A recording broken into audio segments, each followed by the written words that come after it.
Good morning. Mr. Clerk, do we have a quorum? Yes, Madam Speaker, we have quorum.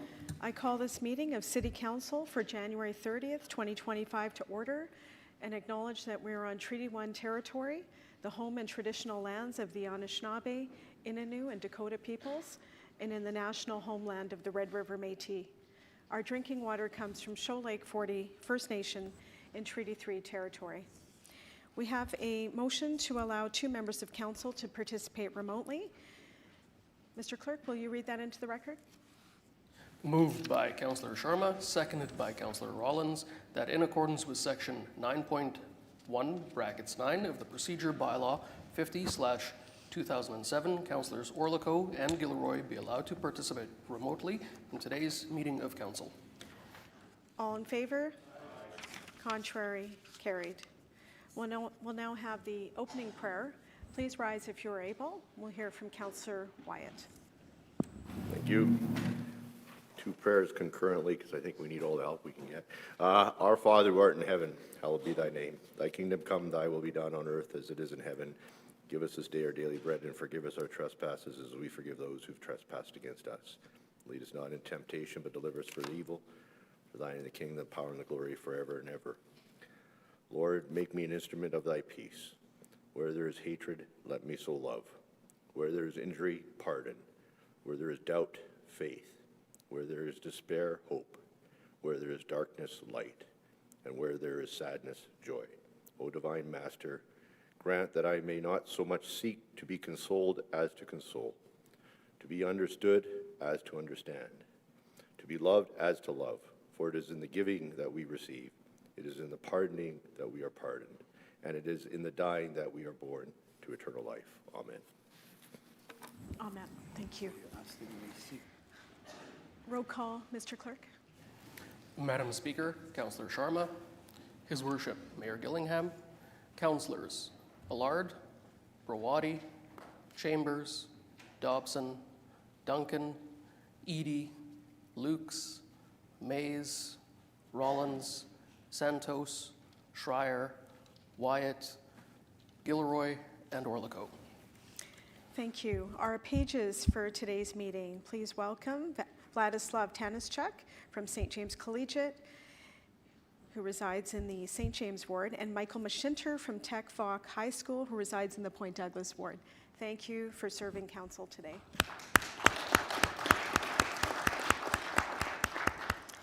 We'll now move into morning announcements. Mr. Mayor, you have the floor. Good morning, Madam Speaker, to you and to all colleagues. Thank you so much for that introduction. Yesterday and today, of course, have been Budget Day. I just want to take one more moment to thank the Budget Working Group and all our staff who've worked on the budget, and appreciate all the effort that's been put into a budget that I believe focuses on what Winnipeggers have told us are their priorities. I also want to take a moment on behalf of all of us to congratulate the newly elected Grand Chief of the Assembly of Manitoba Chiefs, Kyra Wilson. I had a chance to speak with the Grand Chief this morning, a quick phone call just to congratulate her on our behalf, and said that we certainly look forward to working with her in her new role on important shared priorities.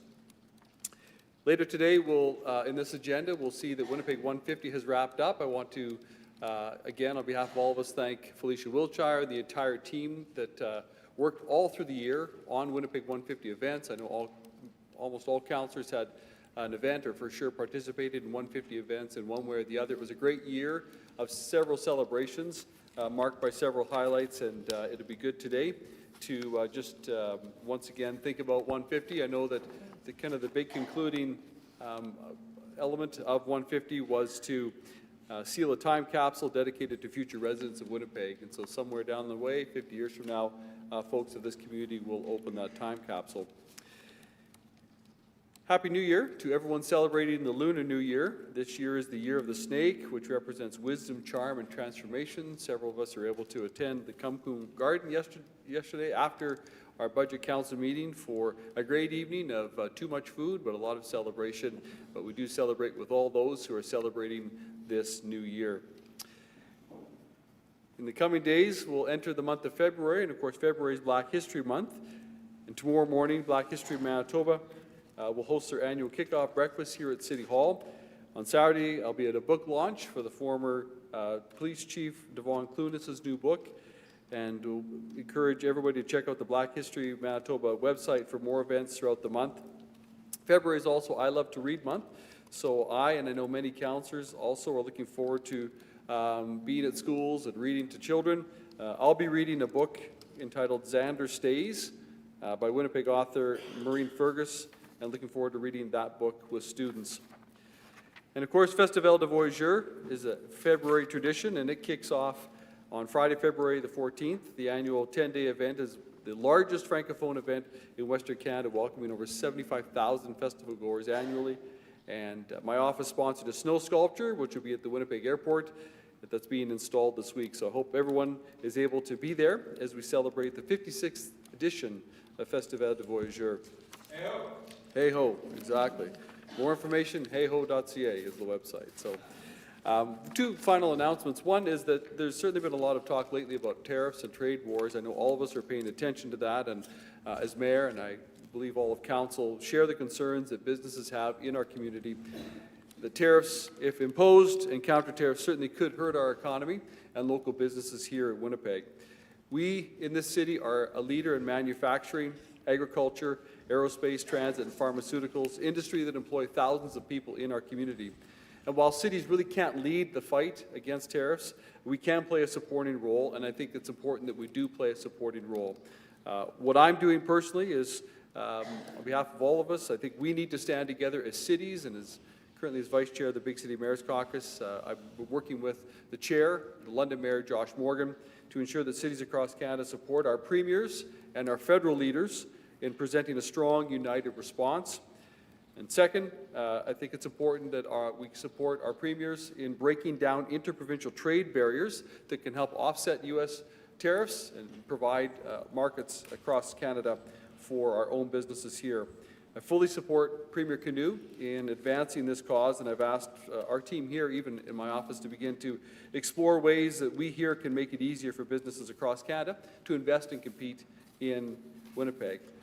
And I think it's important also we make sure that we do all we can to make sure our city is investor ready by improving customer service and cutting red tape and making it easier for businesses to grow here. On a very personal note, individual by individual, I think we can also take the opportunity to buy local, to support Canadian businesses when we have a choice. That too will make sure that our local businesses are more so protected. Finally, I know we were all very sorry to hear the news of the passing of Minister Nello Altomari's, his recent death. A dedicated public servant, a community leader, an advocate for Transcona, in fact, all of the province of Manitoba. He was passionate about education, dedicated his life to building a better Manitoba. And I can tell you this, that in my most recent event that I attended with Nello, it was quite remarkable. It was in September. We were at the University of Manitoba for an event that was being hosted for middle school students. And we walked into the room, and I was talking to some of the adults at the door, not Nello. He beelined for the students immediately, and he made his way to almost every table, asking about the students' work, encouraging them, affirming them. And by the time he had left kind of every table, I thought, boy, this guy is like a fish in water right here. This is his element. So his passing is a huge loss to our entire community, to our entire province. And so on behalf of all of us here at City Hall, condolences to Nello's family, friends, colleagues, and the Manitoba Legislature. Thank you, Madam Speaker. Thank you, Mr. Mayor. Next speaker, Councillor Lukes, followed by Councillor Chambers. Councillor Chambers. Thank you, Madam Speaker. I rise today to share that Black History Manitoba is proud to announce February 2025 as Black History Month, and want to thank the Mayor for his comments with respect to this matter. A time to honor the rich contributions, achievements, and resilience of Black Canadians in our community and beyond. This month-long celebration will feature a vibrant array of events, activities, and educational programs designed to celebrate Black culture, history, and heritage. Throughout February, Winnipeggers are invited to participate in a plethora of activities that highlight the diverse and dynamic contributions of the Black individuals and communities, from art exhibits and film screenings to panel discussions and cultural performances. There will be something for everyone to enjoy. As Mayor Gillingham had mentioned, tomorrow, January 31st, will be the official kickoff of Black History here at City Hall, and thank you to Mayor Gillingham for hosting that. There's also a film festival that will take place throughout the month of February, a Caribbean Market and Cultural Fair, an empowerment workshop, and of course, the 23rd Annual Career Fair at Holy Eucharist Church on February 22nd. The month will culminate on February 28th at the RBC Convention Center for the closing gala ceremony. Black History Month is not only a time to celebrate, but also an opportunity to reflect on the challenges faced by the Black communities and recommit the work to building a more inclusive and equitable society. City of Winnipeg encourages all residents to participate in these events and learn about Black history and engage in meaningful conversations and diversity and inclusion. Thank you very much, Madam Speaker. Thank you, Councillor Chambers. Councillor Eady, do you have a morning announcement? And Councillor Lukes, though, before? She does not. Oh. Thank you. Thank you, Madam Speaker. Yesterday, I received some sad news for both you and I, for sure, Madam Speaker, but I think for all of the City of Winnipeg and Council. The sad news is that Mr. Chris Sopkowitz, who served as the coordinator of the Access Advisory Committee for 12 years, passed away on December 23rd, 2024.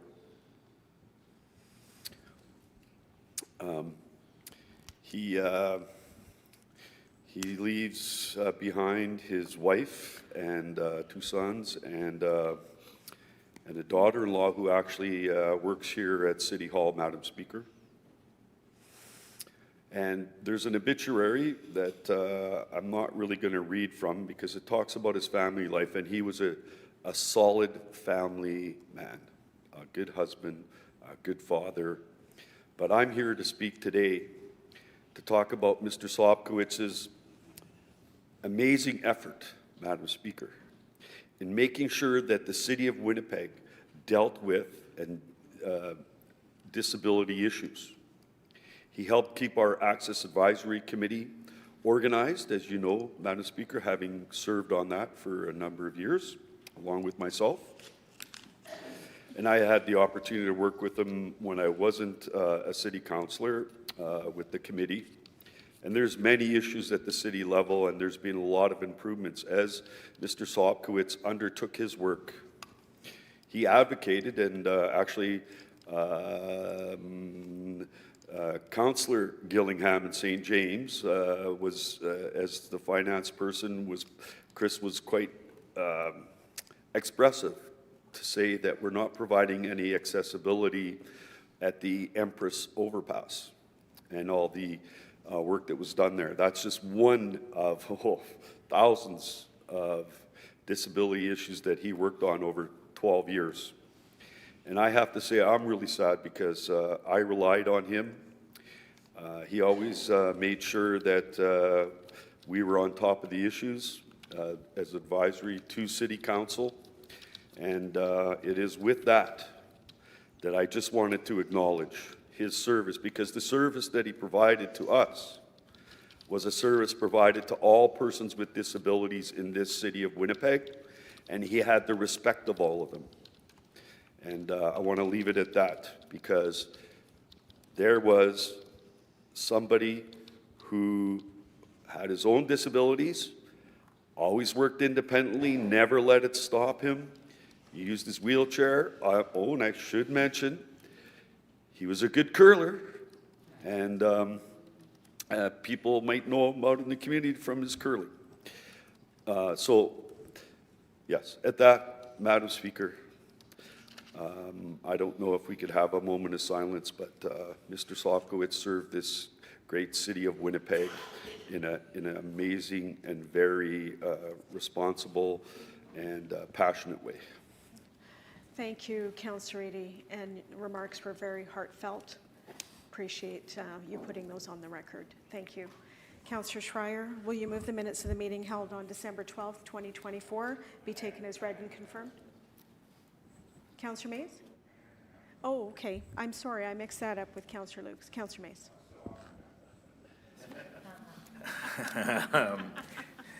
It's the hair. So, I wanted to rise in praise of a couple of our colleagues here, and thanks to the clerk's office who supplemented my handwritten research with some using actual computers to do some research. Only 10 women have served on EPC in the post-1993 period, and that was when EPC contracted, of course.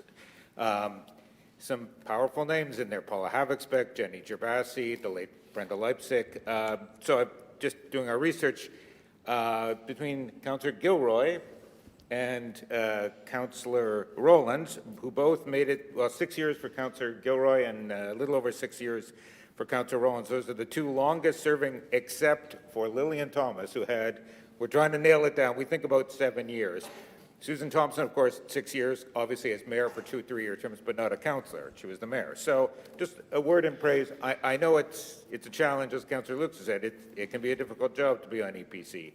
It can be a difficult job to put up with the pressures, one's colleagues, etc. So just a word in praise of Councillor Gilroy, 6 years, and Councillor Rollins, 6+ years. Not quite as long as Lillian Thomas, but still accomplishments I think we should make note of. So thank you. Thank you, Councillor Mays, for noting that.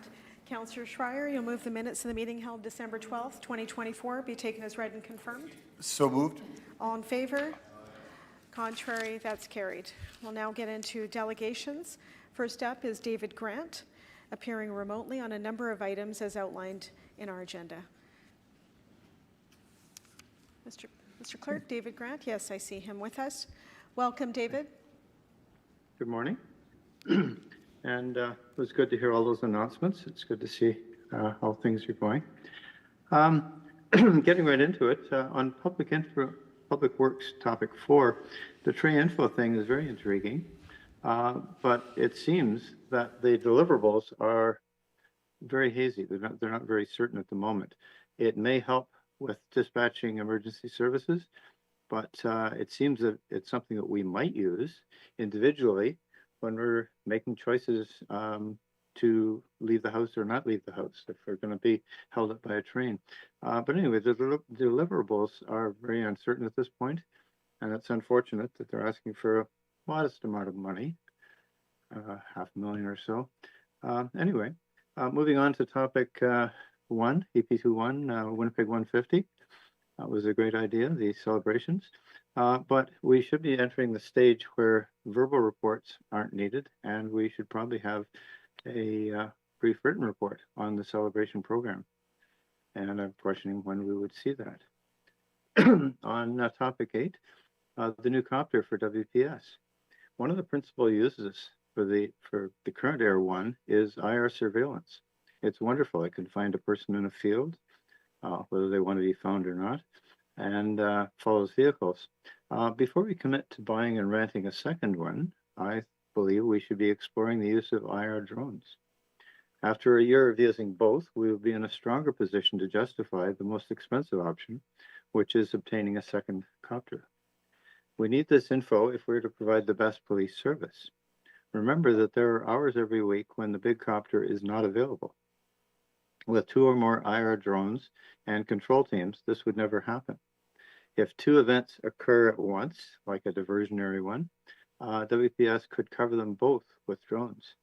We can save a lot of money, reduce the chance of a catastrophic officer injury, and provide much better surveillance with 2 or more drones than with decades-old technology.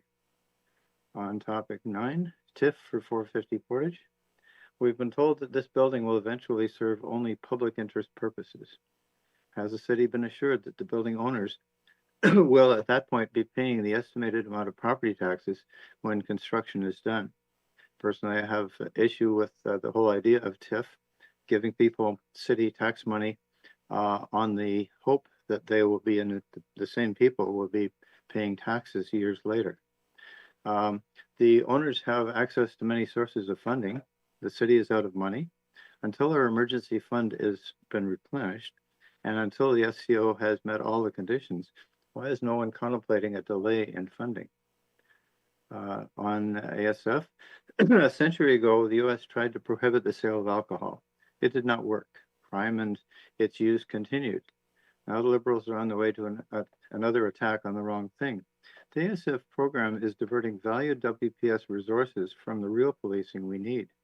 We should be lobbying instead for new means to find guns and other weapons on the street before they're used in crimes. A check stop program on sidewalks and roads, but for weapons this time, would be far more effective than the ASF. Street crime people seem to involve and prefer the thousands of stolen and lost police Glocks to a hunter's rifle. Let's enhance the ability of police to find those guns. Topic 10, arts funding. This item proves, I believe, how far City Hall has veered out of its lane. When the city has no money, why must we bend the rules to hand money to those who do not qualify for our donations? How are you going to tell the folks who can barely afford rent that they must pay even more so that some elitist organizations can buy more bell and whistle stuff? On cleanup, topic 11, the idea of spending $170K that you do not have and that was not budgeted is an example of fiscal imprudence. It seemed like a good idea at the time, but saying no to that spending would have met the goals of us being out of money. On topic 12, while I have supported the creation of the CCO position since the idea was first mentioned, concerns remain. We have given unusual powers to individuals in recent years, only to learn that these apparently good people had veered out of their lanes and had made bad decisions. Those decisions cost the City Hall a lot of public support and millions of tax dollars.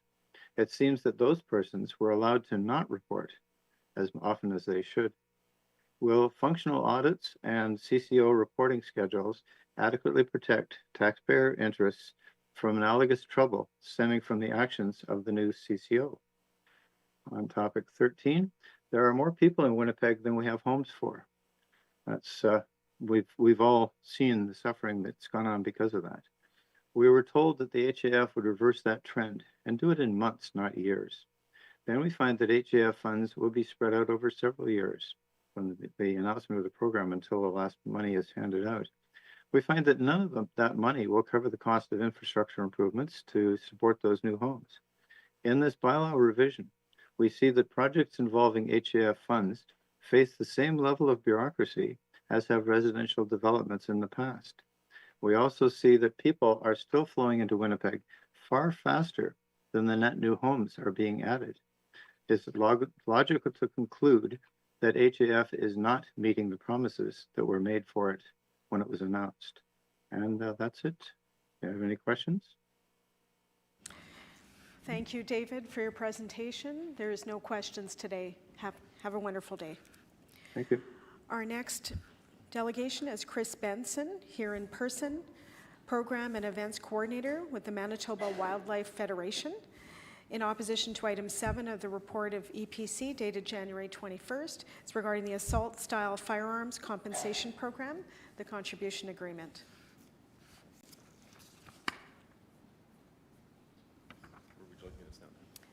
Podium, welcome. Thank you. Thank you very much for allowing me to come to speak today, Madam Speaker and councillors. My name is Chris Benson. I'm here representing the Manitoba Wildlife Federation. The Manitoba Wildlife Federation is a non-profit organization based here in Winnipeg that represents over 12,000 members across the province, including many who reside in Winnipeg. Our membership is made up of largely of hunters, anglers, and sport shooters, most of whom are also licensed firearm owners. The MWF recently learned that the Mayor's Executive Policy Committee is recommending that the City of Winnipeg implement the Assault-Style Firearm Compensation Program, which is part of Bill C-21. I'm here to voice opposition to this motion on behalf of our 12,000 members. First, I'd like to clarify the term assault-style firearm is a misnomer, as it does not accurately describe any firearm under the Canadian firearm regulations or classifications. If you were to ask the average person what an assault-style firearm is, they would most likely describe a fully automatic firearm, or one that is capable of shooting a large number of cartridges at a time with a single depression of the trigger. These types of firearms are in fact illegal in Canada and have been so since the 1970s. Large capacity magazines are also illegal. Most semi-automatic centerfire rifles are limited to just 5 rounds. Canada has 3 classifications of firearms: non-restricted, which refers to shotguns and rifles, which are frequently used by hunters and sport shooters; restricted, which largely refers to handguns; and prohibited, which refers to firearms that were once legal but are no longer legal for private citizens to own. These owners have been allowed to keep these firearms through a grandfather clause. Since December 1st, 1998, no new prohibited licenses have been issued. Once a prohibited license owner passes away, all prohibited firearms are destroyed. The assault-style firearm ban the assault-style firearm ban targets firearms found in the first classification of firearms, the non-restricted level, and is based nearly entirely on what the firearm looks like, and not the internal workings of that firearm. Legal, law-abiding firearm owners are not the source of violent crime or gun violence in Canada. Bill C-21 is an ill-conceived plan meant to appease those who know nothing about the current firearm regulations into thinking that progress towards safer streets and neighborhoods can be achieved through confiscation of private property from legal firearm owners. Pledging millions of dollars for a firearm confiscation program will not address or decrease violent crime. Instead, the money should be invested into supporting police initiatives, targeting social issues, gangs, poverty, and addressing the root cause of crime. Stronger penalties for straw purchases and illegal firearm imports should be another main area of focus.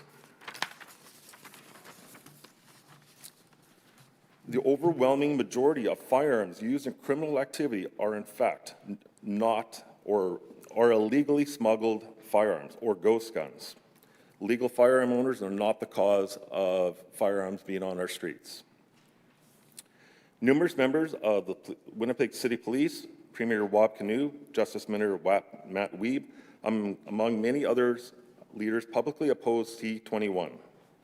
With a federal election on the horizon and the official opposition stating that they will scrap the firearm legislation, it is reckless for the City of Winnipeg to endorse this impractical approach. MWF and our members seek a commitment from federal, provincial, and municipality levels of government, as well as the City of Winnipeg, to focus their law enforcement efforts on organized crime, gangs, and other illegal firearm activities as the root causes of firearm-related crimes, and not to burden legal firearm owners with ineffective and unnecessary restrictions on recreational firearms. In closing, I would like this opportunity to briefly touch on Canada's current firearm legislation as well as MWF's role in this matter. I co-manage the Hunter Education Program on behalf of the MWF. I am responsible for training new Hunter Ed instructors, and which currently number over 160 instructors in the province. In the last year, 2024, we graduated over 1,700 students. This program teaches firearm safety, hunting ethics, conservation, and other skills hunters are required to know. This is a required course to take in order to purchase a hunting license in Canada. I also teach the Canadian Firearms Safety Course, a course overseen by the Canadian Firearm Programs, a division of the RCMP.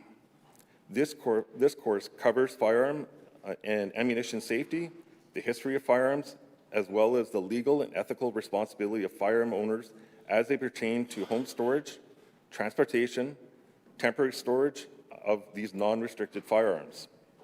Both courses are a minimum of 8 hours with final exams at the end. Upon completion of the Canadian Firearms Safety Course, the individual must apply to the RCMP for the firearms course, or firearms license, pardon me. After thorough review, the individual may be issued a license. From that day forward, that individual is subject to daily criminal records checks from the RCMP. If an individual wishes to own restricted firearms or handguns, they need to take yet an additional course called the Canadian Firearms Restricted Safety Course and pass an additional written and practical exam.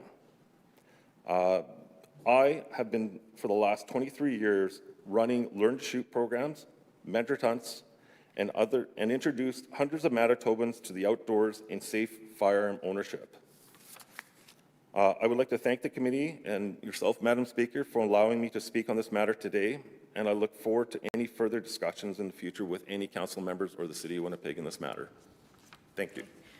Thank you. We'll now take questions. Councillor Duncan, followed by Councillor Wyatt. Thank you very much, Madam Speaker. Through you to Mr. Benson. A couple questions. Just first off, I agree with most all of your points there. You know, our law-abiding citizens who use firearms for sport are not the problem. You identified several sources that could benefit from funding. Again, agreed with you on almost all of those. However, my one question for you is more, are you aware, and perhaps you can give your input on this, is that the funds that are being allocated here are for police service to actually process these weapons and destroy them and whatnot. So it's not really us voting on whether to implement the law or not today. Are you aware? Thank you. Yeah, we at MWF, we really have to turn on a dime when we see anything that is endangering our members' opportunity to go out hunting. I did learn that some of the money is going to go towards the staff allocations of if anyone wants to turn those firearms. So I was pleased to know that the city is not actively going out and confiscating those. So that was great to hear. Thank you. Next question, Councillor Wyatt. Who has hunted before, you said rifles and shotguns are not restricted. Yeah. I don't understand. I'm confused about your opposition to the matter here.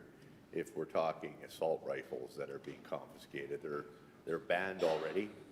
Why are you in opposition to something that would make our streets safer? So the misconception is the firearms that we are currently allowed to own are under the classification of non-restricted. Those are your general shotguns and rifles. The assault style firearm is, as I said in my presentation, a misnomer. It's not what the gun does, it's what it looks like. So when people think of a hunting rifle or a hunting shotgun, they think of, their grandfather, Woodstock, you go out. Winchester. Yes, sir. The assault style firearm, the internal workings of it are the same as that grandpa's shotgun from the 50s or 60s. The difference is it looks different. It's in synthetic plastic. It has, a bunch of add-ons that make it look like it's a military firearm, but it isn't. The internal workings of that firearm are the same as that grandpa's shotgun or rifle. The way that I describe it is if you were to take a 2002 Toyota Corolla, put a spoiler on the back, put numbers on the side, and put a racing stripe on it, that doesn't make it a racing car. That's still, the internal workings of that car are still, it's still a car. It's still a 2002 car.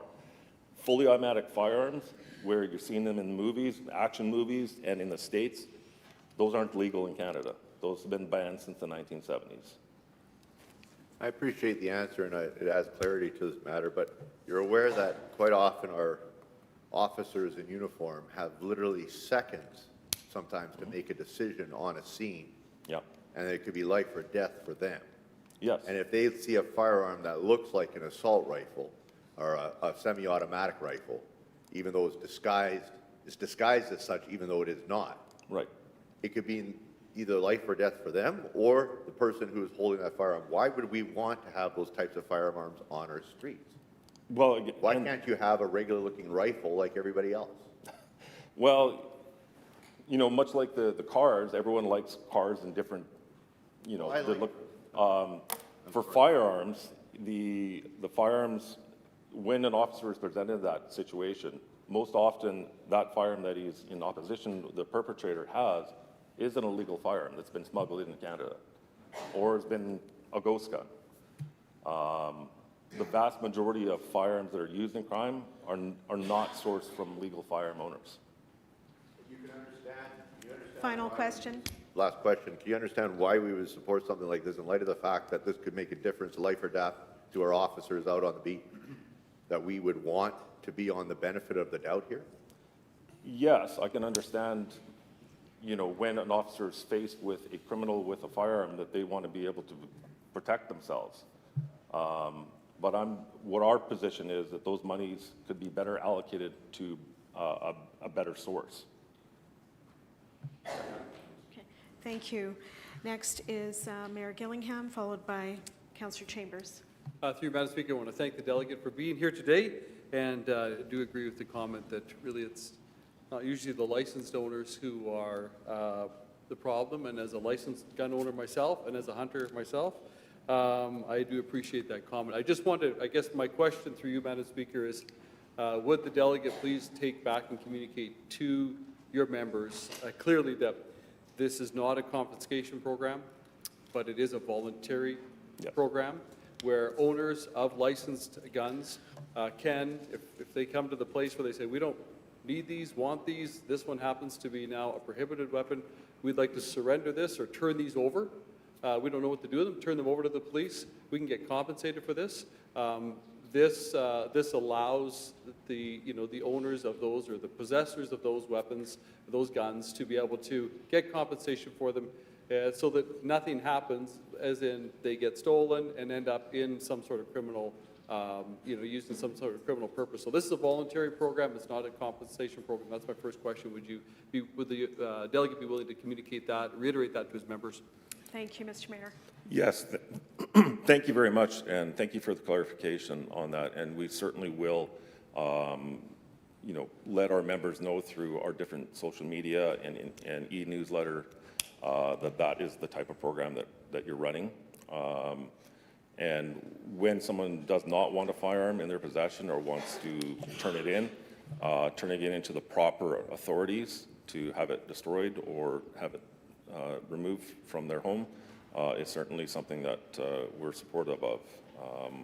We encourage, and through our programs like the Hunter Education Program and different various Learn to Shoot programs, mentored hunts, the emphasis is always on safe ownership and safe use of firearms and being able to take part in those activities. So, thank you. Thank To you. you, Madam Speaker, yes, as one who took the firearm safety program many years ago, yes, safety is the emphasis there and how to properly handle a firearm. My second question then directly is, would the delegate also please be willing to make his members aware that this is a recommendation actually from our police service, because there's costs that will be incurred with this program, and the federal government is willing to provide those funds to our police service so that our officers don't have to come off the street and be doing other work, but this can be done through special duties. So would he be willing to make his members aware that this helps to offset the costs associated with the program so we don't have to use other tax dollars and take it from other places? Thank you. Thank you for the question. Yes, absolutely. We can do that. Thank you. Thank you. Councillor Chambers, followed by Councillor Mays. Thank you, Madam Speaker. Mayor Gillingham basically took the words right out of my mouth. Again, it's a voluntary program. Police aren't going to be knocking on doors. If people want to participate in this program, they're more than willing to do so, or more than able to do so, and receive compensation for the weapons that they're turning over. So thank you, Mayor Gillingham. Thank you for your presentation, Yeah, Mr. Benson. thank you for your comment, and MWF is pleased to hear that's the direction the city of Winnipeg is taking with this, and that's something that we can support. It's the federal government that came up with this initiative. They're providing the funding for the service. So thank you. Thank you. Next is Councillor Mays, Councillor Eady, and then Councillor Schreier. Thank you for the presentation. Thank you for raising this issue. I heard from a number of your members, all politely, I have to say, and thank you for following up with my questions. My own preference, I know Councillor Santos voted in opposition at EPC, and I'm still trying to get a handle on There appear to be a number of provinces opposed to this, including perhaps the Manitoba government, for reasons I'm not 100% clear on. Can you elaborate on all? You indicated, Matt, we being, Minister of Justice being opposed. Can you elaborate on that for us? Sorry, I missed part of what you were saying there. I apologize.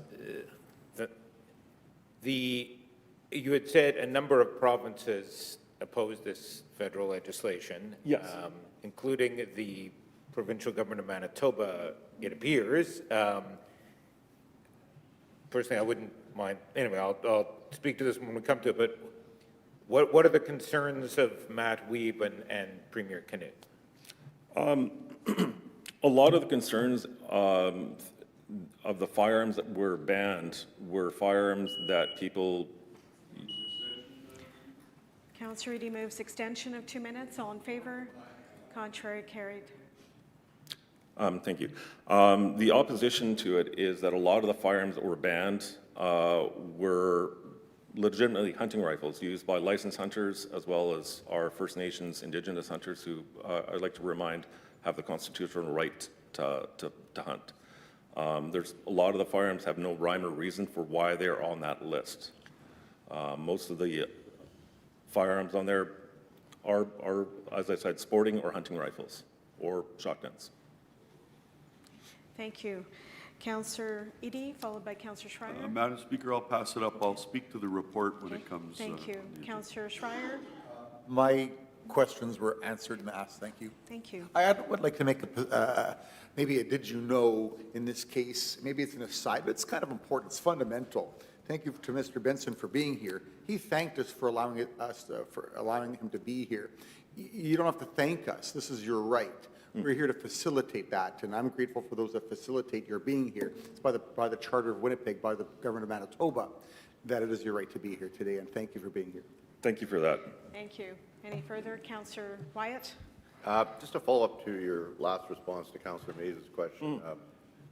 Is it that the firearms that were banned even though they're not semi-automatic or assault rifles, that they were banned because they replicate or physically look like an assault rifle? Is that why they were on the list banned? Is that a fair summary of why the federal government banned the lookalikes?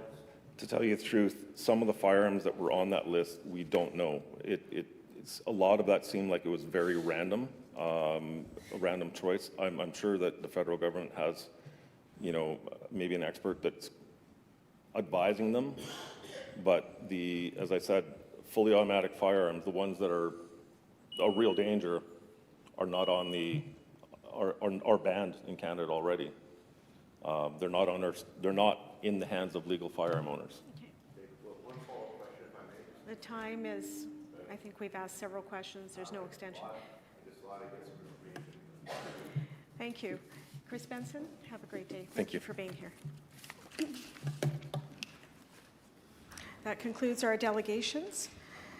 We're going to move on to committee reports, but before we do that, it's important to get to the motion that was circulated, motion 1 of the committee composition and the deputy speaker position. So if I could ask for suspension of the rules to deal with that at the outset of the meeting. Mayor moves extension. All in favor? Moves suspension. All in favor? Contrary? That's carried. Thank you, Mr. Mayor, to introduce the motion that we collaborated on. Yeah, thank you, Madam Speaker, and I do want to thank A sidebar meeting that's occurring to the right of me, which is very. Thank you. That's been solved. Thank you, Mr. Mayor. Thank you. Yes, thank you, Madam Speaker. As I rise to move this motion, I do want to thank you, Madam Speaker, in your work to help kind of coordinate changes necessary with the changes of committee members here. So I'll just read the therefore be it resolved. Therefore be it resolved that Councillor Orlikow be appointed Deputy Speaker, that number 2, that Councillor Santos be appointed to the Standing Policy Committee on Property and Development as the Downtown Area Councillor, and 3, that Councillor Rollins be appointed to the Standing Policy Committee on Water, Waste, and the Environment in place of Councillor Dobson. Thank you. Thank you. Councillor Mays? Question. One assumes then that Councillor Eady is coming off Property and Development, though that is not specified. I submit my resignation Yes, that was listed in the email that I circulated yesterday. Thank you. Good question, though. Okay. Mr. Mayor, to close on the motion? Question, you can call the question, Call please, the Madam vote. Speaker. All in favor of motion 1? Aye. Contrary? And that's carried. Thank you.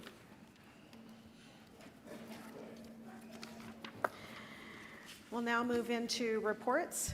First, we have item 6 of the report of the Executive Policy Committee dated October 16th. There was one item that was laid over from last month. I think I'd move it and then. The item 6 was October 16th. EPC, Mr. Mayor?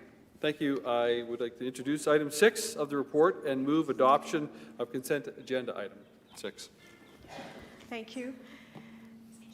And it's being stood down, so we will take a moment to do that. Mr. Clerk?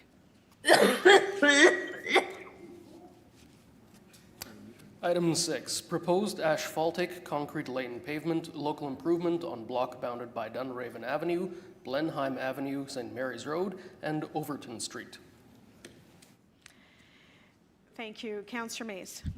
Had a chance to talk to these people. We had a little town hall with my assistant and I out there at Glenwood Community Center. Frankly, they're wanting to wait to see what happens with the fourplexes and and if you have a gravel lane, you may not be eligible, may not be part of the package on fourplexes. So I shall move to receive his information then. I don't know if I need to amend the mayor's motion, but not proceeding at this time. Okay, thank you. Is that in order?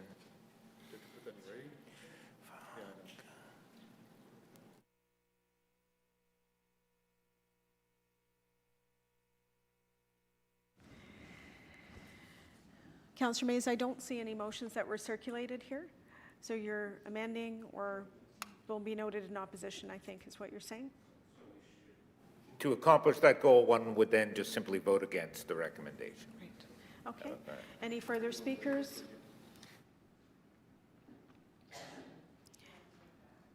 Any further speakers? Okay. Mr. Mayor, to close? Guess we can call the question. I guess, sure, call the question, Madam Speaker. Sure. Okay. Calling the question on item 6. All in favor? Aye. Contrary? Nay. Okay. There's noted in opposition, Councillor Mays, Councillor Wyatt, Councillor Duncan. Okay. And that's carried. Perhaps we can return to this later in the agenda. There seems to be some procedural confusion that frankly I have caused, so I'll try and sort that out. If we, You Madam Speaker, deal if with we, it right now? if we can, yeah, I know there was a vote call, but I think there's a bit of confusion related to this. I think the councillor wanted to bring something forward that we should look at, to be frank. Okay, Councillor Mays, can I want to rescind, does someone want to rescind that motion so we can discuss it? Okay, Motion? okay. Thank you. The concurrence of council, all in favor? Aye. Contrary, carried. Councillor Mays, I'm going to go back to your speaking time for a moment, if you can clarify. I would encourage people to vote no. The people no longer wish to proceed at this time with the paving project because of frankly, the uncertainty around our moving on fourplexes. So we may yet come back to this, but for the time being, I would ask people to vote it. It's already been laid over twice, unfortunately. I don't think I can lay it over again. You can, if you wish. Maybe that'll help with some clarification. Can I lay it over till June? I'll lay it over till June then. Okay. Okay, so Councillor Mays, you're laying over it to next month or June? Okay, so Councillor Mays is moving layover. Call the question, Madam Okay, Speaker. I'll call the question on that. All in favor? Contrary? That's carried. Thank you. Okay, we'll get to the Executive Policy Committee dated January 21st. Mr. Mayor? Thank you. I'd like to introduce the report and move adoption of consent agenda items 1 to 19, but I'd like to pull several of them, please. 2, 10, 12, 19. Just a moment.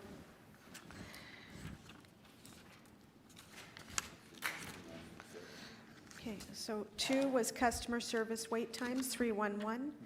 10 is Downtown Arts Capital Funds grant. Number 12, chief construction officer. And 19 is the North End sewage treatment plant. Councillor Wyatt? 8, 9, 11, 13, 17. Yes. 8 is the award of contract for the police helicopter. 9 is the contribution towards redevelopment of the former Hudson's Bay building. 11, update on the encampment plan. And 12, the chief construction officer. 17, development agreement parameters update.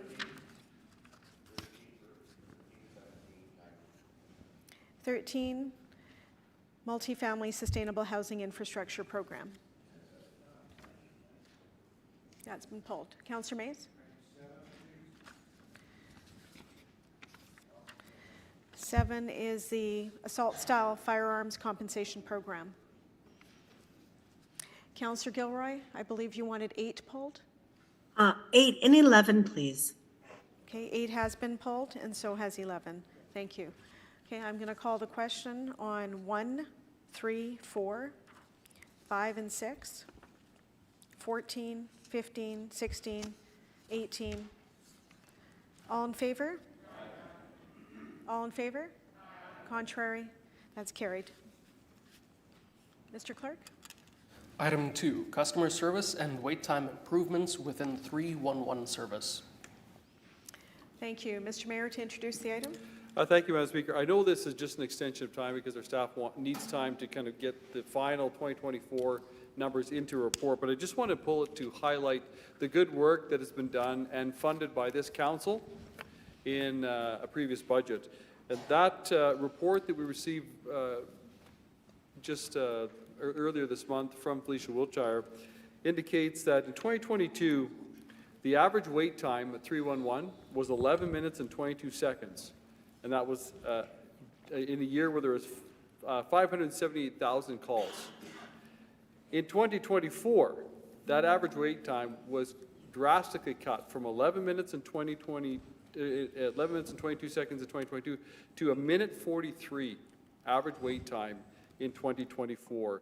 At the same time, the calls went from 578,000 in 2022 up to 850,000 in 2024. Bottom line is more requests, more calls, shorter wait times. That's a result of good work by our staff, and it's a reflection of the investment that we made in 311 bearing fruit. Thank you, Mr. Mayor. First speaker. Okay. Thank you. Call the question on item 2. All in favor? Aye. Contrary? That's carried. Item 7. Item 7, assault-style firearm compensation program contribution agreement. Thank you, Mr. Mayor. Thank you, Mr. Speaker. I do want to thank our delegate once again for coming forward. I agree with the delegate that it is not law-abiding registered gun owners who are the problem. And that being said, this report that was before us is related to it's not confiscation of firearms. It's a voluntary program, funding for which the operation of the program is provided to the City of Winnipeg by the federal government so that our officers, our police service doesn't have to incur its own costs in playing its part in this program. So I will be supporting, with that understanding, I'll be supporting this report. Thank you. Councillor Mays? I'd like to move the layover for a month. It's not clear to me, I know Councillor Santos voted in opposition. It's not clear to me why the province is taking, it seems to be in opposition here. It's not in the report, it's not mentioned in the report. So we actually have federal money that isn't tied to zoning reform for once. Perhaps I shouldn't pull it, but I would like to get some sense of the provincial position on this. So I would move layover for 1 month. Okay. Councillor Mays is moving layover to the next council meeting. Mr. Mayor, do you wish to speak?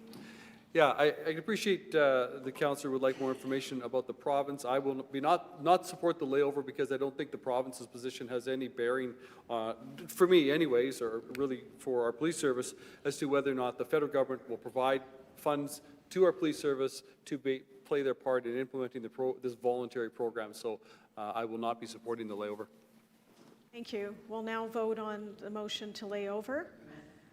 No, we have to deal with the vote on the layover. Okay, all in favor of layover? Aye. Contrary? Nay. Okay, that is defeated. Okay, back to speaking time. Councillor Mays, do you wish to continue? Yeah, I think in light of that, for today at least, I'm not going to support it because it's not clear to me what the provincial position is on this, and certainly a number of, I know Councillor Santos was against it, DPC, I'm not sure why, but for today at least, not knowing really why various provinces were opposed to this, and it does seem to be a voluntary program to get banned items off the street, which doesn't seem to me to hang together too well. So for today at least, I appreciate the sentiments voiced by many councillors. I'm not going to make a big deal of it, but for today at least, I'd be opposed in light of not having that information. Okay. Thank you. Councillor Eadie, Councillor Chambers. Thank you, Madam Speaker. I rise. I'm actually going to support this. It is a federal program. The funding mechanism is there, Madam Speaker. I just wanted to speak to this issue, though, in light of today and what's happening.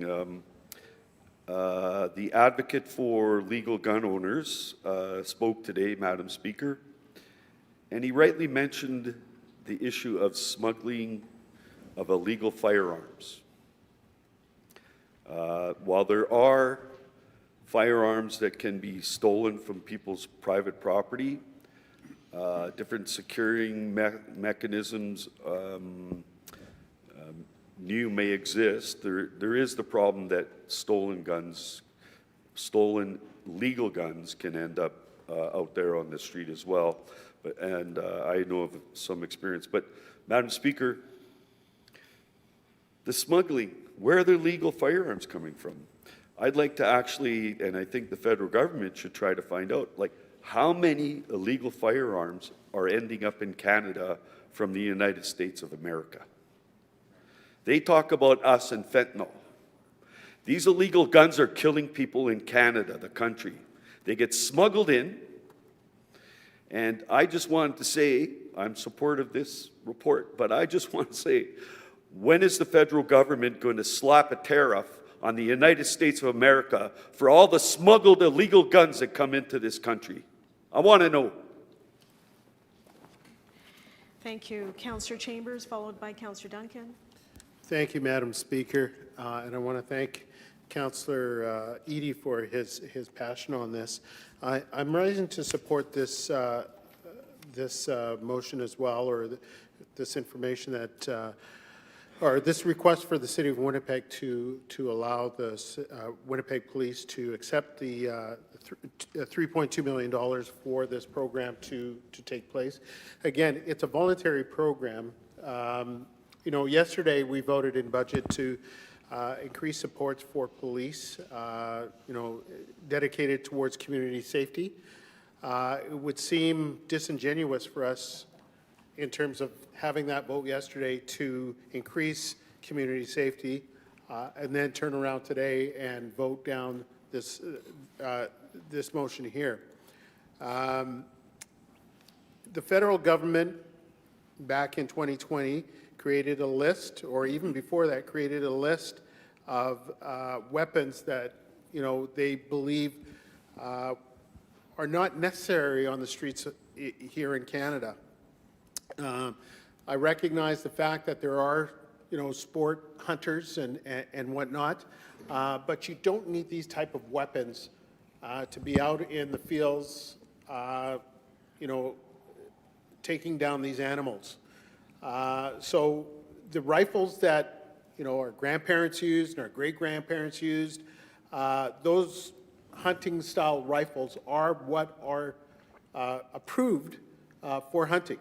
So when it comes to assault style rifles and automatic weapons, again, guns are a huge issue for the police. The amount of illegal weapons that are coming into Canada through the borders, and a lot of them are being mailed that in various pieces and then assembled here in Canada. So it is a problem. It is one less problem if people are turning over their guns, getting compensated for it, and then those weapons are destroyed. It's my understanding that there is no testing of these weapons that may associate them with other crimes. It's an amnesty during the period of January 1st, 2025 to October, let's see here, or December 20th, or sorry, December 31st, 2025. So again, it's an amnesty period. It's an opportunity to get these assault-type weapons off of our streets. One less problem for police. It's unfortunate that the actions of a few bad people are having an impact on an entire community of law-abiding citizens, but unfortunately, it's not a fair world. Thank you, Madam Speaker. Thank you, Councillor Chambers. Councillor Duncan, followed by Councillor Schreier. Yeah, thank you very much, Madam Speaker. To the questions around what does the provincial government think of this, I mean, I would assume that they're not being offered any funds at this point in time, so that's a do you like the law or not question that has nothing to do with the $3.4 million that's coming to WPS. What I can tell you from this report, if those of my colleagues and the community read it, it's found on the agenda of the January 30th, 2025 Council regular meeting agenda. The funds will be used for planning, coordinating, administration of projects to securely remove ASF from individual owners and collection of verification, transportation, and storage of AFS. It also funds compensation to owners who surrender. It also funds special duty officers to execute. It also funds secure storage. I mean, this is not a question of do you like the law or not. It's a question of do you want to accept the money from the federal government to allow WPS to not incur any costs out of their existing budget. Thank you, Madam Speaker. Thank you, Councillor Schreier, followed by Councillor Santos. Thank you, Madam Speaker. I'm going to be supporting Councillor Mays's position on this one. I did have some questions, but he asked the questions that I was going to ask. And yet again, he makes the point that I wish to make, and that is often when it comes to things like, especially like this, it's good to know where the province is coming from, because we coordinate with them on a more innate basis than we do with the federal government. I understand this is a federal program in which they go directly to the municipalities, but in a case like this, especially when, well, we're half the province, but the province ends up having more influence over these things in the end, independent of the individual programs or initiative that the federal government launches. We are innately on a day-to-day basis working with the provincial government on these kinds of things, not the federal government. And that is going to be the case in this case. And so it's good to know where the provincial government is coming from before we make our decision. I really would like to understand that. I think we're in a position to make better laws, because it is going to be with the provincial government that we're going to have to integrate. And on that basis, I support Councillor Mays's point of view. I really, I respect what we're doing.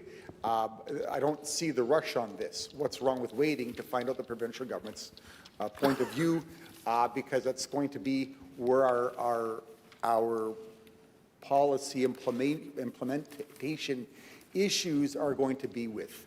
So on that basis, I would prefer to wait, and therefore today, I'm going to have to vote against it. Thank you. Okay, thank you. Councillor Santos? Yeah, so thanks to my councillor colleague for bringing up some of the concerns about the provincial government. I do agree on some of the points he made, but I also, my reasons that I didn't quite put on the record at EPC, but I'll put them on today, is more respect with the federal government.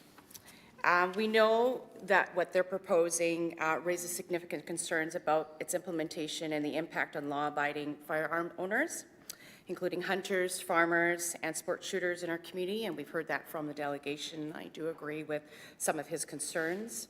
I've had veterans as well as some hunters and sports shooters actually reach out to me, expressing their concerns, and as well, some clarity on the federal program is what is required. We've seen this in the past where the federal government sometimes like to bypass the province of Manitoba and go straight to municipalities when they want to hand out money. We've seen that during the HAF program, and as a city councillor who supports housing, I supported that, but obviously questioning some of the HAF. Here we're seeing very, very similar tactics, and I'm quite tired of what the federal government is doing, bypassing the provincial government. Obviously, the province has made their concerns about the bill, and they don't support it, and I don't support it at this time. So while I agree with some of the comments that are made by my councillor colleagues, we know that it's important that we tackle illegal firearms trafficking and unfair illegal firearms that are being trafficking, the gun violence. I agree with that. I think money can be spent better tackling those problems, and at this point, that's why I'm not supporting the report as it is, because I think it's important that we have further dialogue with the federal government. Thank you. Thank you. Councillor Brawadi? Thank you very much, Madam Speaker. I'm reluctantly going to support this program, or this report as well. Again, as Councillor Duncan, I think, articulated very well, we are just the service provider involved in the collection of this. The federal government has been sort of hell-bent in introducing some program to make it look like they're doing something on guns. Legal gun owners are not really the ones who are problems. These are people who have registered guns that are now part of this available amnesty program. It was interesting, back in 2020, around the FCM table, we had people from both sides of gun issues vehemently opposed to what the federal government was trying to do. We had people, from very rural communities that are where guns are more of a way of life. And then we had, urban Quebec councillors who are going, if every community gets to choose, at that time, the version of the program, to be clear, at that time, the version of the program was communities could opt in or opt out of even having gun restrictions on these new weapons, or this new list of weapons. So anyways, it's been a bit of a gong show since the beginning. It's changed over time. Again, the notion of returning guns to Canada Post was turned down by the post office and their union for very obvious reasons. This is a reasonable way to safely remove these weapons from circulation. It's a silly program, and it could change when the government changes, but regardless, I will be supporting this today. Thank you. Further speakers? Councillor Wyatt? Yeah, I just want to state that I'll be supporting the EPC report as well. And as someone who, I think, like many in this chamber, I was strongly opposed to the long gun registry when it existed, and it has been abolished, and that's not what we're talking about here. I think that should be made very clear. It sounds like that there is a fear, whether it's real or not, that the federal government may be going down the same path, but, rather than try to look at shadows or guess what somebody may want to do in the future, let's just look at the facts of the situation and what the federal government has passed.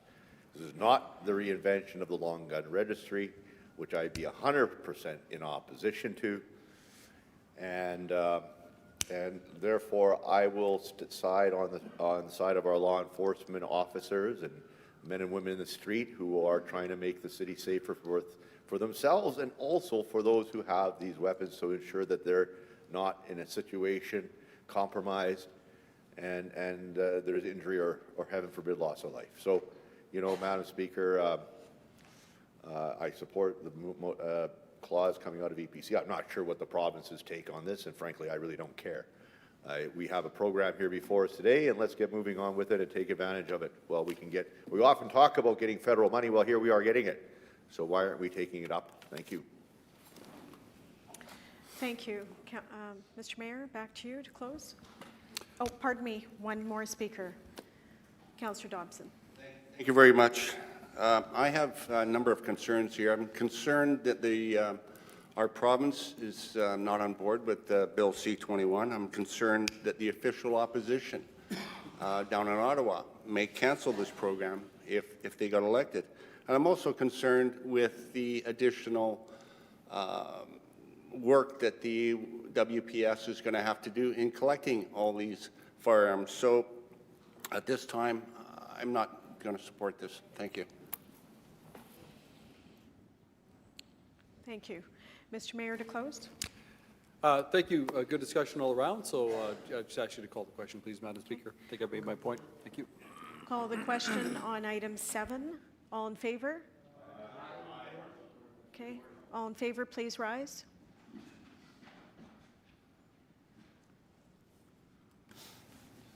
His Worship Mayor Gillingham, Councillors Allard, Brawadi, Chambers, Duncan, Eady, Lukes, Rollins, Wyatt, Orlico, Gilroy, and Madam Speaker, Councillor Sharma. Thank you. Those opposed, please rise. Councillors Dobson, Mays, Santos, and Schreier. The vote, Madam Speaker, yeas 12, nays 4. Thank you. Item 7 passes. Item 8, Mr. Clerk. Item 8, award of contract provision for the lease to own a police helicopter, bid opportunity 677-2014. Thank 2024. you. Mr. Mayor, to introduce the item. Thank you, Madam Speaker. I know there'll be good discussion about this item as well. I have been supportive of the police helicopter and its usefulness in making the city of Winnipeg safer, helping to search for individuals, even lost individuals, certainly helping to assist with vehicle pursuits, and allows the police service to not have to pursue with their cars when the helicopter is in the air. Many, many years ago, I did take a ride with the police service on the helicopter and saw it in use firsthand. It's quite remarkable. That helicopter can get from one side of the city of Winnipeg to the other in just a few minutes, where if it was a cruiser car, it would take half an hour to 40 minutes to traverse from one side to the other. But I did ask a question. I mean, someone mentioned today, I think one of our delegates, I have asked the police services question about the use of drones and whether we can get to the place where drones, a series of drones, can do the work that the police helicopter does right now. That is something the police are looking at, but they have indicated they're not there yet, which we appreciate and understand. So in the meantime, having the police helicopter on a lease-to-own basis, not laying out all the cash at once, with clauses within this contract that would permit them time to reassess throughout the contract, I think is what is before us today. And so, by all means, I think we should, as a city, be looking at the use of technology. It's one of the things that I know Councillor Matt Allard is, when I asked him to serve in the role of identifying technology opportunities where we can provide better service to residents and better customer service, enhance our own services within the city of Winnipeg, he's taking that very seriously and has begun to work on that. But when it comes to the police service, I know that they're exploring technology and various technologies. They report publicly to the police board on a regular basis on the work that they're doing. One of the things that they have indicated they are looking at is the use of drones in various ways. We know our fire department is using drones right now. So the technology continues to develop, continues to advance, and as that unfolds, perhaps there'll be a time in the future where the police helicopter can be replaced with other technology. Today, we're not there yet, and so I'll be supporting this request. Thank you, Mr. Mayor. Councillor Chambers. Thank you, Madam Speaker. I just want to put on the record as well that this is not the purchase of a second helicopter. This is a replacement of the original or existing helicopter. If you look at the flight operations unit, and this information is publicly available online, it does talk about the fact that the police helicopters in use 247 out of 364 days. They've confiscated, and this is a report that I'm reading from, they were able to take 318 firearms and weapons and assault-type weapons off of the streets. They attended 2,247 events and located 574 missing persons and had 95 vehicle pursuits. Now, again, it shows the utilization of the police helicopter. Mayor Gillingham talked about the use of drones, and again, this has been a topic of discussion as we look at technology to fight crime. I had the opportunity, while I was in Vancouver on a conference, to attend the Vancouver Police Department and saw their flight operations unit, which included a drone program. And with drones, they were able to deploy them and actually see a drug transaction while the drone was in the air, several thousand feet in the air, and can see the color of the currency that was exchanging hands. So yes, it is an effective tool. It's more cost effective, but there are limitations with its usage that the police helicopter expands the usage and keeps our streets safe. I also want to put on the record the fact that this is a lease to own, as was mentioned by the mayor. The monthly costs are around $74,000, which rolls up into about a $800,000 or $900,000 a year investment. Included in that cost, though, are the maintenance costs. Every couple of years, the current helicopter has to be taken offline and stripped right down to the frame, inspected, and then put back together. This is part of the agreement that the service has in terms of the agency that administers flight operations in Canada. And that comes at a significant cost, close to $600,000 every time that helicopter, every couple of years, is taken offline for that inspection. So the cost of doing that for this new helicopter are borne in the lease agreements. It's also important to note that while the helicopter is being inspected, it's taken offline for up to 2 months, which has vulnerability here in the city. So with this new lease to own, again, the company would provide that backup helicopter when needed during the inspection periods. It's also important to note that we're going from an H-120 helicopter to the H-125 helicopter.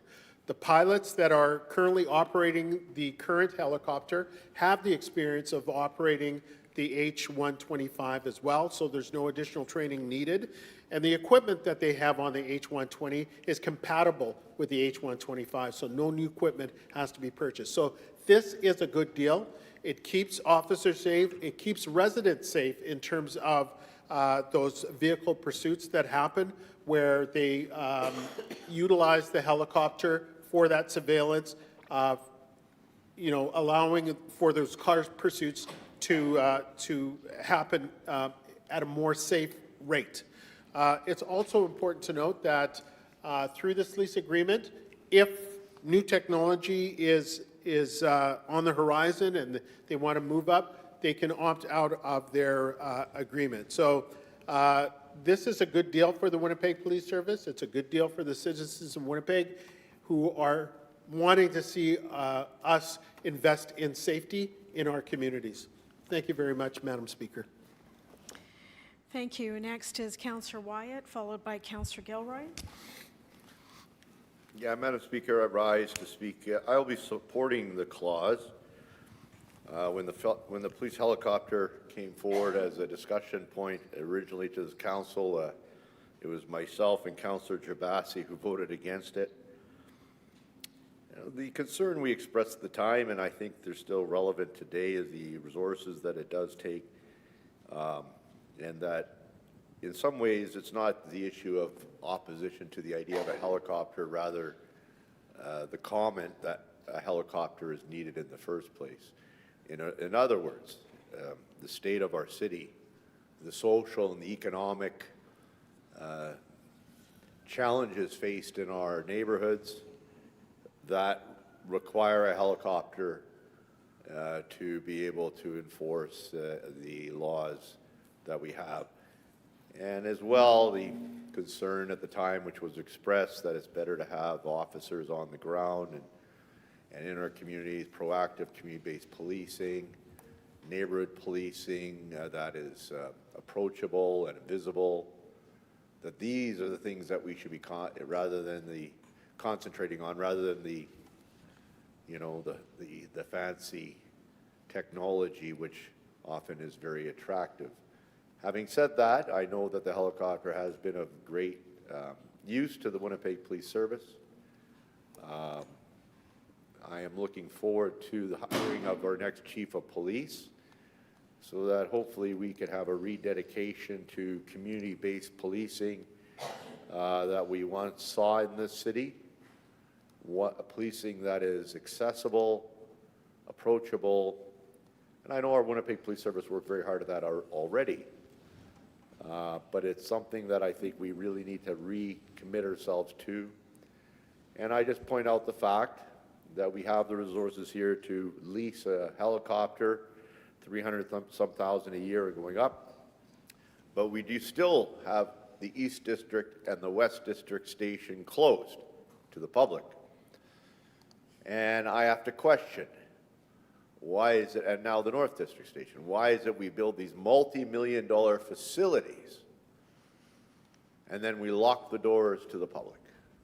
And if the citizens of Winnipeg want to make a police report in person, go downtown. And many of them do not, because they do not want to have the headache or the time or the fear of being downtown now, perceived or otherwise. And that actually drives down the actual recordings of statistics that are necessary to determine our level of policing in the city, which feeds into itself by the irony of having the district offices closed to the public. The pandemic is over. The district offices should be open to the public. Councillor Duncan and I have spoken more than once at the Winnipeg Police Board on this. It's obviously fallen on deaf ears. It's extremely frustrating that we have a report here today that we have resources for the helicopter, which again I'm supporting, but we still have these district offices closed to the public. We need to get them back open again, and it's, if anything, you could argue it's symbolic in terms of the approach to community-based policing. I take it further than that. I think it's integral to the idea that our officers are approachable by the public, and that there are offices. And I appreciate the fact that it's not like a fire hall. The police are out in the streets all the time. They're always on patrol. But there are times when members of the public do need to access the police district station. It's simple. Sometimes as simple as making a police report for the sake of an auto accident that they've been involved with. You know, but we cannot do that with these offices closed. The time has come to open these offices. It's been 2 years since the last election. When this was an issue in the last election campaign, the public was outraged. The pandemic is over. Get these offices open. We spent millions of dollars building these facilities, and they're still closed. And the police board does nothing, absolutely nothing to address this concern. And it's growing, and I can tell you the public is losing their patience with the fact that these district offices remain closed. So I'm supporting this, but I'd like to see something done soon to get these district offices open to the public so that they can make police reports, they can come and speak to officers about concerns and issues in the community. And keep in mind, Madam Speaker, that we went down from a 6-district system down to 4. That's how we built these stations. And the rationale at the time was that they would be better facilities, that they would be accessible to the public and open, being that they are more centralized. We went down from 2 stations down to 1 on the entire east side of the Red River of the city of Winnipeg, the entire east area of Winnipeg.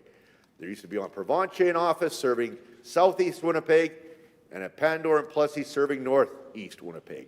We amalgamated it all into one, and the rationale in the report given to us by the executive at the time, and the administration, and the mayor at the time, Glenn Murray, was that this would be better public service, these district offices will be more accessible, and here they are remaining closed. contrary to the intent of that report that was passed by council in July of 2003. The time has come to reopen these offices, to live up to the promises made to the public when those multi-million-dollar brand-new facilities were built, and make them accessible again so that we're getting a true picture, Madam Speaker, of crime and issues in the community that people can report, rather than people just saying, I'm not going to go downtown and make a report. It's too much of a headache. Where am I going to park? I don't feel safe, whatever the case may be. Get the district offices open. That was the commitment gave by this council to the public when we reduced the amount of police service centers from 6 to 4 and spent tens of millions of dollars of public money building these new facilities. And the fact that the police board continues to ignore this request is frustrating, and I can tell you the public is getting more and more frustrated as they try to go to this office and it says, close, go downtown. You know, so that's my comments, Madam Speaker. I'm raising it now because of the fact we have money here for the police. I'm supporting this, even though I didn't support the police helicopter in the past, supporting it with the hope that my words or the concerns that I'm hearing in the community get addressed soon by the police board and or the new chief of police, whenever that should take place. Thank you. Thank you. Councillor Gilroy?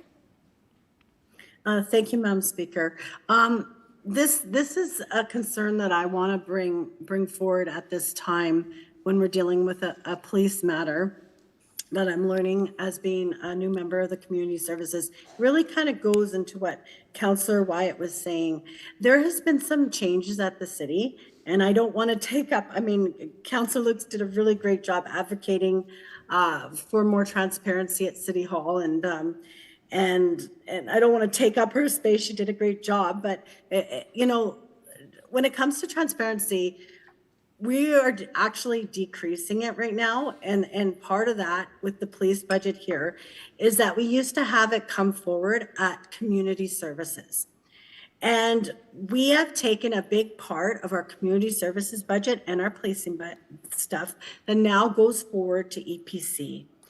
And I think that it's critical because I think that the community, we all get the calls in our office about policing, the lack of policing or what they'd like to see or what they're spending. We get those calls.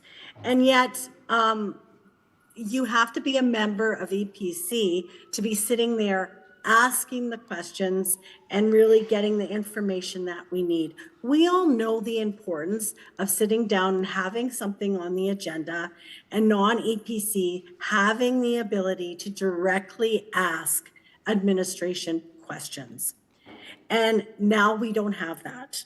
And you used to remember a time when we used to be able to do that at community services and really go through the budget with our public service, with our police force, and really ask questions that we want to hear. And now, this has really been taken away from us as non-EPC members. And I think that it's important to remember that, somebody that's been on EPC and not on EPC, when you're on EPC, you have your own file that you're really worrying about. And I think that that's a good thing. We want our chairs to be well knowledged. But having somebody that's a non-EPC member, being able to ask questions to the public service, scrutinize the budget, scrutinize policy directions, I think is really, really critical. And so I'm very, I guess, upset that we've changed the system and now it's going directly to EPC, which gives us even less of a contact. I'm already feeling like I don't have a connection with our Winnipeg police because we have a police board, we have this kind of system, and I really feel the public feels it's not working. And so us having to manage a budget and then having really very limited access to asking the questions we need to have, is very concerning. you know, when I, as a counselor, asked for a council seminar, we used to have many seminars on multiple things. And now we get very little information, very little seminars. And I should be able to ask for a council seminar on what's going on with the hiring of our chief of police, what's going on police matters. Those are things that I should be able to ask. And you know what, it's really denying the community access to information when they would be able to come to another committee, to be able to come in delegation and ask questions and also scrutinize what we are doing here at the city in terms of policy and budgets. So I want to share that because I really don't think that my councillor colleagues know that this has changed. And I want to bring it up because it maybe was not the intention of this change. I'm hoping it wasn't the intention of this change.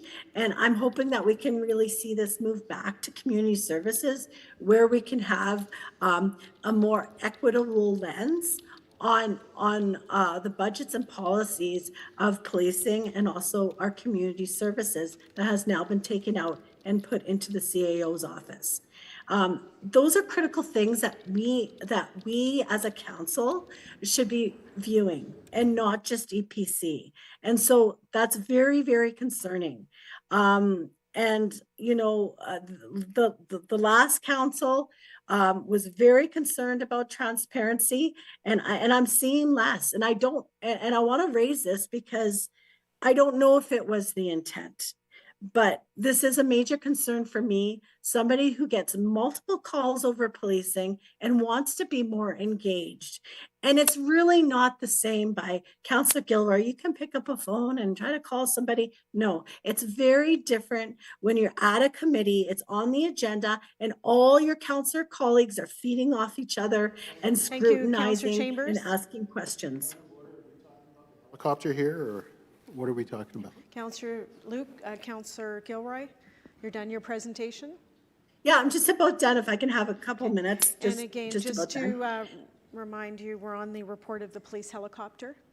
Absolutely. And we didn't have an opportunity at community services to really engage in this topic and many of the topics that Councillor Wyatt was talking about. So it has everything to do with the police helicopter. I will be supporting the police helicopter. Hopefully maybe when the mayor closes, I'm hoping it's going to be a quieter one because that's one of the things that I do here.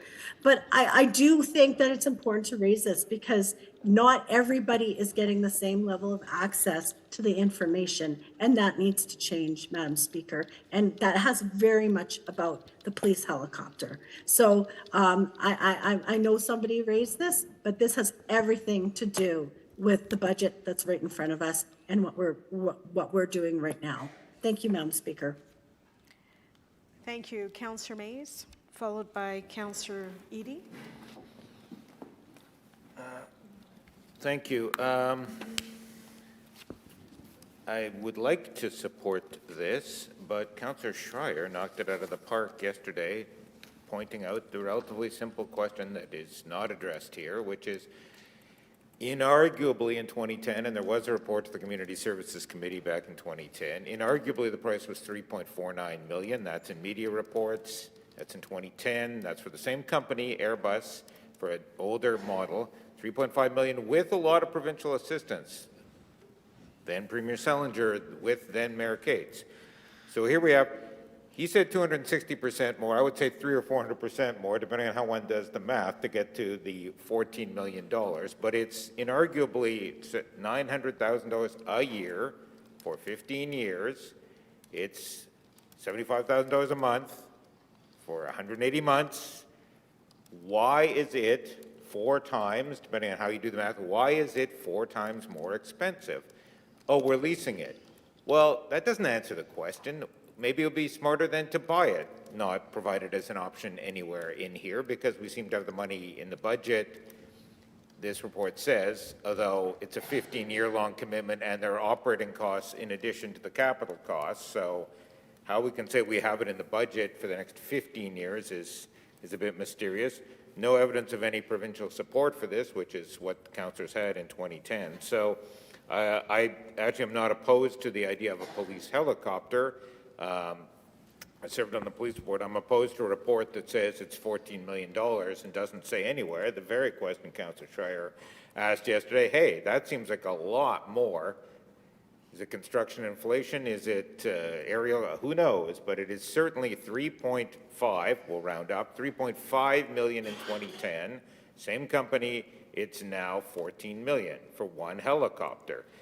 There's some maintenance costs built in, we hear. Well, if you look at the report from 2010, which is on DEMIS, the 3.5 million included the cost of building a hangar. So not really adequate information, I'm afraid. Perhaps going to Councillor Gilroy's point, would have been helpful to have a council seminar on this. I have supported a number of police initiatives over the years. When people around here voted to try and unilaterally change the pension plan, I opposed that. When some people around here voted against a plan on parking, I opposed that as well. And it was 13-3 actually in favor of that. So where we proved we didn't have to pay anything on that one. Actually, it was a very good bit of public policy. So in short, I don't oppose a helicopter in theory. I oppose a report that has a 400% increase. That's how I would do the math. I don't know how Councillor Schreier got 260, but I'm going with 400% from 3.5 million in 2010, 14 million now. It's a huge increase. Maybe there's a good explanation for it. It's the same company. It's 10% faster if you look at the speed, roughly 120 knots going up to 130 knots. It's louder, it's not quieter, so certainly no additional costs being spent for noise deflection or noise muffling. So I would like to be more supportive. I suspect moving the layover would be pointless, as we've seen. So I know the mayor and others have a good record in terms of supporting police initiatives. I don't try not to put things in a dichotomy here, trying to elevate the debate. But for today, at least, I don't feel I have the information in front of me to explain why has there been an increase in 15 years of and Councillor Schreier done all the math. Wages certainly haven't increased by 400% since 2010. Why then would the cost of a single helicopter, a helicopter which included provincial help, which included building a hangar in 2010, why is it now that much more expensive? That's unanswered, so with reluctance, I would be opposed to this at this time. Thank you, Councillor Eadie, followed by Councillor Schreier. Yes, thank you, Madam Speaker. I rise actually in support of this report.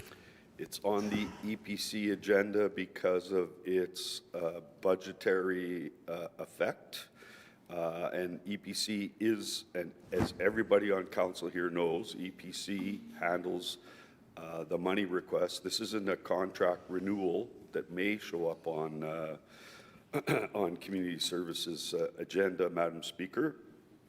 I first want to talk about the helicopter when it was first brought in, and so one thing to be clear, while the helicopter can be across the city quite quickly, following, say, a stolen vehicle chase or a robbery and a vehicle involved, yes, the ability of the copter to follow it. So what happens is, just to be clear, it's not that the police cruisers don't have to get over towards where that stolen vehicle or a robbery involved motor chase. What happens is the police officers don't have to take the public's risk in driving at the speed that they need to deal with that motor vehicle. The chopper's in the air, it's followed, it's very important. Now, you could probably do that with a drone as well, Madam Speaker, and technology is being looked at. I don't know how big of a drone it would need to be, or, you know, it's still, somebody's still controlling it, Madam Speaker. But one thing we should note, the biggest issue back in the day when we were looking at the helicopter was people's privacy, Madam Speaker. You have a police service out there flying over people's property. The drone does the same thing. So if you're looking and you're opposed to helicopters or anything like that, and I know there was a number of people in my ward who were quite upset about drones or helicopters in the air interrupting their privacy when they haven't done anything wrong. So that's one of the issues. Now, we do have to be interested in the public's safety, and so that's why I agree with moving ahead with it and try to avoid privacy issues regarding people who are just legally doing whatever they're doing in their yards or whatever. Noise is a factor, Madam Speaker. I get calls about that and the noise intended. What I've noticed about the helicopter, because I sit out on my stair stoop over on Scotia and I hear the helicopter. However, it is in a quiet mode until it has to get somewhere fast. Then it's making a fair amount of noise because it's running at full power and there's a lot of noise. So hopefully, you know, noise attention, offsetting that is important. Now I want to go back to something here. The province of Manitoba created, made Winnipeg create the Winnipeg Police Board, Madam Speaker, to deal with all these, make a budget recommendation to the city for what they need to do, for what the police service needs to do to keep our community safe. And so what one would find, while members of the Winnipeg Police Board are not to talk about issues, I've gotten in trouble there in the past. However, what I will point out is every Winnipeg Police Board meeting, there are reports. They had a meeting to deal with their budget request of the city. And the helicopter would have been part of that. And so what I would say is, for my council colleagues, if you showed up at that meeting and you read that report, you could go there in delegation and say, well, this kind of information is missing. Can you please get us an answer by the time it arrives at City Council on some of these issues? You're quite capable of doing that. For those who really want to know internally all that about the police board, I believe once the chief is hired, there will be a position that's open for any councillor, if they want to be on the police board, because there's 2 members on there of council. There's a chair appointed by the mayor, and then there's another position, and we heard what we heard at our organization meeting after the 22 election. So I don't know what will happen by November. Hopefully the Winnipeg Police Board is moving as fast as they can to have a new chief of police, but I'm digressing a bit on the helicopter. To say that EPC somehow, we became privy, EPC would have become privy once the police board submitted their request of the city of Winnipeg. Yes, there is back and forth during the budget process where there are discussions regarding that budget. And, you know, I'm not going to bring up any issues, but I will point out that, yeah, EPC would be able to, or the budget working group even, we never had the police board come to us as the budget working group. When I was there, I don't think it did this year either. Because it's the police board budget people who are putting forth that to City Council according to the rules of the province of Manitoba. So I just want to remind everybody of that. And we do need the helicopter. it's 15-year agreement, I think it is.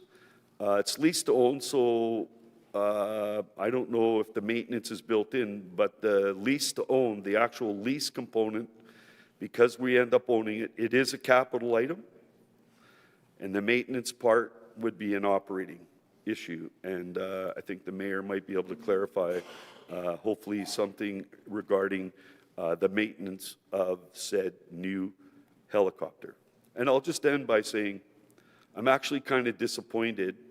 Originally, the concept was, when I was on the police board, the concept was that we would lease, not lease to own, but we would lease a helicopter, and hopefully, if it needed repairs, the leaseor would provide us another one so that it could stay in the air as long as possible.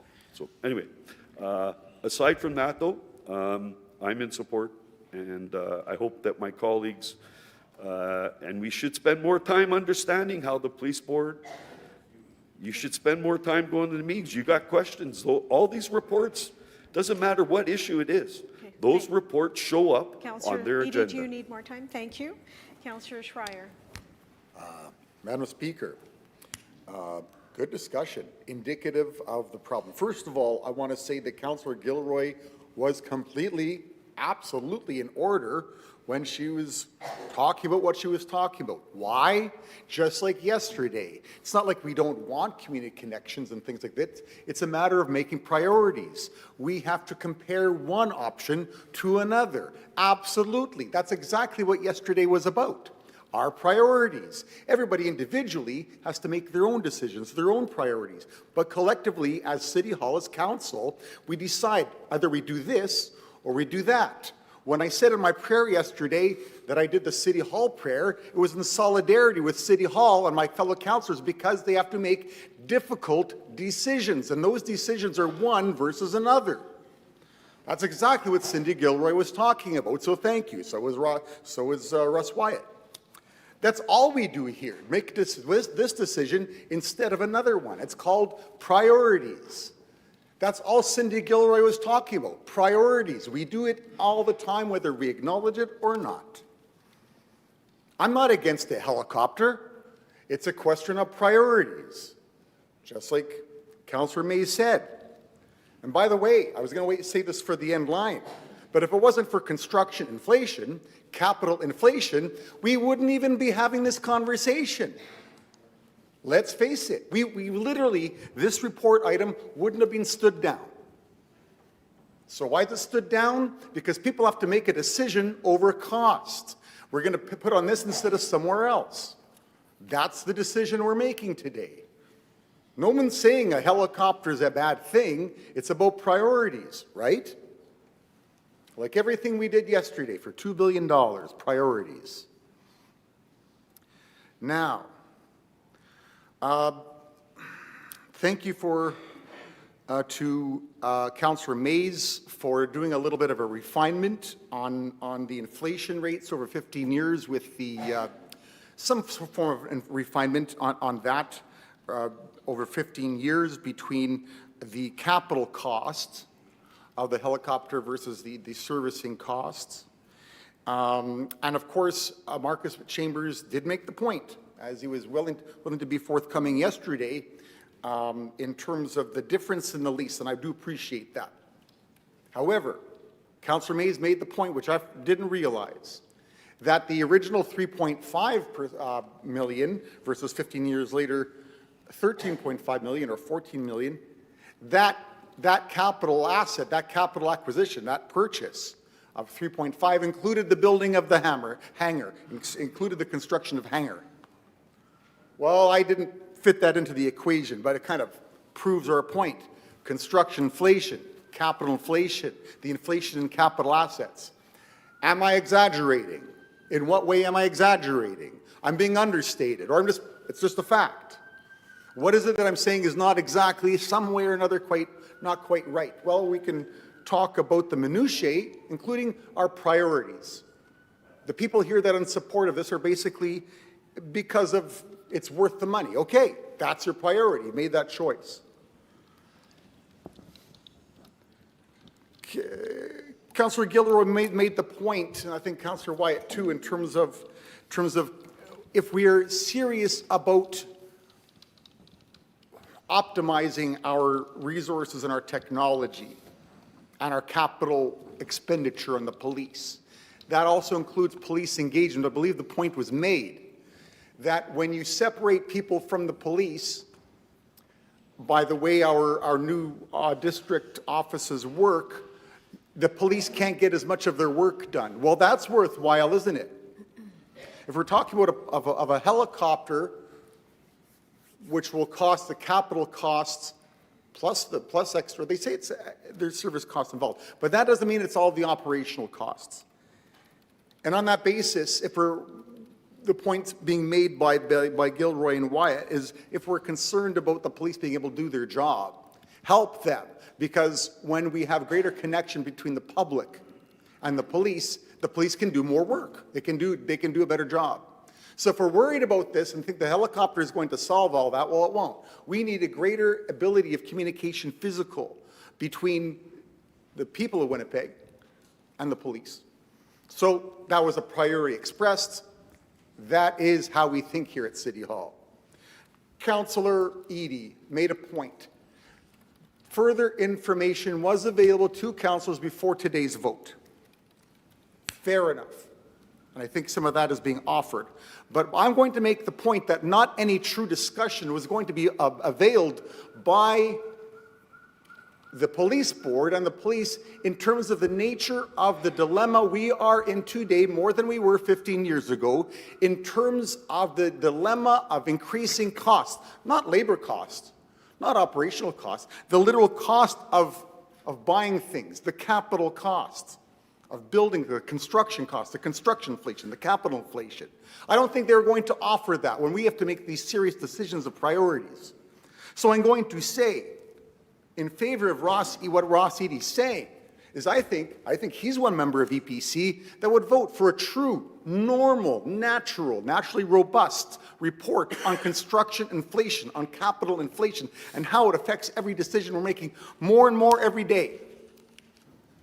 So if we want that forthcoming information in context of making decisions today about things that are getting way more expensive than taxpayers can afford, then we should have that report on construction inflation, on capital inflation. I know Councillor Eadie would vote for it because they voted for it before. How many minutes do I have left? No, unless you think I'm wasting your time right now. If you think someone else has been saying what I've been saying in the circle right now, tell me to sit down. Stand out. Really? Well, really? Are we serious? That's sarcasm? Let me know, because people need to know. People are watching. Am I wasting your time? All right. Councillor Santos says I'm not wasting your time. But I am almost done. As a matter of fact, well, let's look at this, because let's face it, we're looking at alternatives, we're looking at priorities, we're looking at this versus that.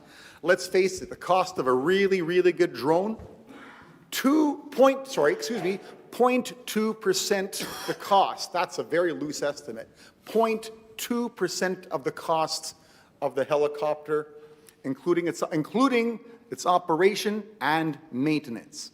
Bear that in mind when we have to make hard decisions that get harder and harder, because we're not dealing with how the cost of capital assets, things that are built and constructed, is going way beyond the people that build the wages and salaries of the people that build them, or the taxpayers that pay for it. I'm going to make that point again, because yesterday during a budget meeting of all things, it was implied that all inflation is the same. Wage inflation is the same as construction inflation, when in fact, if that were the case, we wouldn't have inflationary problems. The problem is it's getting harder and harder for people to pay for it. That's inflation. Thank you, Madam Speaker. Miigwech. Thank you. Thank you. Mr. Mayor, your opportunity to close. Thank you, Madam Speaker. I'm going to take this opportunity to maybe make a couple comments related to some of the comments and questions that were posed by councillors. One, I think Councillor Schreier's comment about construction inflation, bear in mind as well, in 2010, the Canadian dollar was much closer to par. than it is today as well. So costs of procuring anything that may come from the United States, I'm not sure exactly where this, but again, the cost of procuring anything from outside of Canada certainly has risen as well. To Councillor Wyatt's point, as a member of the police board, certainly not speaking for the board, but speaking as a member of the board, I appreciate his comments regarding district offices. I can assure him, as a member of the board, that the board takes that very seriously, but his comments and requests are noted once again. And then, as per, through you, Madam Speaker, the concerns raised by Councillor Gilroy, I just want to remind the councillor, the police budget has been on no less than 3 separate public agendas. The police board public agenda, executive policy committee public agenda, and also, of course, the council's public agenda as well. And so I do know that if there is questions that a councillor wants to ask related to the police budget, I'm very confident that certainly I, as a member, would be willing to try to get the information for any councillor or member of the public for that matter. And certainly I won't speak for him, but I'll speak for him. The police board chair, if I can, I'm sure would be open to fielding any questions as well. The bigger thing, I think, that perhaps, I don't want to speak for her, but perhaps Councillor Gilroy's frustration in part stems from the fact that in 2010 or so, as we know, the province of Manitoba instituted the Police Services Act and brought in police boards. And police boards are charged with providing civilian oversight, civilian governance, respecting the enforcement of law, the maintenance of public peace and the prevention of crime in the municipality. And the Police Services Act goes on to talk about the role of the police board, which is distinct from and separate from council. Part of the rationale, if I recall, back in that day to bring police boards into place in the city of Winnipeg by the province of Manitoba is to try to separate any potential of political influence or interference that could have been possible and remove the oversight of the police service and put it in the hands of a civilian body. And we know certainly across Canada there are police boards, across the U.S. in some parts as well. And the role of the police board is spelled out in the legislation, and we as a city are required, obviously, to comply with that legislation as well. And Councillor Eadie was talking about that, and I appreciate his comments on that. Back to this helicopter, though. Just going back in reference here, the first mention of the fact that the police services was looking to put out a tender to look for a new helicopter was 4 months ago. So this has been certainly in the public domain since October the 1st, 2024. So this has been a matter that has been known and circulated in the public for at least 4 months now. And so when something's been in and made public and been known or available for 4 months, and getting information on it is something that I would encourage all councillors to do, and if there's more questions to be asked, then they can ask that. I do want to address this as well. The councillor from Daniel McIntyre referenced a council seminar request. I do know I saw an email about a request related to the police and the police recruitment process. I would remind all of us that an HR recruitment process is just that. We wouldn't have a council seminar in the middle of an HR recruitment process for a chief financial officer or CFO, as we know, because many people around this table have been involved in one way or the other on a selection committee or an HR process to hire someone. Aspects of that are confidential, and for good reason. You take a look at, for example, candidates who may want to put their name forward, and have that, as an example, exposed in a council seminar or some information sharing session in the middle of a recruitment process could jeopardize that person's current workplace and employment. So the HR processes, kind of writ large, have a method that they follow and steps that they follow, and having kind of a council seminar in the midst of them would not be something that I don't think I would see ever happen in any any HR recruitment process. So, excuse me, so hopefully that helps. But again, if counselors, if colleagues, if members of the public want information further to the public information that is given, and this, as I said, this the issue of this helicopter has been known for 4 months now, and the police budget has been on no less than 3 separate public agendas. Thank you, Madam Speaker. Thank you, Mr. Mayor. I'll call the vote. All in favor? Contrary? Okay. It's carried, and Councillor Mays, Councillor Mays and Schreier noted in opposition. Thank you.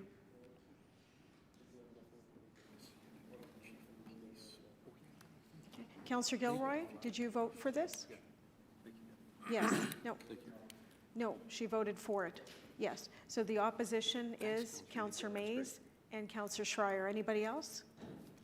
Okay, and that's carried. Thank you. Next item, Mr. Clerk, item 10. Item 9. Item 9, yes. Item 9, contribution towards redevelopment of the former Hudson's Bay Company building located at 450 Portage Avenue. Thank you. Mr. Mayor, to introduce the item. I'll wait to hear from my colleagues, Madam Speaker. Thank you.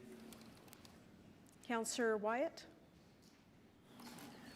Thank you, Madam Speaker. I stood the item down only simply, this matter pertaining to it was before us because a number of months ago we had True North before us, along with Chief Jerry Daniels. It was related to the Portage Place redevelopment at that time, and they were here and made a delegation on that issue at that time. Members of council were able to ask them questions. I asked the Chief Jerry Daniels questions, upon which the response was, I was concerned, and I guess I still am concerned. The issue or the question I asked was how long or when will we see the undertaking of the redevelopment of Hudson's Bay underway, and the opening of a new facility there, and the response was kind of like 2 to 3 years. It was kind of vague coming from the chief. I was concerned about that. I'm still concerned about that. I'm very supportive of the project, but there has been a commitment of significant public dollars. Our TIF is tied, by the looks of it, to the improvements to the sidewalk and streetscaping in the area, as well as I'm sure to the project itself. However, there may be, I'd like to know, I guess, in terms of the response or in terms of any comments that could be shed on this by the mayor or any other member of council, in terms of whether or not there have been discussions. And we have in the past, for example, placed sunset clauses on TIF agreements where, in the event we want to see a project moving a little faster, we will, and we don't see it moving in the direction we want to see it moving in, that we'll place a sunset clause on the TIF agreement saying that it will expire by such and such date, if the development permits are not pulled for the sake of the TIF. And right now, this, just to keep in mind, members of council, that as per the report here, council voted prior to the last election, June 23rd of 2022, to approve the tax increment financing grant to the Southern Chiefs organization with respect to 450 Portage Avenue. So we're coming up here to 3 years of when the TIF was approved. I'd like to know the progress on that project. It's an important project to our downtown. It's a historic building. There's been a major commitment of public money, and we want to make sure that the commitments made are fulfilled. And if there's any issues or concerns, or if they're having difficulty of any kind, that we're here to assist them, but that we see this project move proactively in light of the public commitment and the public funding that has been given to this project. Because as we know as well, the longer it takes to do a project, the higher the costs go. And my fear is that the longer it takes, that there will be more requests for more public funding because of the delays in bringing the project forward in the first place. And that could be quite substantial if these delays are allowed to continue.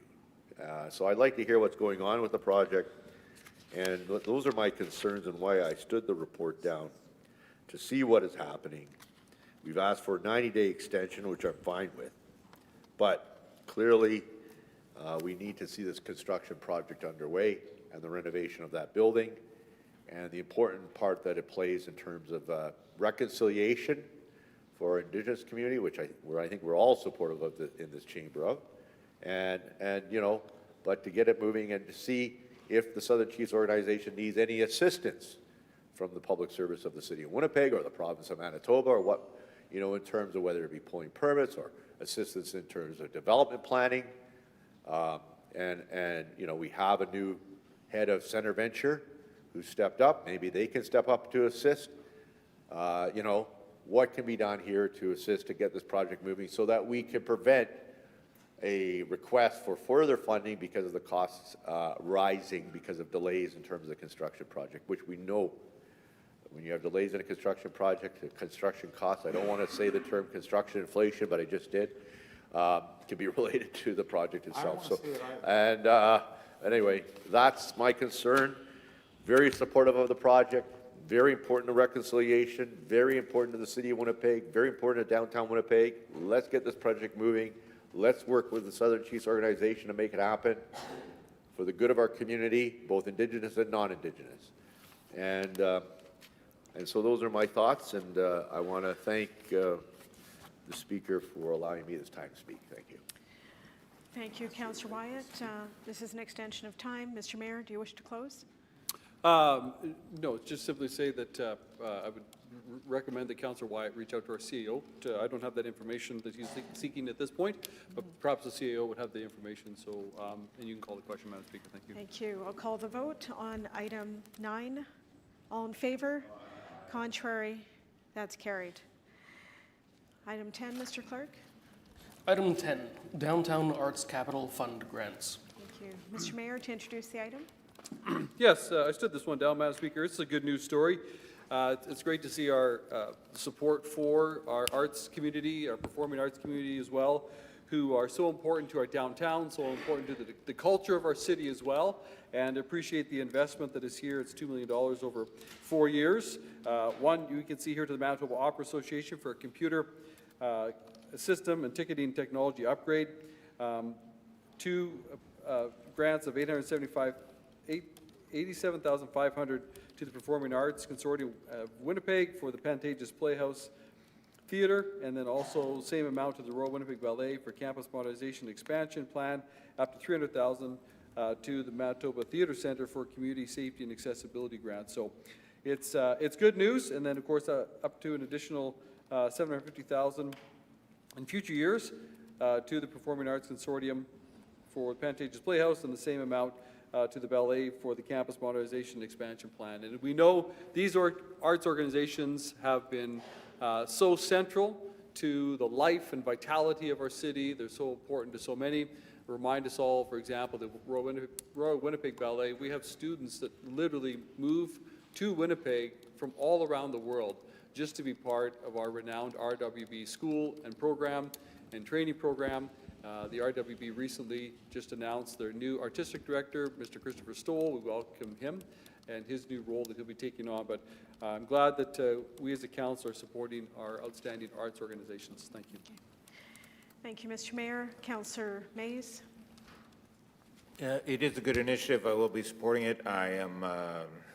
It's unfortunate that, as you know, Madam Speaker, I've been the councillor up on the WAG board for some number of years now, and the WAG had a proposal in, but this isn't. This is determined by the public service. So I just hope if the WAG comes back with an ask, we did just approve almost $14 million in new spending on a police helicopter. So and yesterday we certainly approved some new spending. So hopefully we can work out something with the WAG. They do have private money, they do have provincial money. They need to replace the elevators and infrastructure project, elevators that date back to the opening of the WAG in 1971, when it was still the WAG, not WAG Kamayuk.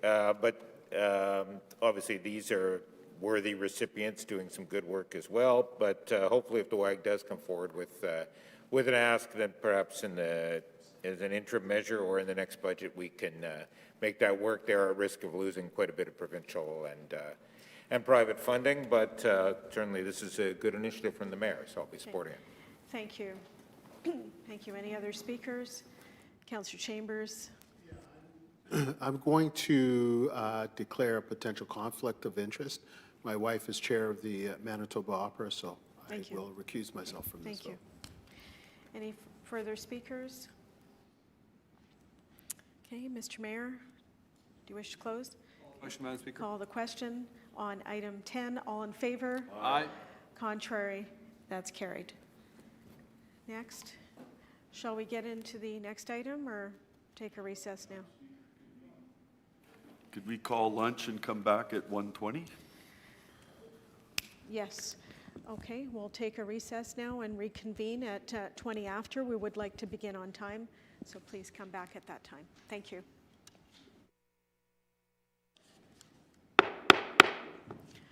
Good afternoon. I'd like to reconvene our council meeting of January 30th, 2025. We're on the report of the Executive Policy Committee. Item 11, Mr. Clerk. Item 11, updates on encampment cleanup pilot. Thank you. Mr. Mayor, to introduce the item. Thank you, Madam Speaker. I'm not sure who pulled this down, but I'll wait to hear from my colleagues. Thank you. Councillor Wyatt. Stood it down. I've had a read of the report, and I just want to point out some concerns, I guess, that should be highlighted here, that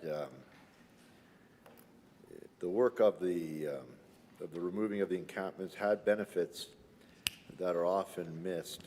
It was pointed out in the report, the pilot created an unexpected and positive outcomes, including enhanced relationships between encampment residents and outreach agencies, and offered new work experience opportunities for participants in the cleanup site and MOST programs.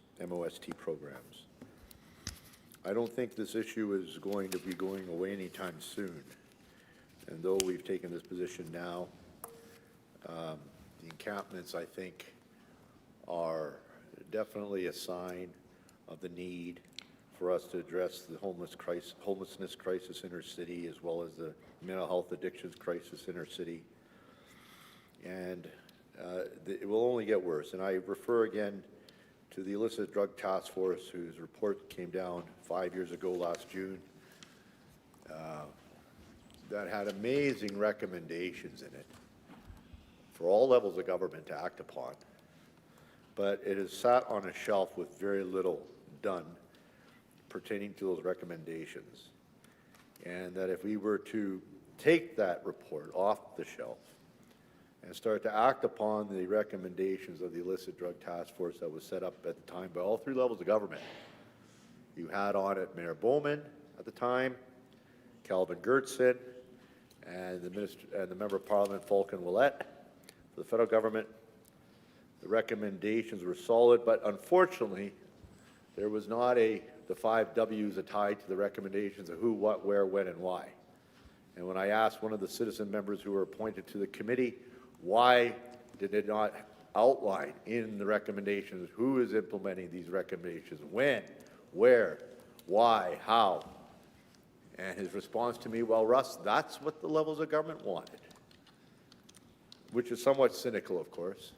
Why would you write a report and then not have the recommendations in the report? Excellent recommendations. I encourage anybody who hasn't read that report to read that report. We're struggling with the challenges in our streets today. You don't have to reinvent the wheel. That report outlines the problems clearly on various levels and a whole host of recommendations that if we acted upon them could make, even a fraction of them, could make dramatic changes in our streets today and for the individuals out there who are sick and suffering.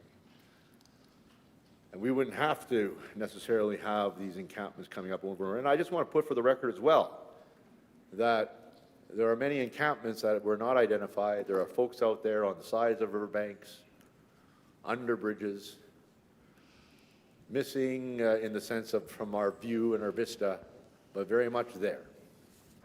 And we can't forget of the kind of city that we are. We are a cold city in terms of our climate, and there has to be a better way, and there is a better way. And that way was outlined in that report. I would encourage the mayor's office and the other levels of government to dust it off and to start to implement some of the recommendations, some of the very simple things that we could be doing.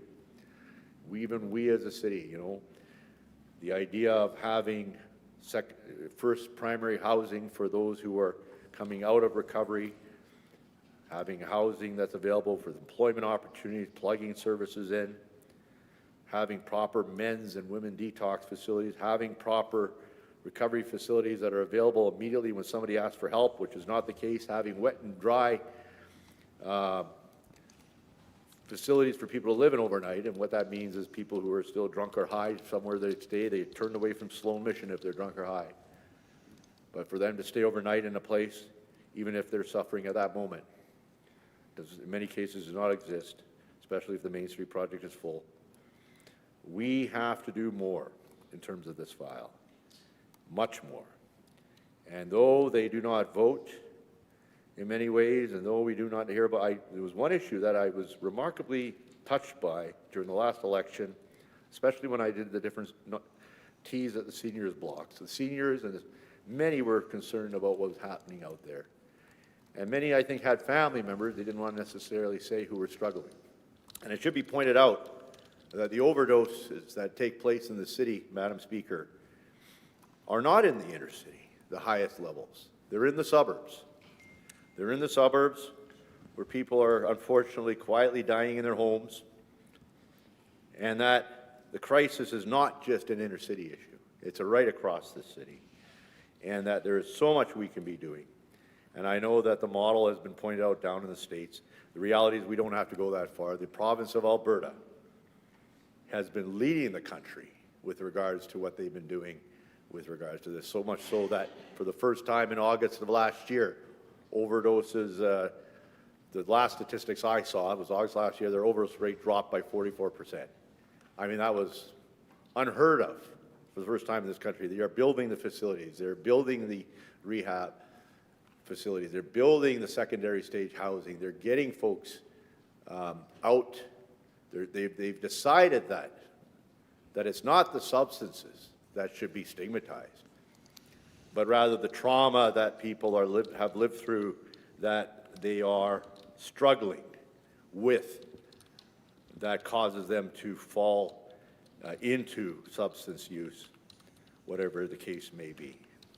So I would encourage members of council and the mayor's office to reignite this issue, that this can't be the last thing. We have so much we must do on this. And the illicit drug task force gave amazing recommendations that if even we acted on 10% of them, we would make a huge difference in our community out there. So thank you very much, Madam Speaker. Thank you. Councillor Schreier. Thank you, Madam Speaker. I wasn't going to say anything, but Councillor Wyatt made some good points. It's talking about recommendations from a report, as well as, well, the content of that report and how these reports are prepared, where the information comes from. It's really important where the information comes from. And so, as we dust these things off, and as Councillor Wyatt said himself, this isn't going away soon. On that basis, is it static? No, it's constantly changing. This isn't a new issue. It's grown to the extent we have to look at it in a new way. It's been there for a long time. It's an expression of something that's always been there. But in this day and age, and I'm not going to go into the factors today, but in this day and age, given a few heavy factors, it's getting worse.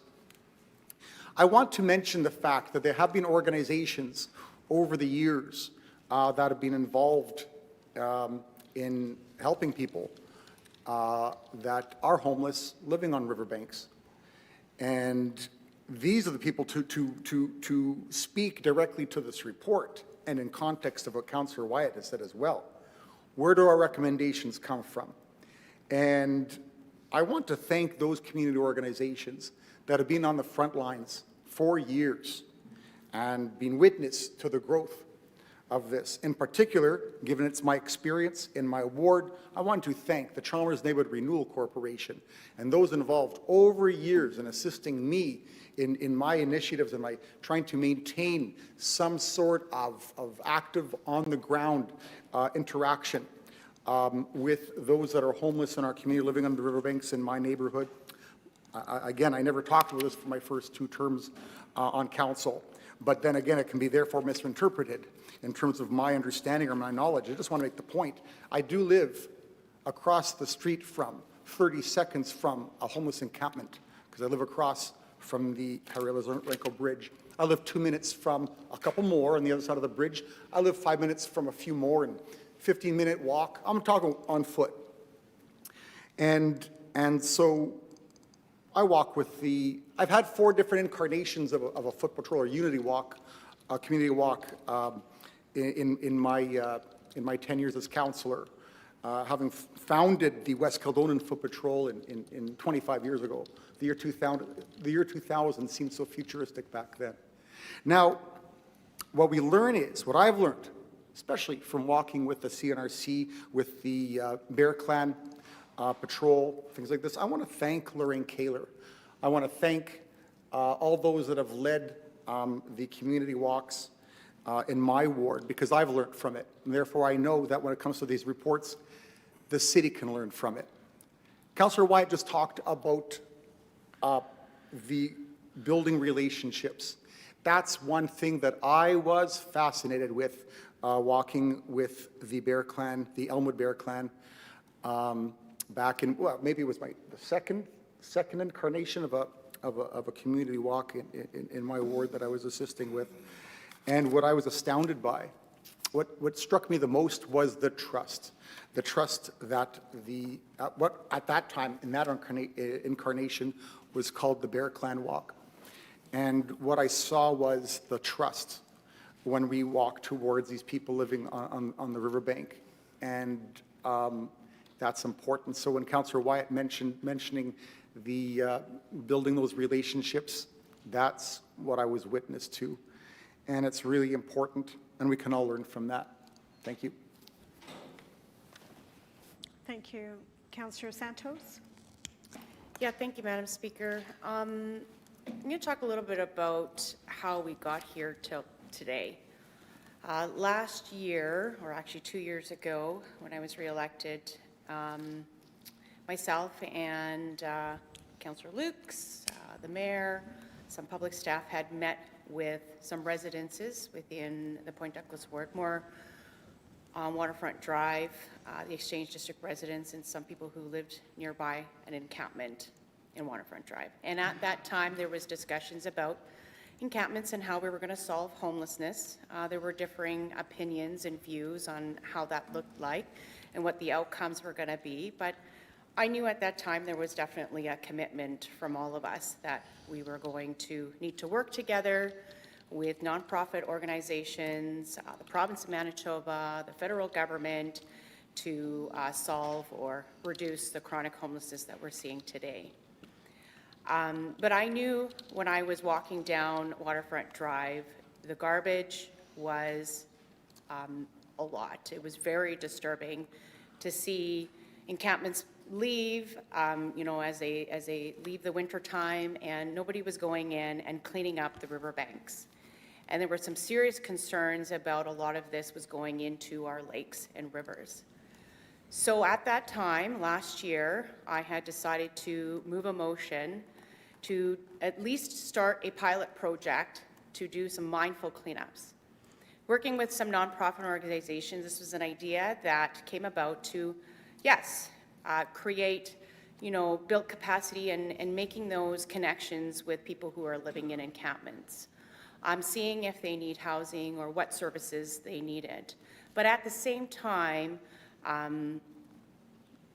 helping them with some of the large debris or the smaller debris that they bring there. Now, there's some challenges with that, and I won't get into it, but I'm happy that EPC at that time supported the my request from my office to at least see what the costs would be. They also did a cross-jurisdictional scan of what a sanctioned encampment site would look like. They had mentioned that they would work with some nonprofit organizations to see how much it would cost to, what a mindful weekly cleanup would be. And so fast forward to today, we have a report in front of us, and yes, it's to say to discontinue. But I also want to highlight the report comes at a very timely juncture.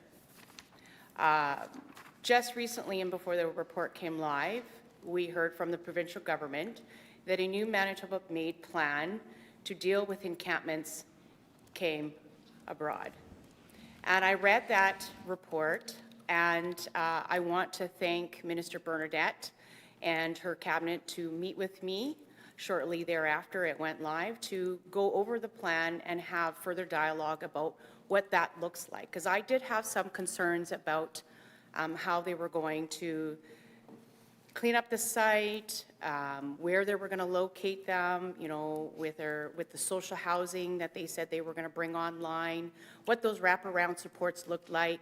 And she had mentioned that they would do everything in tandem and continue to work with the City of Winnipeg. The document is, you know, not perfect.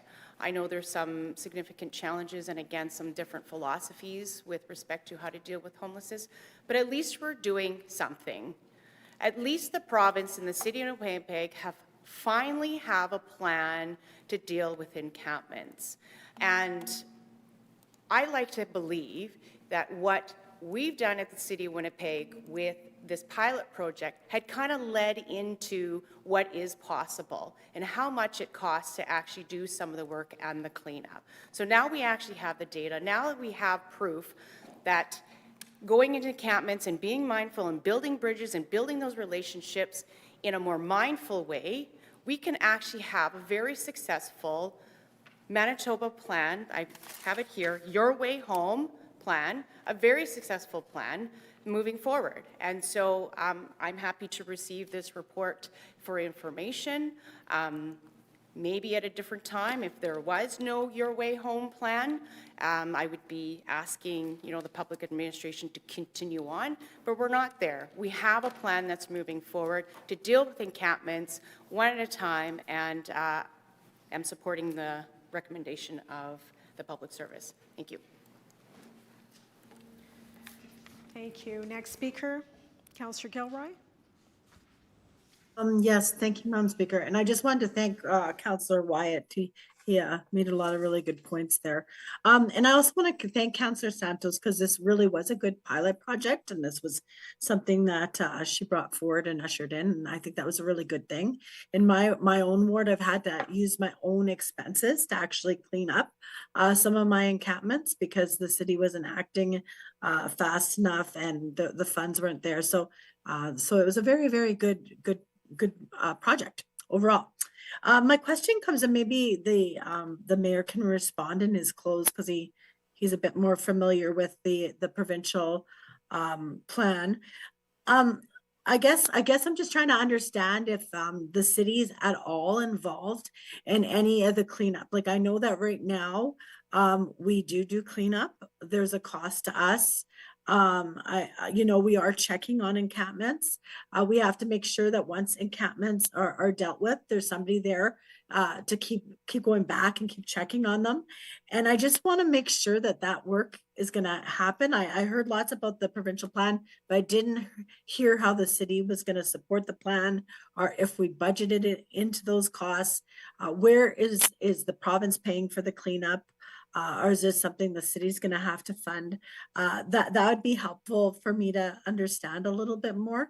And then in terms of yesterday's debate, the community connection space, this is an area where I think the downtown safety partnership fits in terms of doing that work. So, and I know that they were part of the pilot project as well. So just some clarity, because I mean, this could be something we could keep going if we're, I guess I'm worried about the cost of these cleanups and who's paying for it. I didn't hear that the province was paying for the cleanups. So if they are, that's great. And if the mayor can maybe just provide us some clarity on that. I don't think we budgeted for it. So but if we are receiving this as information, it would be nice to know if there's going to be cost to the city for monitoring or any kind of cleanups. Thanks. Thank you. Mr. Mayor, to close. Thank you, Madam Speaker. Thank you to my colleagues for their comments. And I'd be glad to try to respond somewhat to Councillor Gilroy's question there. Yeah, with the Your Way Home plan that the province has brought in, and I'm really, really pleased that we are working off of one coordinated plan now. And ultimately, what that plan calls for is all the different entities and agencies who are doing a part right now, including the City of Winnipeg, to continue to do a part and play a part in the plan in the delivery of the one plan. So there's roles there for mobile outreach agencies, there's roles there for folks that work in housing, and there's roles for the City of Winnipeg. This is a brand new plan. It's going to continue to be worked out.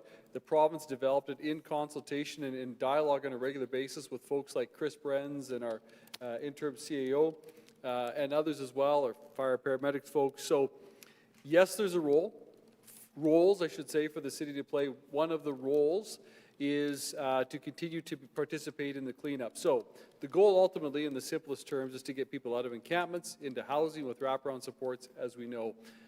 Once an encampment has been identified, and ultimately people taken from there, there's a dialogue. It's not just we're taking you out of there forcibly. That's not what's happening. It's that ongoing relationship that some of our frontline agencies and those third-party agencies already have with the individuals within the encampment, and working with them to get from the encampment into the housing with the supports, making sure that all the belongings they want to take with them are taken with them.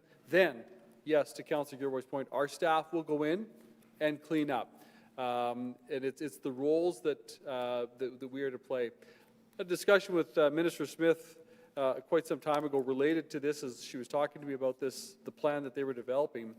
And a couple things that she said clearly is that she appreciates, province appreciates the roles that we play. For example, our funding to 24/7 safe spaces, our funding to mobile outreach, our coordination with them with fire paramedic, our coordination with them working in partnership with other agencies, and the work that we do to clean up encampments. And her request was that the City of Winnipeg continue to play those roles for this plan to work. So it's a long answer to say, yes, we will continue to, as a city, as partners in the plan, be kind of the cleanup agency when the time comes to clean up the encampments once they are fully vacated. So with that, Madam Speaker, I invite you to call the question. Thank you. Sorry, I know Chris Brenz is available for any councillor. There was a council seminar. Maybe not everyone could be there, but if you have more questions for Chris Brenz, he said right now we could do this within budget for this year. That's their plan, and then 5 to 6 months from now, they'll watch as a department to see if they need more funding, FTEs, or just whatever. So feel free to reach out to Chris Brenz. Thank you. Thank you. All in favor? Item 11? Aye. Contrary? That's carried. Item 12? Item 12, Chief Construction Officer. Mr. Mayor, to introduce the item. Yes, thank you, Madam Speaker. Really pleased to stand and introduce this today. Very excited to see the recommendation that has been brought forward by the committee. And I want to stop and thank right here and now Councillor Mays and Councillor Dobson, Councillor Schreier for their good work. I know they worked many, many hours on kind of identifying the appropriate candidate, and we have here the candidate they have brought forward, that Mr. Thomas Sparrow, Victoria, BC, be appointed to the position of Chief Construction Officer of the City of Winnipeg, effective no later than April 1st, 2025. Initially, this position was something I campaigned on. It was a campaign commitment, but on October 17th, 2023, I want to make clear that this really became, and I thank Council for this, a council position and pursuit. and therefore be resolved that council seek to hire a chief construction officer as soon as possible. And I commend all of council for identifying the need for this individual and this kind of work. And I know that the recommendation that the group has brought to us is very, very timely. In just a few moments from now, we're going to deal, for example, with item number 19, which is the NUPIC audit report. There are major capital projects that we have that we really need to make sure we have all levels of oversight that we can have. And someone with the skills that Mr. Sparrow has and the experience and the background, both public sector experience, private sector experience, knowledge, in this case, someone who comes from kind of outside the city, I think will be very valuable as well. So I'll maybe say a few more things in the close, but I want to again thank the individuals around this, the councillors around this chamber who worked so hard to bring this name forward. Thank you. Thank you. Councillor Mays, followed by Councillor Schreier. Thank you, Madam Speaker. Yes, this was a campaign commitment of the mayor's that I certainly agreed with. That was a good lineup we had in there. The mayor, out of diplomatic excess, perhaps didn't mention his, from his office, Brian Kelsey was actually a good part of the team, and Brent Panteluk from our city staff. So very good lineup and a good hire, I think. I did call in yesterday for people to elevate the debate, so I will take my own advice. There were some comments I was going to make that I'm not going to make, so yeah, I'll leave it at that. Good process, good group. Certainly support the recommendation, and hopefully we can get this person up and running and get them focused on some of our major capital projects. Thank you. Councillor Schreier. Madam Speaker, I guess something, part of what I'm going to say is a little redundant given what Councillor Mays just said. This is an excellent idea. I really do want to thank Brian Kelsey. Yesterday we were told not to disparage the staff of politicians. Well, was anybody going to stop me from thanking Brian Kelsey for his good work here? And quite frankly, his inspiring words, how he expressed his motivation for being part of the process, being part of the initiation of this process to find a suitable chief construction officer. I want to thank Brett Panteluk from Human Resources. Excellent way of formatting the process. I'm not saying I would agree with the entire process, but you know, any individual running that would maybe have done it a little differently. I certainly learned something from the process in terms of what Brett and Human Resources, what they've learned and what they can apply in something as serious and complex as running something like finding a suitable chief construction officer for the city of Winnipeg. It was a pleasure to work with Sherwood Armbruster, who was also on the committee. It was a good committee, and I learned stuff. I don't want to waste people's time, but this is really important. And if you don't want to take my word for it, take Brian Kelsey's word for it, because he expressed it in an excellent way to all the candidates, and we had excellent candidates. Quite frankly, I mean, considering the caliber of candidates we have, I'm going to mention this. Tom Sparrow is really something, and you'll see. I'm not going to get into his background, but this guy is super qualified. Having said that, we're getting into super difficult times when it comes to how we create efficiencies and effectiveness in our construction contracts. Why? Because of the need to prioritize and be as efficient as possible and as effective as possible, given construction inflation. Got to say it. It's actually contextually involved in almost everything we do. So, hats off. And congratulations to Tom Sparrow. You'll learn about this fellow. He's going to have some big challenges. That's the reality of it, because we do. And I wish the best for Mr. Sparrow and us as we move forward with a brand new concept of Chief Construction Officer here. And I want to thank His Worship, Scott Gillingham, for being part of this initiative, for initiating this, which we have to do. The challenges are going to, in a sense, will start now that we have an extra conduit of accountability, literally in the middle of everything, trying to be as efficient as we can. I'll leave it at that, and then we will move forward from here. Tom Sparrow has his hands full, and he will with me as well. but I know he's good at his job, and if we could have had, we were even discussing, can I say this? If we could have like an assistant construction officer, we would have, because there's some fantastic candidates out there. We're going to learn a lot from now on as well. Thank you very much. Thank you. And Mr. Mayor, to close? I think Or Councillor Councillor Wyatt. Wyatt first. Thank you. Thank you, Madam Speaker. Now that everybody's finished patting each other on the back, I just want to say a couple of things. Number one, we're looking here at a new position, a significant position, Officer of Council, reporting and accountability measures similar to those in place for the statutory officers of Council, which acknowledges that the Chief Construction Officer position is not statutory within the City of Winnipeg Charter. So we'll be looking forward, Madam Speaker, I'll be looking forward, along with hopefully other members of Council, I'm sure, with seeing new policies coming into place, new direction with regards led by the Chief Construction Officer. We want to be able to see measures taken to improve our existing tendering processes, to see hopefully cooperation take place with tendering between the city and the province of Manitoba, hopefully ideas around accessing both labor as well as products such as aggregate, but to be able to bring down the cost of construction in the city with regards to roads, and to put the City of Winnipeg more in the driver's seat when it comes to our tenders, where we are often tendering late in the process, and we wonder why the tenders come in high.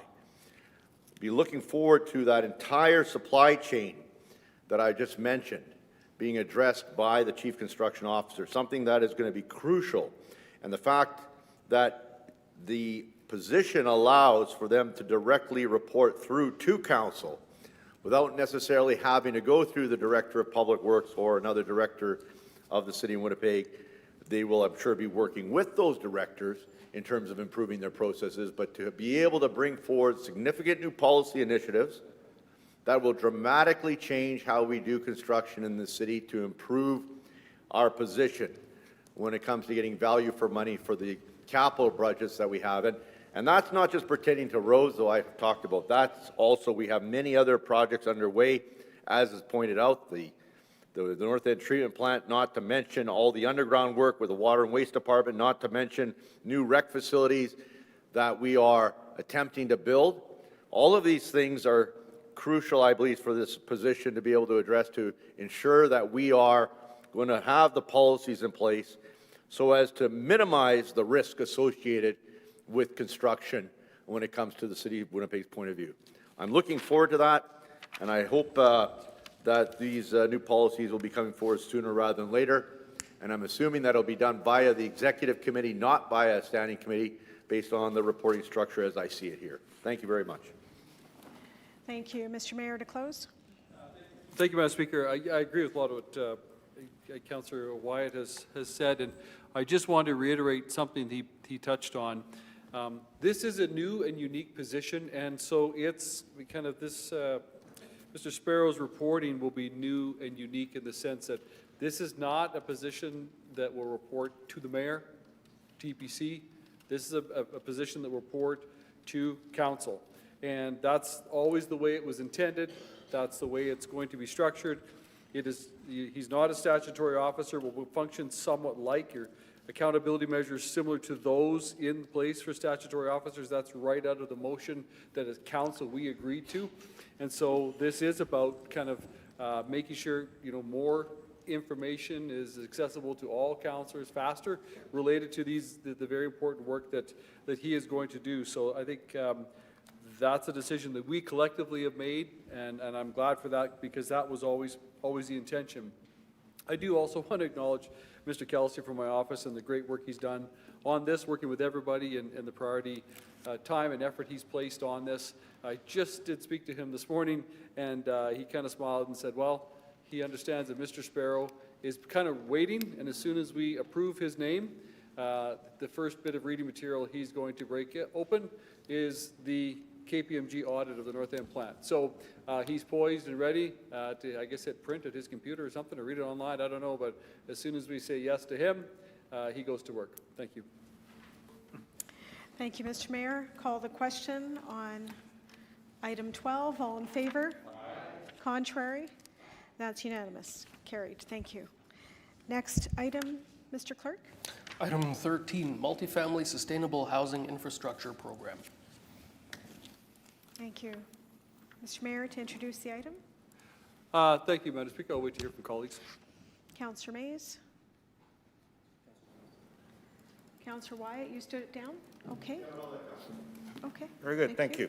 I have the word elevation written in front of me, which is not merely a U2 reference, but an admonition to myself. So, this report on the infrastructure portion of the Housing Accelerator report is kind of a child, a offspring of the report that we had in December on all aspects of the Housing Accelerator report. You may remember that that report, as it went through EPC, said, well, we're just going to get a delay of, it's fine, the federal government's going to give us a delay of a period of time on the infrastructure. That, unfortunately, was not the case, and so we got the rather last-minute amendment before the December council meeting about the infrastructure plan. I'll be supporting this today, and the bylaw, I supported the infrastructure plan as it was presented somewhat hastily in December. Lesson learned there, of course, is our staff may think the federal bureaucrats are in support of something, but until we get that in writing, we should be cautious, and that'll be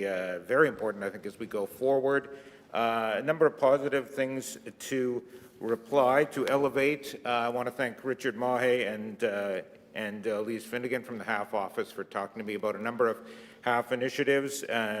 The report that came forward in December from Matt Dryborough and Richard Mahe was actually very good. Say something positive about that, in that it had an element of reality to it. It did say that HAF funding is subject to parliamentary appropriation in each fiscal year, and therefore there is the potential for change in the priorities. In other words, that was a realistic apprehension of what might happen in the coming federal election, and for that the author should be commended. To phrase it a different way, as Councillor Luke said in December in the debate on this item, well, what probably will happen is a change of government. So I think that's important to make that realistic note as we go forward. So commendations to the staff on that, and to Councillor Luke for being open to say, look, government will likely change, so we should be cautious as we go forward in our debate in June. And I do say in June, again, I had sort of told earlier today, ask questions earlier. Well, I've been asking questions about this, and unfortunately, originally was told, well, the feds will have to sign off on information. That was not the case, and I did get a 52-page disclosure from Mr. Mahe to his credit and Denise Jones's credit. The report that was submitted on the HAF. Interesting reading, for me, interesting reading. And I want to commend our CFO, Tracy Graham, to elevate the debate, say something good about Tracy Graham, because the attestation that went with that report that went in to the federal government says, it's a sworn attestation saying, I'm not aware of any circumstances that could prevent the recipient from completing or achieving the commitments by the timeline set out in the contribution agreement. So that resolves a thing we were debating in December. We said, let's have the hearing in June on the fourplexes. We're told, oh, it's risky, you might miss the deadline. No, as it turns out, well, firstly, we got the second tranche of money, some good work by Mahe and Finnegan and company there. We did get that second $30 million. But more importantly, we have an attestation from our CFO saying, I'm not aware of any circumstances that could prevent us from getting done by the June 12th timeframe. So, good. We will have the hearing then in June. That seems to resolve that matter. There had been some concern, oh, we can't have the hearing on the fourplexes in June. Clearly we can.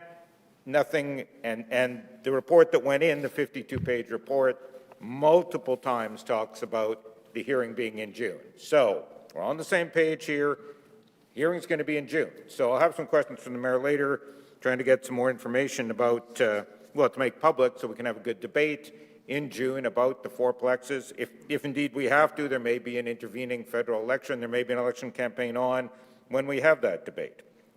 But in terms of the infrastructure part of this, this, of course, is, well, hopefully we will get spent some of this money, I suppose, if we ever get a third tranche. I know this has been Councillor Brawadi's goal under the Housing Accelerator, to his credit, We had been told, the report says 35 million.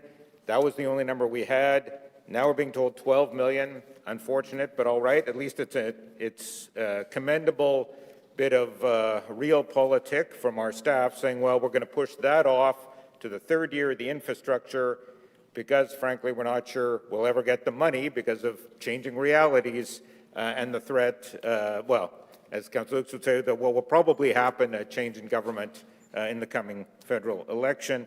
It is interesting to note, again, thanks to Mr. Mahe for a report that came to EPC recently, we're already at 1,002 units of missing middle housing, 1,002, up from 850 just a month before. Why does that matter, you say? Well, because our goal over 3 years for the missing middle, 1,026 units. We're already at 1,002 and we added 150 in 1 month. By today, we're likely over the target. So that at least boils us down then. So when we meet in June for that week or 2 weeks of hearing, we'll be able to say the only rationale here is to do this for the money because we'll already have met the target. It won't be something we need to do to meet our target. We're already almost there due to some work. We've actually only spent $1 million of the 30 we've got. That's in the report. And we've already almost hit this missing middle target, which includes things like fourplexes. So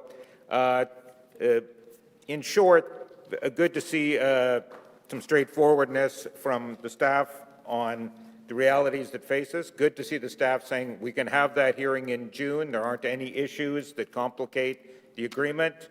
Public attestation on that. Good to see the staff, Mr. Mahe and others saying, you know, we're already at 1,002 units on this missing middle. The infrastructure money isn't going toward the fourplexes, so there's no implications there.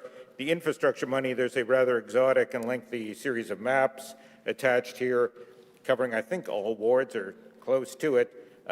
Seems to make sense in terms of where the infrastructure money would go if indeed we ever get it. So I'll be supporting this today, and it's sort of a trying to be positive, trying to elevate here, say some good work by the staff in answering some of the questions I've had about this part of the Housing Accelerator and other parts. So as we turn the corner and head toward that hearing in June, there's certainly time that we'll have to get that debate going. I'll be asking the mayor about that later today.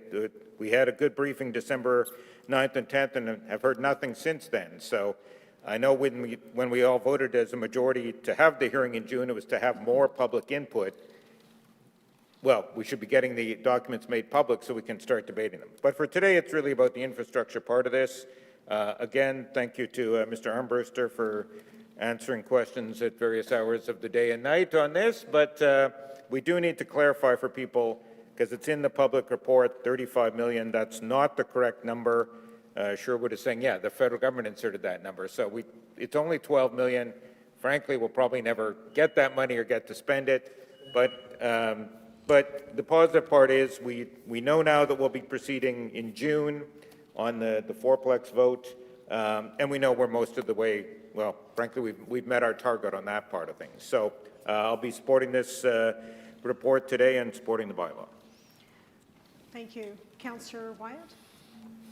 Madam Speaker, I stood the matter down because there appears to be an error in the bylaw, page 13 of 21, the mapping.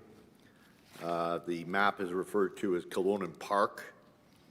There's a map here also, Polo Park, which is the Polo Park area. I'm assuming that they meant Kildonan Place, not Kildonan Park. Kildonan Park is up on Main Street. Kildonan Place is out on Regent Avenue, and the mapping is incorrect. And I just need to get clarification on that before we vote on the matter, if the bylaw will be corrected, because it specifically in the report refers to the bylaw to amend the Housing Accelerator Fund Grant Program bylaw. Be enacted in accordance with this report, a draft of which is attached here too as Appendix A to this report. So I need clarification on that prior to the vote, if this will be corrected. Thank you, Madam Speaker. Thank you. Mr. Clerk?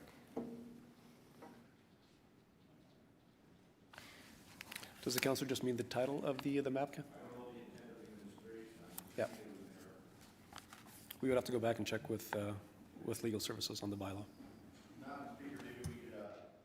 Item down and then come back to it later on. We have other items on the agenda to give the administration time to consider the correction that I think probably needs to be made. I'm assuming the title on the map is incorrect. Are there any other speakers on this item? Not at this time. We may not get an answer immediately. Mr. Mayor? Yeah, I guess there's a way, to the council's point, procedurally to proceed Come back with to the other end. items in the agenda and just come back to this and once we get an answer today. I'm assuming it's a simple answer, a yay or nay. Yes, we will do that. Thank you, Mr. Mayor. Okay, thank the councillor. Okay, so we'll stand that item down. Okay, proceeding then to the next item, item 17. Item 17, 2024 Development Agreement Parameters Update. Thank you. Mr. Mayor, to introduce the item. Thank you. I'll wait to hear from my colleagues on this item. Thank you.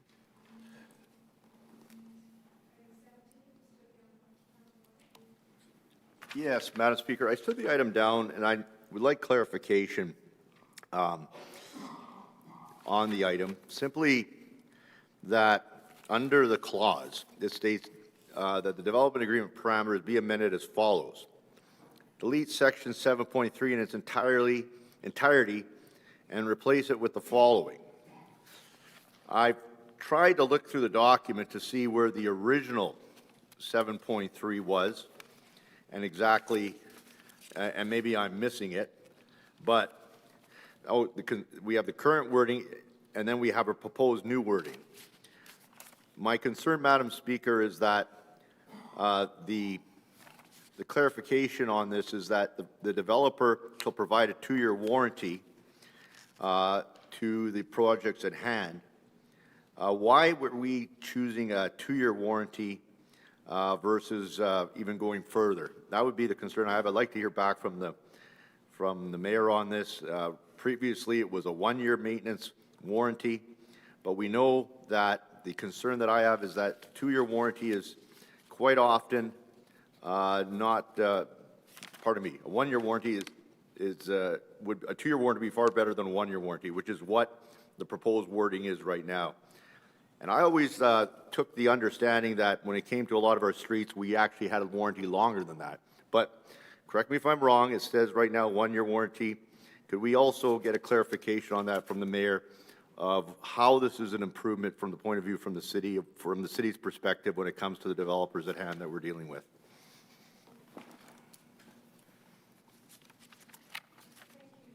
Next speaker.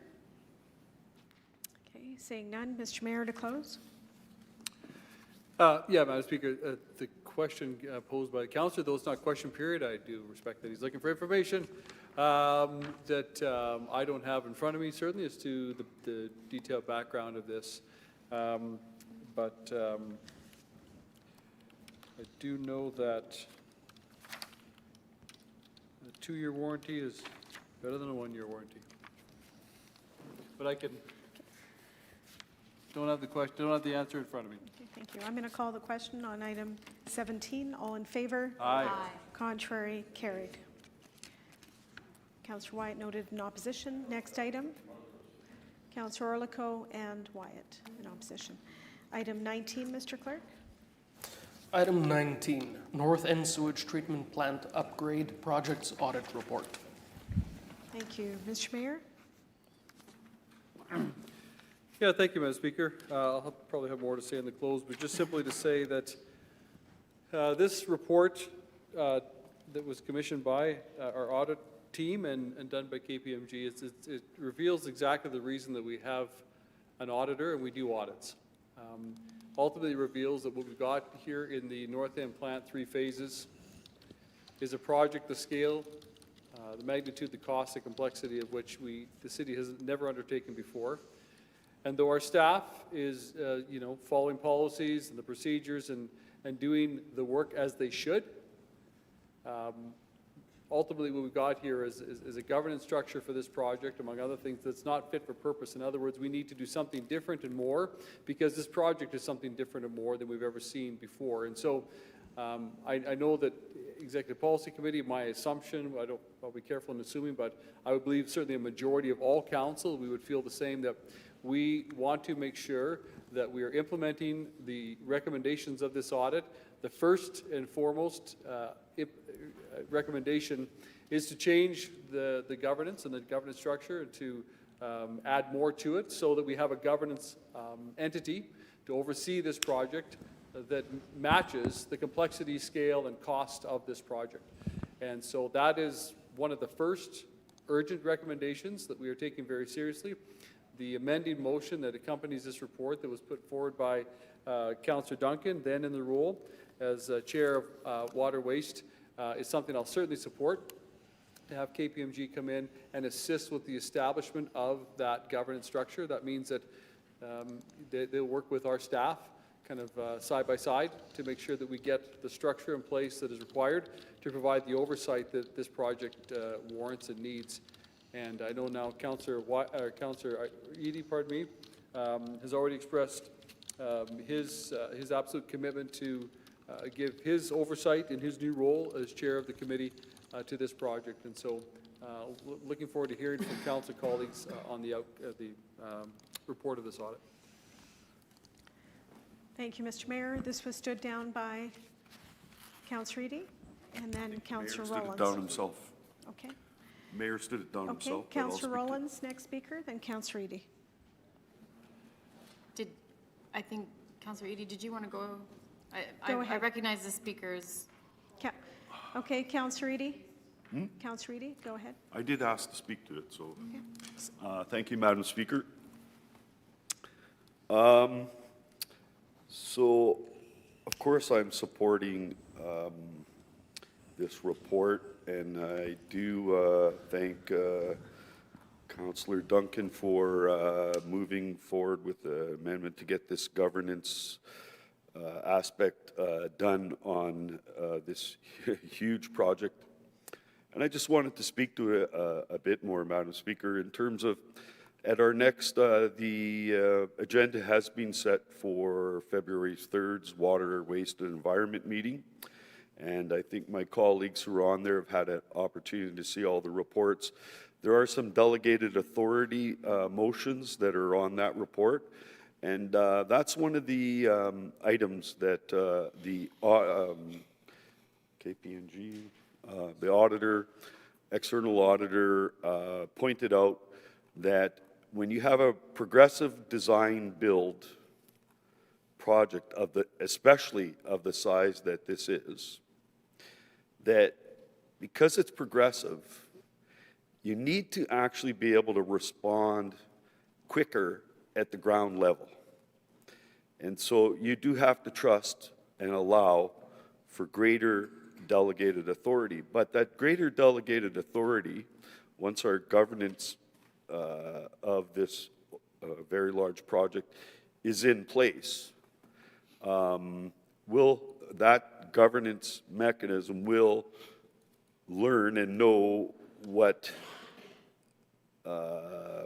the delegated authority had to put forward to the company doing the progressive construction. And we also have an owner's advocate that complicates things in this particular audit.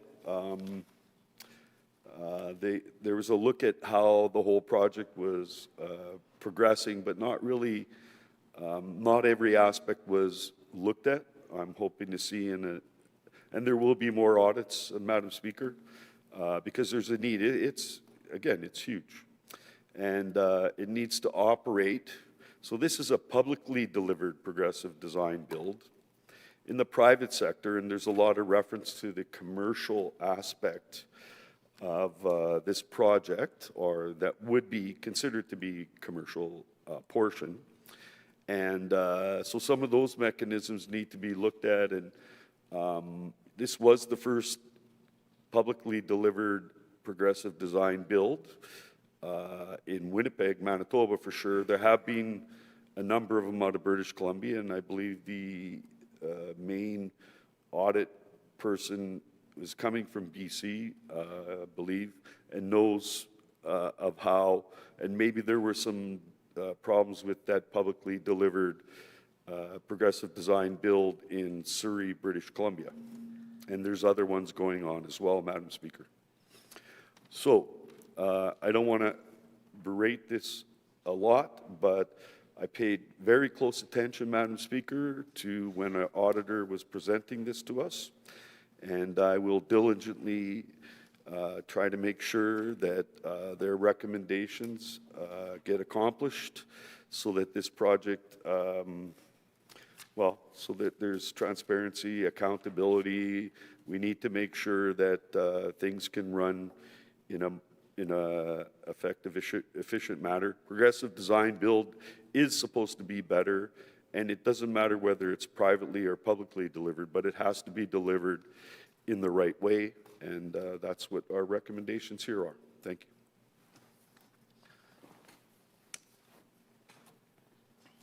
Thank you. Next speaker, Councillor Rollins, followed by Councillor Wyatt.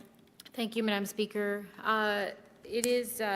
It is very good to note that the Chair of Water and Waste noted the motions on the record, and in the main, that's the comments that I have today. You know, the motion is to receive the report as information, and it feels like the motion itself isn't, to quote the report, fit for purpose. That being said, there is a lot of work to do, and to that end, I want to underline some of what I'll be hoping to work with Council on. Number one, Council's role, oversight, and leadership. We do play a crucial role in providing direction, oversight, and accountability for NUPIC. However, we don't have a council committee like we just had on the development agreement parameters, which arguably is multi-millions. And I can see my colleague on the development agreement parameters, and I appreciate that more than she knows, nodding her head, Madam Speaker. To this end, we really should be considering creating a dedicated project oversight committee with the authority to provide some strategic guidance here, and this should be a motion, Madam Speaker. The pace of implementation and decision-making, you know, it's been over a year when I thought, as chair of then Property and Development, that I should turn to my then colleague, Chair of Water and Waste, and really meet with him every 2 months to just get some momentum under our belts. The delays in decision-making cost us millions, and I'll stare over at Councillor Schreier, who reminds us what construction inflation is and does at every chance he absolutely has. But the cascading effects on project timelines and costs are really overwhelming on this North America's generational project. It isn't just Winnipeg's, and you know, we aren't some podunk town. Madam Speaker, as you know, we are one of Canada's capital cities, Canada's big cities. But boy, do we feel like we're an elevated city when we have this generational project that is so important to the Red River Basin. So the pace of implementation and decision-making needs to be underlined, and there needs to be a motion here without waiting to ensure those operational hurdles that have been just really provided the most basic of brushstrokes in this report. So it's really good to hear that there is going to be another meeting with KPMG, because they had reached out to those of us who I guess appeared most inquisitive. Transparency and accountability. The reporting and accountability framework is essential for not only the stakeholders, but the business community, residents, and really environmental groups. The regularity of the updates should be provided, not only to council, but to the public. really outlining key milestones, the challenges, and the financial status. Madam Speaker, it shouldn't be lost on any of us that we were one of 2 generational projects mentioned in the fall fiscal updates. But what I found really difficult was that there was no member of parliament that did a victory lap around that structure. And perhaps it was because of the drama that then unfolded to the point where the Chrystia Freeland couldn't even deliver the fall fiscal update. But that underlines the all-party necessity of this project and necessity of our resultant organization. To that end, we see Conservative, New Democrat, and Liberal MPs in the social circuit, but it is really key that we have some transparency, accountability, and just an underlining of the pace, as well as a very healthy relationship with our colleagues in Surrey, who are a little bit ahead of us in terms of developing the structures necessary, and they're ahead of us in terms of the federal government's investment in what arguably is, their generational project, but the 2 biggest ones in Canada, that we have an international support working on our behalf right now, whether it's the amazing professionals at AECON and more. I mentioned stakeholder engagement and communication, and that I think is really important to this project. It requires really strong engagement with a really wide range of stakeholders, and I've made some of those calls already. This communication strategy is key. It's key to those involved in the process, but it's key to the governance structures that has to develop, not only ours, but within the province and the federal government, to wrap their heads around what generational projects mean with the population growth.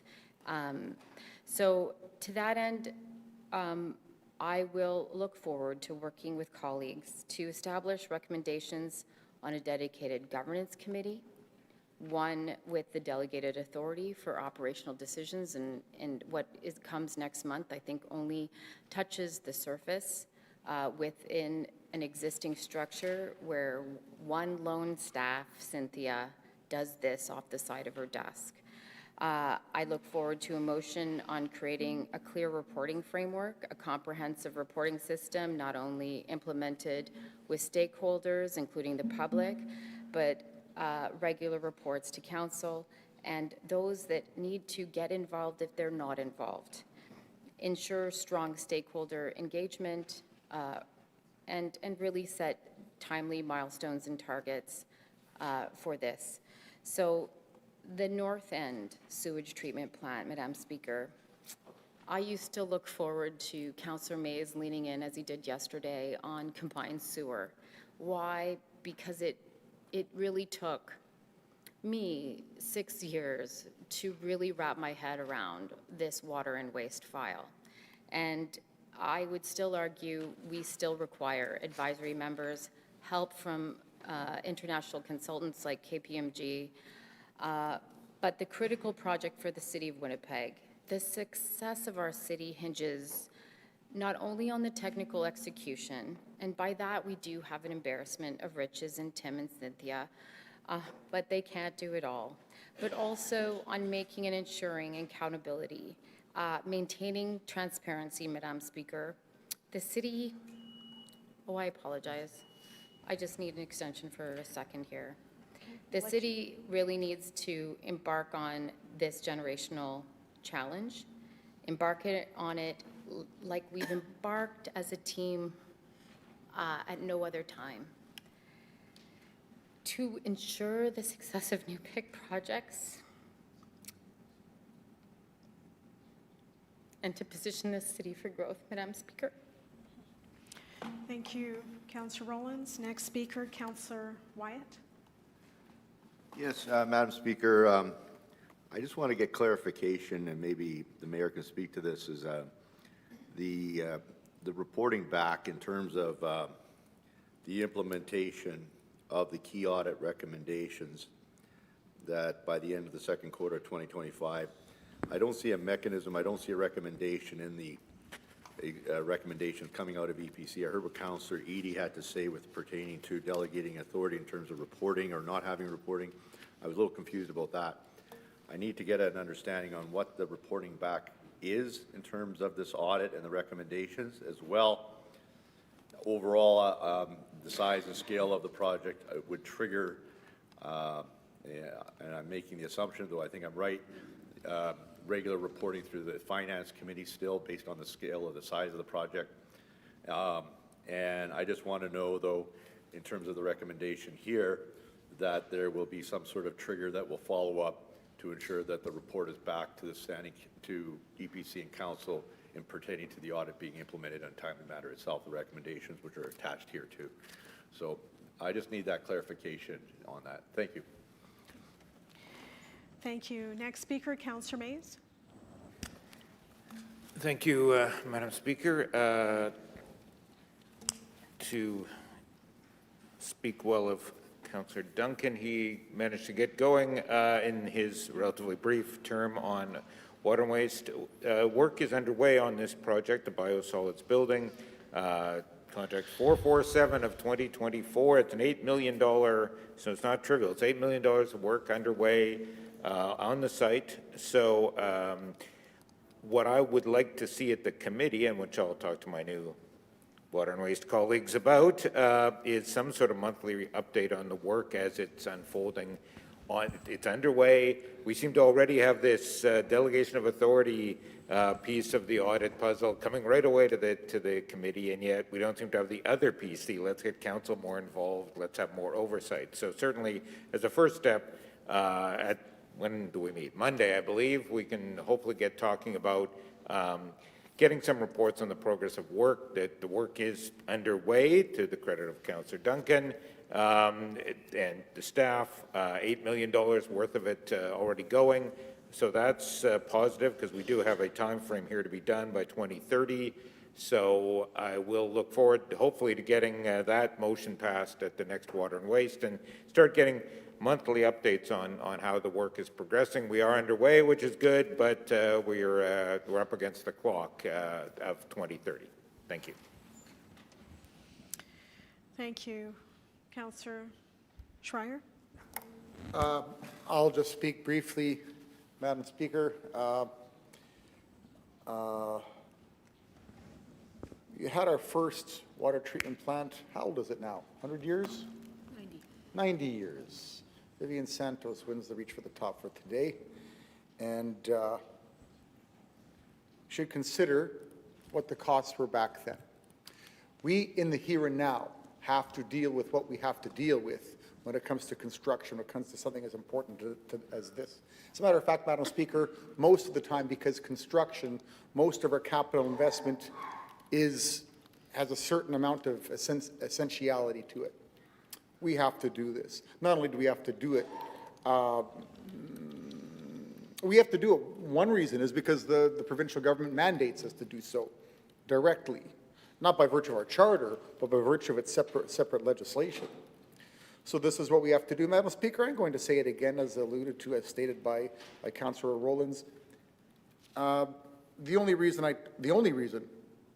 talk about construction inflation to the extent I do is because it's disproportionately not stated to the extent it is an influence here, to the extent that we deal with it on every single day. If it was dealt with to the same extent it was talked about, to the same extent as other challenges we had, I wouldn't be talking about it as much, and it certainly wouldn't be disproportionately on me. But bear in mind, Madam Speaker, we say it doesn't matter because it's an essential, or the impression's out there, and I hear this, but it's an essential thing. We have to do it. That's true. And because we have to do it, I'm going to make the argument, therefore it's even more important when you deal with the costs. Some things, if they aren't as essential, the cost doesn't matter as much, does it? Because if it's not as essential, you just do less of it, or you can get rid of the program if it's not as essential. We do that here. just like community connections. You know, we have to decide whether, so we're getting rid of it, kind of thing. How essential is it in the breadbasket of all these other services that we provide? Many aspects of construction, Madam Speaker, are essential. And on that basis, it takes more dedication. It takes more focus, takes more concentration, because the costs are that much more important, that much more influential, and therefore possibly that much more detrimental. And so, Madam Speaker, we talk about all sorts of things here on a regular basis, all sorts of problems. We talk about homelessness every council meeting. All of us, as a council, as an administration. We talk about poverty in some sort of general way, recognizing that it exists. We'll talk about it. Any member of council will talk about that on any given day in this building while they're doing their business, including their official business. How often, what days do we go by on a City Hall business day when we don't talk about? Any or every member of us doesn't talk about homelessness or poverty, or we'll talk about inflation some general way like it's a magic thing or it's a nebulous thing that is not to be dissected seriously, piece by piece. We'll talk about the cost of food. We'll talk about the problems with housing. But the underlying point here is the inflation rate, relative to people's income, of course. We've talked about how there's inflation everywhere. But, Madam Speaker, I'm going to mention the name, Robert Loisel, as an example, the new MLA for St. Boniface. He and I took the same courses at St. Boniface College back 35 years ago. And recall my Quebecois economics professor, one of them talked about the classic economic model, in which if all things go up at the same rate of inflation, si c'est la même chose, ça fait rien. If it's the same thing, if it's the same rate, qui est idéal, lorsque ça fait rien. It's ideal because it doesn't change anything. That's true if all things go up at the same rate of inflation. It's not inflation that's the problem, Madam Speaker. It's the difference in inflation rate. I'm going to tell you here, you might as well know if you don't already, the rate of inflation, if something's in 10 years, something has twice the rate of inflation as something else in 10 years. It's not going to stay at twice the rate. It's not going to stay at that. It's going to, in another 10 years, it's going to be 4 times. In another 10 years, it's going to be 8 times. And that's the reality of economics, Madam Speaker. And so when it comes to these essential services, this is really important. We say when it comes to capital investment, it grows our economy, Madam Speaker. We also have to understand why we have schools and hospitals, why we have police, why we have fire and paramedic services, is because all these things as well grow our society, safeguard our society, not just socially, economically as well. And when we don't deal with these things as well, it affects us economically. So, Madam Speaker, all the best to Evan Duncan, to all of us, for our new era, for our new century, of a new sewage treatment plant. And bear in mind, we will be bearing the cost of this. It'll be affecting us in all other ways, as we've had to deal with yesterday painfully. And I hope my speech is finished now, so Russ Wyatt is back to the council chamber. Thank you. Thank you, Councillor Schreier. We'll go back to Mayor Gillingham, and I know we do wish Councillor Eadie, the new chair, the best with that committee. Councillor Gillingham, Mayor Gillingham. Yeah, thank you very much to my colleagues for their comments. And yes, just looking again at what the audit recommendation includes, that there, I think, perhaps points to clarity that Councillor Wyatt was seeking. The key recommendation on the governance model would be, among other things, that the new governance and oversight committee should be elevated, ultimately chaired by the CAO, and report directly to council. So we're gonna, the matter here with KPMG and hiring them to assist in assisting our staff in establishing the development model, all of that clarity will come as to what the governance model should be ultimately that they're proposing to us here. So more to come on that, but appreciate the input here and lots of work to do. Thank you, Madam Speaker. You can call the question, please. Thank you, Mr. Mayor. All in favor of item 19? Contrary? Carried. Ready to go back to item 13 right now. Thank you. Yes. I wasn't standing contrary. I was. Okay. Item 13?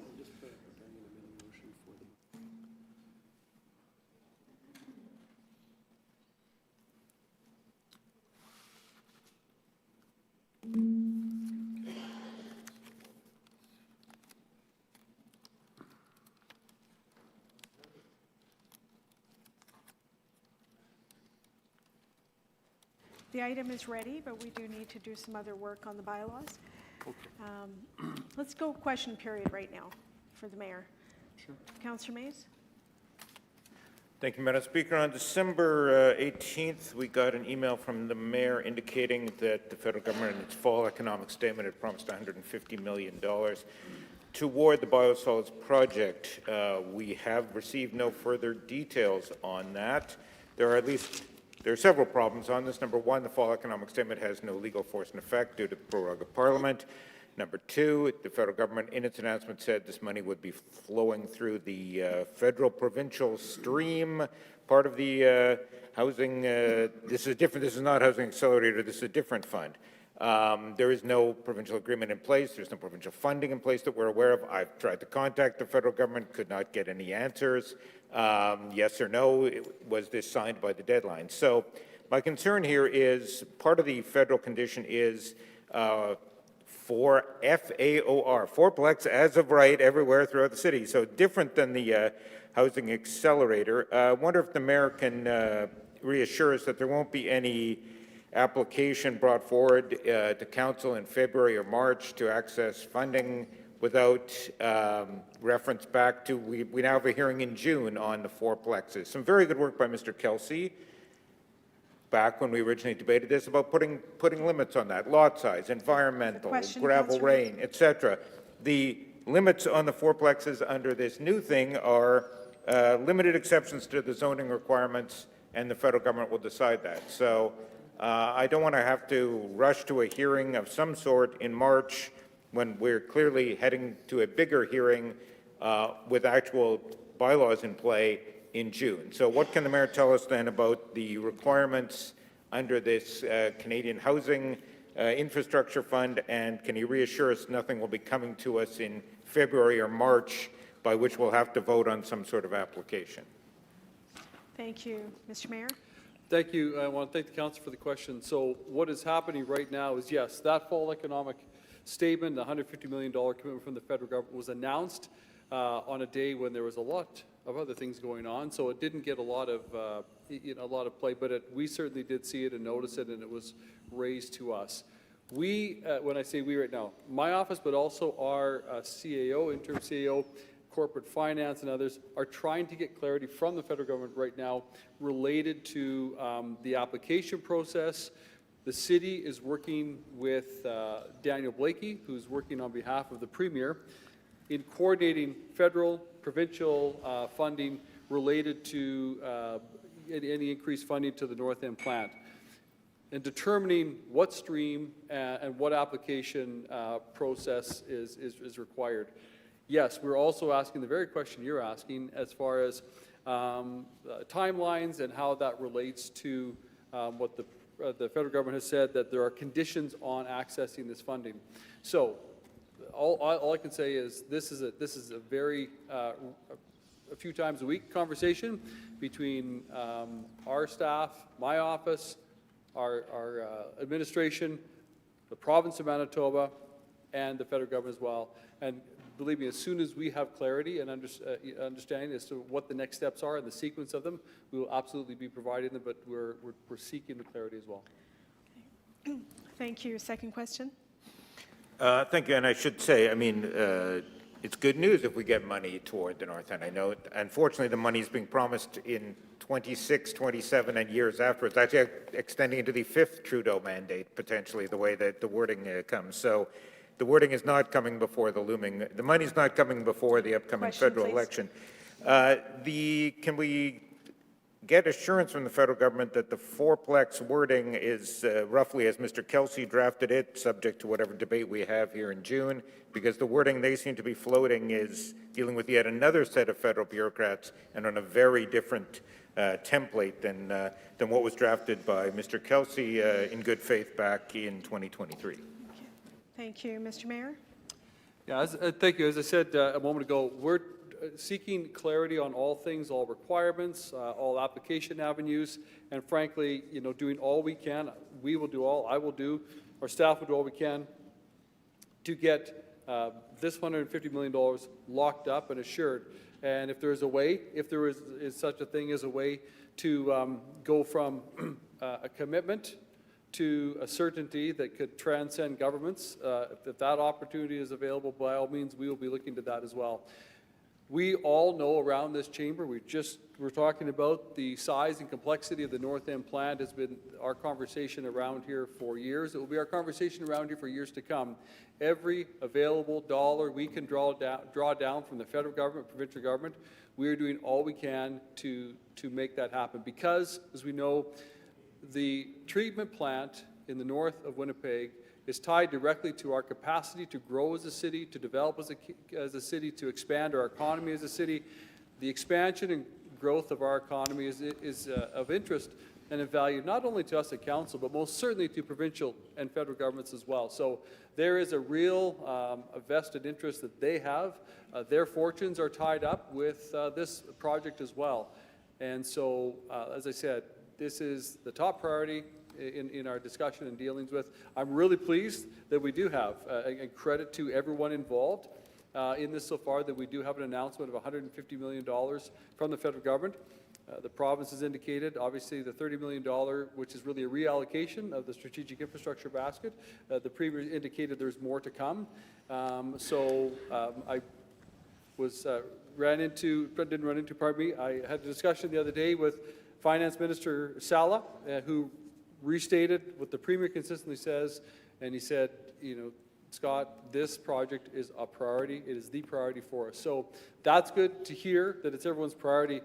The bottom line is, we need money, we need signed agreements of the funding that will come to the City of Winnipeg, and that is a priority work that I'm doing, and I believe a lot of us are doing as well. Thank you. Thank you. Final question?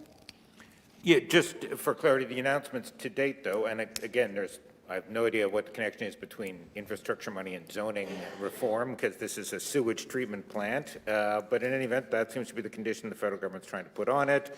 I appreciate the effort to try and get the funding. I've tried myself for many years. But the condition, though, can the mayor confirm that the money that was announced, which will be under the provincial stream, and there's no agreement yet, and there's no provincial funding to match, that starts in 26, 27 under the fall economic statement. Do we have any indication that the money might be coming sooner? Thank you. Mr. Mayor? We don't. The team, everyone I think around here on the political side and the admin side is working to get the money as soon as possible. I will note as well, the last thing I read on a federal website was it said that we had to approve, I don't want to get the words wrong, but something about spring, fourplexes by spring. Not June, but by spring. So I just want to flag that. We'll get clarity on that as well, but it did say spring. June is later than spring. I will tell you this, I don't want to jeopardize federal money that we could secure if the date is spring, so I flagged that. More to come. Thank you, Mr. Mayor. Next, Councillor Wyatt. Thank you, Madam Speaker. Mr. Mayor, I rise. Back in June of last year, there was a tragic and terrible explosion that occurred on Camrose Bay in my ward. Thank goodness there was no loss of life that took place. However, residents have been displaced, and I know that you were out there and spoke to residents at the time. I know people greatly appreciated seeing you there. Since that time, homeowners at 33 and 37 Camrose Bay, and if you need to take this under advisement, I appreciate that. Camrose Bay and their contractors have been hired by their respective insurance companies, and have been very frustrated over their ability to pull permits on a timely manner from the City of Winnipeg Property and Development Department. And in some cases, I give the benefit of the doubt to the Property Development Department. In my preamble, I want to state that. Sometimes it's information not necessarily flowing from the contractor to the permit staff. I don't necessarily, therefore, say it is the Property Development Department, but it could be in terms of the timeliness of acquiring demolition permit, and then, of course, development permit and building permit. The homeowners in question have had the inconvenience. They are living in temporary housing, rental housing that the insurance company, of course, is paying for, their insurer. But it's caused a lot of trauma to the families involved. And I had an opportunity to meet with them prior to Christmas on the street, talking to them about and the frustration they're feeling and the sense that they're feeling that they're facing red tape with the city. Could you and your office, Mr. Mayor, look into this matter and see what could be done in any way, shape, or form to expedite the permit process in light of the, the tragic event that had occurred on that street? Thank you. Thank you, Mr. Mayor. I want to thank the council for the question, and yeah, absolutely, please ask the councillor in his office to forward to me, and I would say Councillor Duncan as well, as the chair of the Planning Property Development Committee, forward the information to us. If there's anything we can do to look into this that would assist, we would be glad to do it. Second question. More, are you aware? We will follow up with your office. Are you aware question, and look forward to working with your office and Councillor Duncan as well regarding the P&D, so that we can get this information to the residents and their contractor as soon as possible. Are you aware? Thank you, ma'am. Thank you. I am Been now. pleasant. Thank you. Thank you. Good. Next, Councillor Mays, back to you. All right. Thank you, Madam Clerk. We spoke earlier a while ago about the disclosure that came through on, to the credit of the HAF office and to Ms. Graham, the disclosure on the Housing Accelerator Fund report that was issued in December.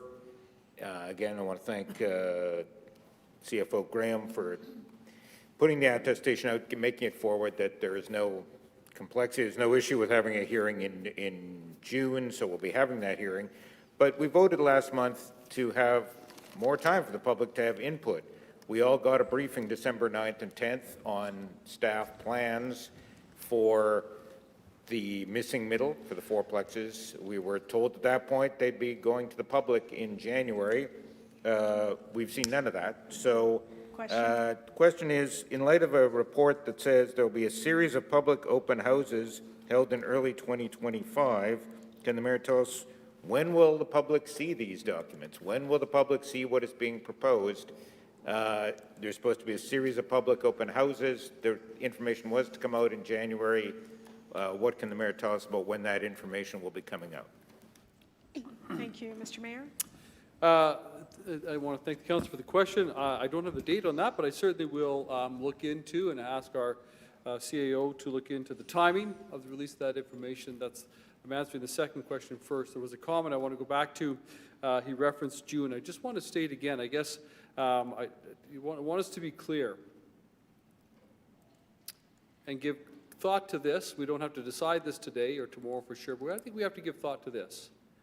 If indeed $150 million from the federal government, potentially for the North End plant, and potentially some incremental funds related to that plant come from the provincial government.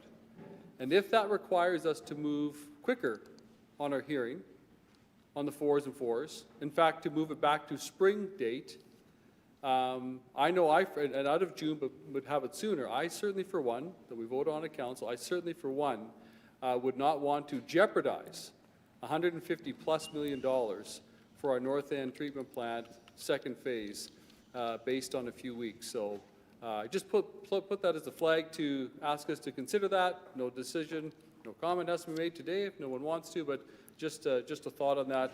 I don't know that if it does come to that, we would need to, I think, give very sober consideration to monies made available with dates attached to them. Thank you. Councillor Mays? What will jeopardize money coming in 2026 from the Liberal government is the looming federal election, with all due respect, not any actions by me or the people around this table. We have in writing a public attestation that the June hearing can proceed, so we'll leave it at that. If the mayor is able to finesse $150 million payable before the federal election, we should certainly look at that seriously. Second question, we were chided earlier today about not asking more questions earlier in relation to some item. I have been asking questions since at least October about where is the map that Mr. Lewandowski had a draft of, to his credit, circulated it a year ago, about 800 meters from transit stops, frequent transit stops. For my ward, it's still actually a pretty accurate map, to his credit. Question, So Councillor. when will the map be made public?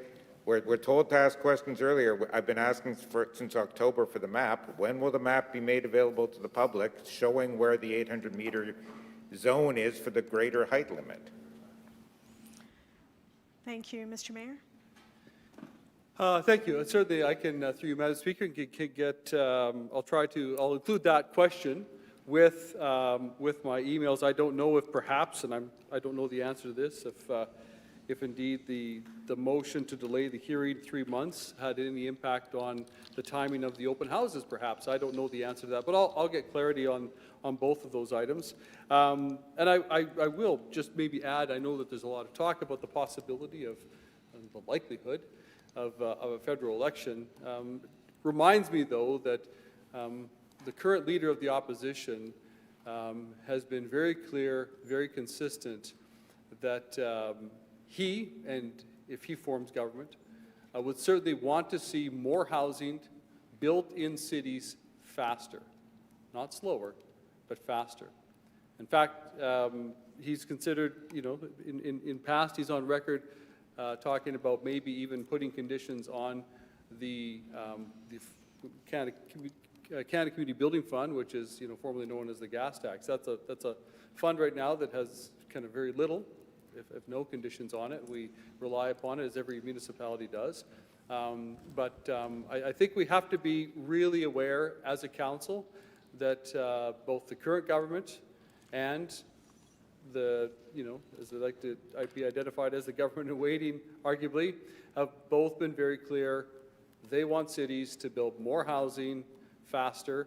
And so I think that whoever ultimately ends up as the next prime minister, or next two prime ministers, let's say, in the next 12, 14 months, housing and getting housing built in cities quickly is certainly at the top of their agenda. Thank you. Councillor Mays? Notes that the Leader of the Opposition has also said he would scrap the Housing Accelerator Fund, which is the very source of the funding we're talking about. Can we also get clarity in that email then? One of the items that will be coming to the June hearing is 20 to 30 local area plans. We keep getting told 20 to 30. Can we get a list of what they are and what the proposed amendments are? Councillor Allard, for example, has already flagged on this floor there could be posting requirements around French language. As the liaison on French language services, this is a concern, unless none of the plans have that requirement. But we don't know the 20 to 30 local area plans that are going to be subject of public consultation and a hearing to be held in June. So can we get clarity then in that Question, same email on what the list of plans, what is the list of plans and what is the proposed amendment? Yes, I will add that question as well, and see, ask the staff to come back with that. I appreciate also that the councillor notes that, Mr. Poilievre has indicated he would scrap the Housing Accelerator Fund. Not only that, he said he's looking at the Canada Housing Infrastructure Fund, which, we rely upon, and both the direct stream and the indirect stream. And the direct stream is right from feds to municipalities. The other stream goes through provinces. So I guess the moral of the story, in my mind, is when the window is open to access funding, we jump through it quickly. So that's why I think we need to do all we can to expedite in every possible manner our opportunity to secure funding for the North End plant. If there's an election, when there's an election, we don't know the details. There's tons of speculation. It's very, very likely.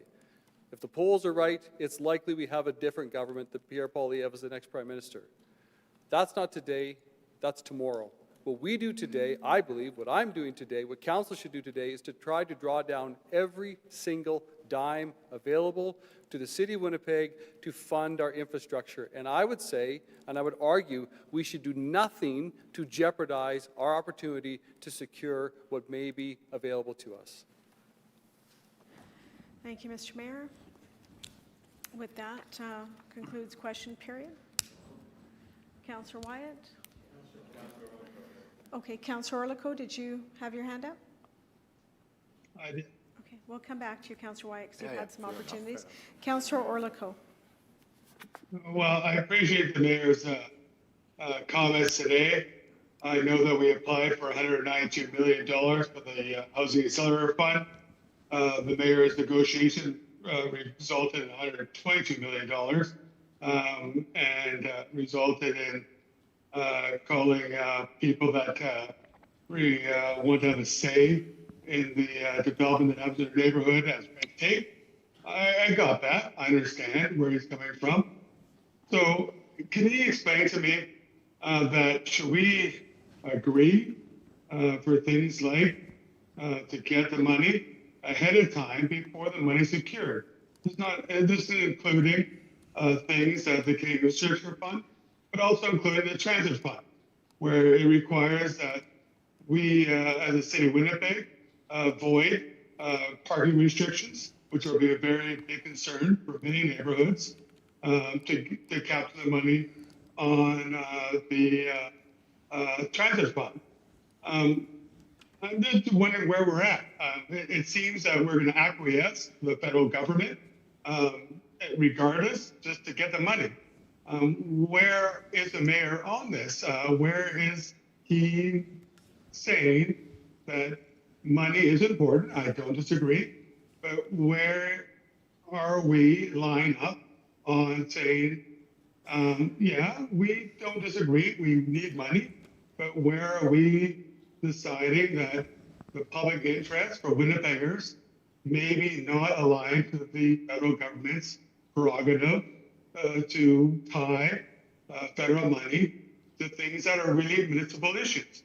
I would like to know that, because I'm concerned that we're going to acquiesce just for the cash that will actually have a very adverse effect on some neighborhoods. Okay, thank you, Councillor Orlico. I just wanted to know where the mayor stands on. Mr. Mayor? Thank you. I want to thank the council for the question. Well, first of all, I think one of the things that I remind us again is Councillor, Mays and I were just going back and forth on, there's a public hearing on the next aspect of this funding. And so there's public input. There's no acquiescing. There's public input on, for example, the 4s and 4s. There's a hearing process where councillors and members of the public will be able to have their say to shape this. You're right, it is a negotiation. Not every city got everything they wanted or applied for.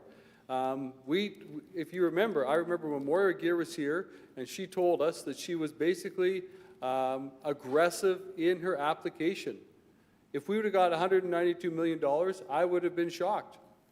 There's always negotiation between the City of Winnipeg, the federal government, as they negotiate on this Housing Accelerator Fund with every municipality.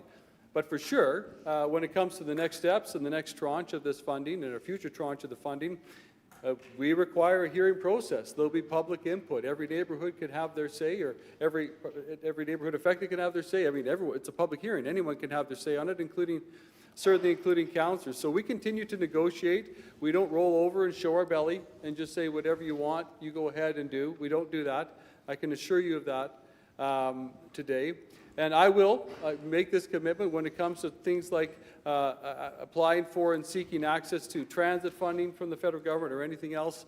I will do my level best to keep council informed on these things. I know we've had Housing Accelerator Fund information and reports that have flown and flown from our staff to council as well. And if there's information people are seeking, please, I'll do all I can to provide it to you and ask our staff to do all we can to provide it to people. Thank you.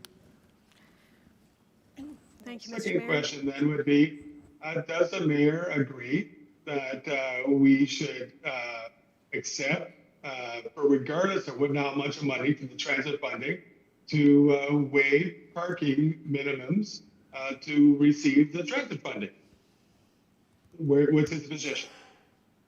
Can you restate the question, Councillor Orlikow? It's difficult to hear. Well, we know that transit funding that's being proposed by the federal government requires that we, the city of Winnipeg, waive parking restrictions from 800 meters from frequent transit lines. So I'd like to know, does the mayor have a position on that? Or is it more important to give them money for transit? Thank you, Mr. Mayor. Yeah, that's a very fair question, and I have not looked at that one specifically. My focus has been, it's a good question, my focus has been on the North End plant funding and funding for the North End plant. That has been the focus of the dialogues. I personally have not looked into the details of the transit funding application, but I will, and I thank the council for his question. Thank you. Any further questions? No? Councillor Wyatt? To the mayor for what he's able to speak to in terms of this, and if he needs to delegate it through to the chair of the police board, I understand that sometimes the question period can be delegated that way. Shed some light in terms of the position we're at in terms of the hiring of our new chief of police. I know I'm getting lots of questions pertaining from rank and file officers I see at the community club, hockey arena, when are we going to have a chief of police? And to shed some light on where we are at this process, we've been reading what we've been reading in the newspapers and online and CBC, and I just don't always want to believe what I read. And so I'd like to hear where we're at in terms of that process right now. Thank you. Mr. Mayor? Thank you. And just before I answer that question, through you to Councillor Orlikow, if I may, just sat down and just, was thinking about the fact that, I will look into that transit funding requirement. I did run on a commitment to waive, being open to waiving parking minimums on corridors.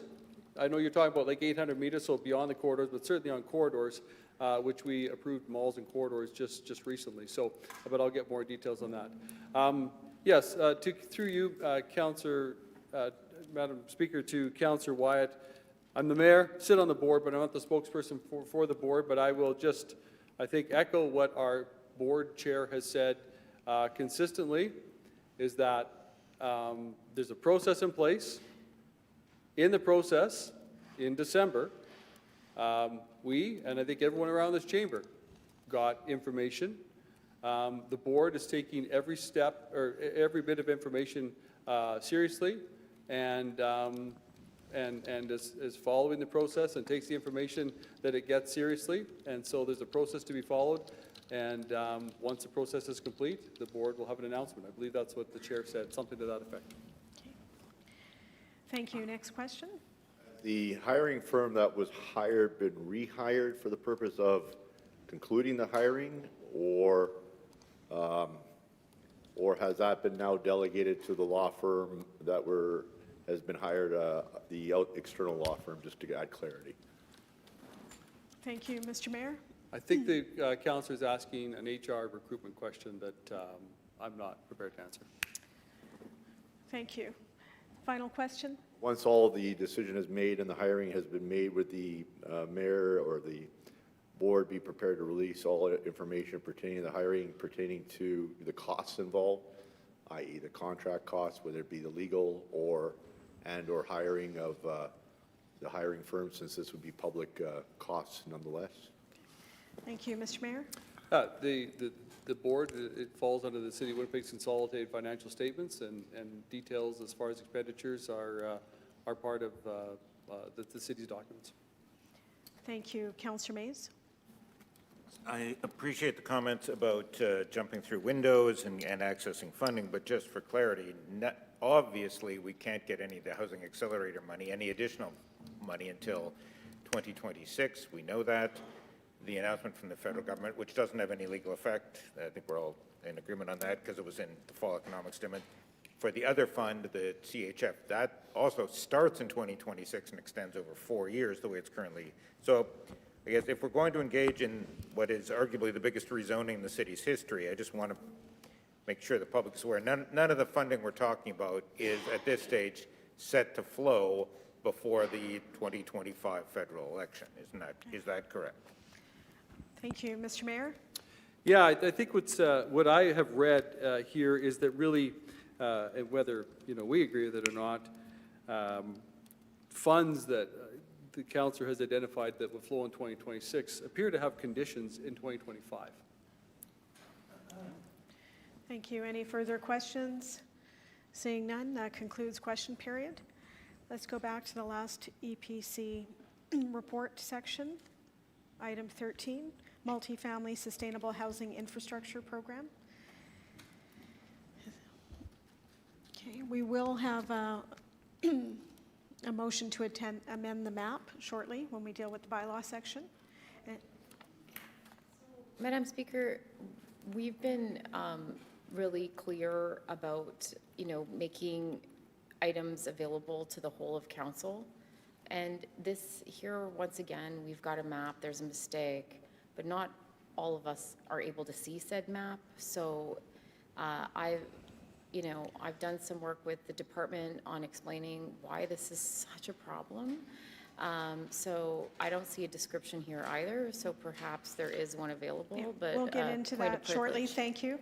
The map, I believe it's a titling issue, and not so much to do with the area of the map. Pardon me? Yes, it's been circulated, it's motion 3, and we'll deal with that in the bylaw section. I believe we were at the point where the mayor was closing on this item. Yes. Just wonder how we handle that. Yeah. We're Do I going- just wait and then introduce the amending motion now? That'll be with the bylaws, correct, Mr. Clerk? Oh, that's with the bylaws? Yeah, we're going to deal. Well, it's been prepared with the bylaws section. So we've been able to confirm with legal services that the map should indeed just be called Kildonan. There has been an amending motion for the bylaw that's been prepared and distributed, which basically changes the name on the map to just Kildonan. And again, this is just correcting an error. And the motion to deal with that amendment would be done just before we actually get During the bylaw into section. bylaws. No. Motion on a bylaw, so yeah, when you speak to the item before the bylaw, We were still at the speaking time, so Mayor hasn't closed yet. Councillor Schreier, I don't know if you spoke to this item. Just a moment. Okay, so the Mayor, Councillor Wyatt spoke, Councillor Mays. So not to, 3, is this a motion to speak on? It's a motion to a bylaw. It's a motion on a bylaw. It's a motion to a bylaw. Bylaw. Having said that, may we speak on the motion, on the main motion? Is it still on the that's floor? right, item 13. Okay. Okay. I wish to say, I'm not trying to cause any further consternation, but even in conference right now with Councillor Wyatt, we did believe in our briefings that it did not say Kildonan, which has evolved more onto the west side of the Red River in terms of a term over the decades, and I can explain that. Having said that, we thought it said in the briefings Kildonan Place as a general area from which you can see is the core from which these corridors spurn. And on that, I just want to make that point in case anyone from the administration is listening. I wouldn't have said it otherwise. I just don't want any, since we're on this issue, since Councillor Wyatt paid enough attention to bring this back to the floor of council, that in fact is the intent of the administration, seeing that we thought it said Kildonan Place. Why would it say Kildonan? That's my point, Madam Speaker. Why would it say Kildonan? There hasn't been anything named Kildonan to itself on this side of the river since Peter Fox was the MLA for Kildonan back in the 80s. Okay, thank you. And on that basis, the word Kildonan only refers now, to my understanding, my fellow councillors from the East Kildonan Transcona Community Committee, both Brawadi and Wyatt, might have something to say about that. The only thing I know, that even the constituency of Kildonan most recently has been exclusively on the west side of the river. The fact that it would bother saying Kildonan Park, that there was another word to it, makes me add to my belief that it said Kildonan Place. I just want to add that. Thank you, Councillor Otherwise, Schreier. what's the We point? got your point. Thank you. Now, we do have this circulated, just a yes or no, Councillor Wyatt, it meets the intent of what we're trying to do? Because your name's on that motion for later. It's not speaking time, just yes or no? I'm taking the good advice of our administration, who is going to come back and said they meant to call it Kildonan. I hear Councillor Schreier's point. The irony is that for us on the northeast side of the river, Kildonan, Except for Kildonan Place. Kildonan, when you say just Kildonan often implies we think Kildonan Okay, Park, point taken. we think West Your Kildonan. name's on the motion for the bylaw section, you're good with that? If that's what our public service wishes, I'll support what our public service wishes. Thank you. At this point. Thank you. Councillor Eady? I haven't spoken to this report at all. I'm going to rise now to speak to it. And I'm glad that Councillor Wyatt did find the error in the naming because we're not building any housing in Kildonan Park. But, Madam Speaker, soon as I heard they're just turning it to Kildonan, I said, where in Kildonan? North Kildonan, East Kildonan, West Kildonan, Old Kildonan? It seems to me on the map where they've got the word Kildonan, it's kind of near Public Road. North of Public Road has traditionally been North Kildonan, around Profanic Drive, all in that area, all the way up to Knowles Extension past Lagimortier has been called North Kildonan. And as far south, I think Public Road is slightly north of Concordia, I believe. Somebody could help me out. And it sounds like where this Kildonan word is situated, it's north of Kildonan Place, in that area around, like I say, Profanic Drive, all the way up to Knowles. I don't know, but it's east of Lagimortier. So it's very confusing. I'm glad that the word park is not there, but you're going to confuse, people in the future are going to say, what is that bylaw? Kildonan. They're going to go, what? So I'm just leaving it at that. I don't know. Good, thank you. Mr. Mayor, to close? I'm closed. I'll call the question on item 13. All in favor? Contrary? That's carried. Thank you. Now on to the bylaw section.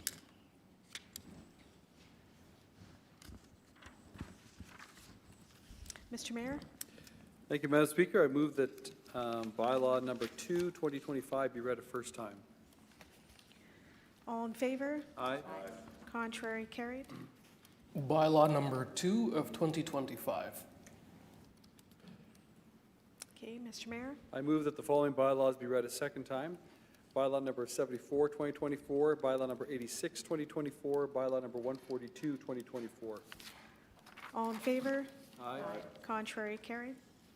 Bylaws numbered 74 of 2024, 86 of 2024, and 142 of 2024. Now the motion before us, motion 3. We're going to vote on that, and that is clearing up the map. Councillor Wyatt, take your seat. Okay, so motion 3 that's been circulated in paper copy, moved by Councillor Wyatt and seconded by Councillor Duncan. All in favor? Aye. Contrary? That's carried. Councillor Eady in opposition. Now the next set of bylaws as amended, Mr. Mayor.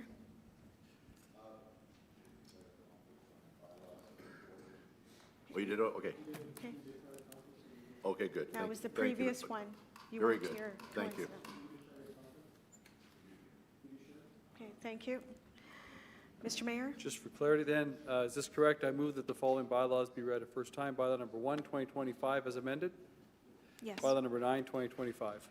All in favor? Aye. Contrary? Carried. Bylaws numbered 1 of 2025 as amended, and 9 of 2025. All in favor? Oh, no, not yet. Mr. Sorry, Mayor? this is the motion. I move that the bylaws numbered 1, 2025 as amended, and 9, 2025 be read a second time. Thank you. All in favor? Aye. Contrary. Carried. Bylaws numbered 1 of 2025 as amended and 9 of 2025. Madam Speaker, I move that rule be suspended and bylaws number 1, 2025 as amended, and 9, 2025 be read a third time. The same be passed and order to be signed and sealed. All in favor? Aye. Contrary. That's carried. Okay, thank you. Next section, Standing Policy Committee on Water and Waste in the Environment. Councillor Eady, you Yes, chair on the report dated January 14th. Yes, thank you, Madam Speaker.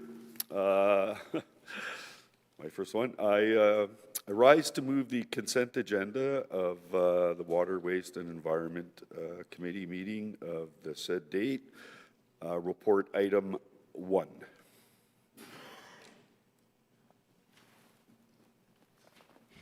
Thank you. All in favor of that item? Aye.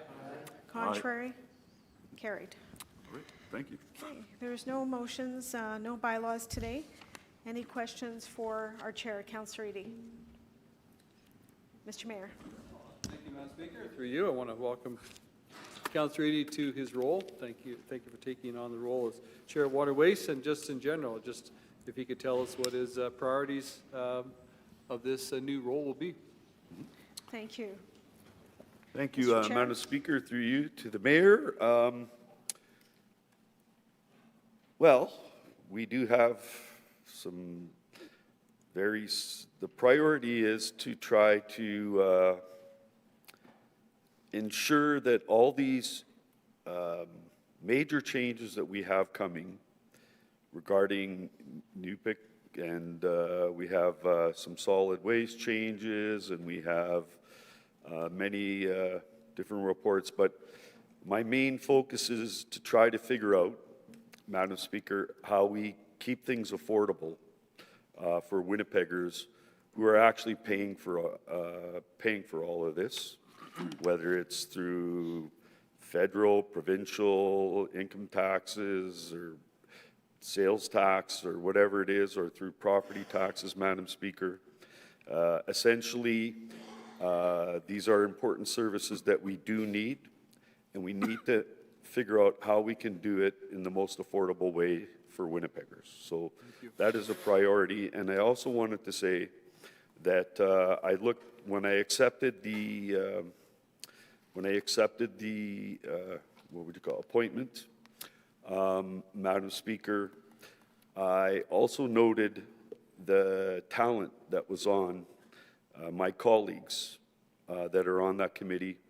And I thought, wow, that's a really good team. We have Councillor Mays, and now we have Councillor Rowlands, and we have Councillor Chambers. Madam Speaker, I will be working along with them because I know that they have in mind what I do in terms of trying to deliver for the city of Winnipeg and our residents. So I'll be working with them as much as I can. And I think that's it, Madam Speaker. I just, I'm still in shock, right? Like, I appreciate, Madam Speaker, that I've been given this role. I know that I'm ready. I know actually this file quite well. I've been on the standing committee, and I've worked diligently in these areas and have known and being immersed in it. This is my 15th year like you, Madam Speaker, and I have to say that, it actually didn't take me long to figure out things. I think one of our bigger challenges, besides the major projects that we have to deal with, Madam Speaker, is just how we can work on the environment and make sure that we're meeting the needs of, as Councillor Allard put it today, the needs of Gaia, for us not to over-pollute and destroy our earth. And I think those kind of things are very important as well. So, thank you. Thank you. Mr. Mayor, next Yeah, question. I just want to say thank you and absolutely appreciate Councillor, and working to do all we can to maintain affordability is critical. I agree. Thank you. Thank you. Councillor Mays, followed by Councillor Wyatt. Yes, congratulations, Councillor Day. I wasn't going to raise anything, but if the mayor is going to raise something, I thought, well, I would ask Councillor Eady, if he can, at some point, take it under advisement, get back to us when the next, when next the administration is planning to go out to market for garbage and recycle pickup. That occurs roughly every 7 years. That group that was on council in the last term never saw this issue, so it comes up very rarely. There was a ton of litigation coming out of the last go-round, grievances with QP settlements, allegations of breach of settlements, on and on it went. Councillor Eady will be familiar with all this, so won't ask for your position on any of it today. You've certainly been a good voice on bringing bulky waste in-house and other issues, but just for the short term, if you could find out when is the administration next planning to go out to market, look for bids on garbage and recycle, because I would think hopefully before they do, we can deal with some issues this time, because last time, as Councillor Dobson will remember, we ended up in a ton of litigation. So if you could just let us know, take that under advisement and let us know when the admin's planning to go out to market.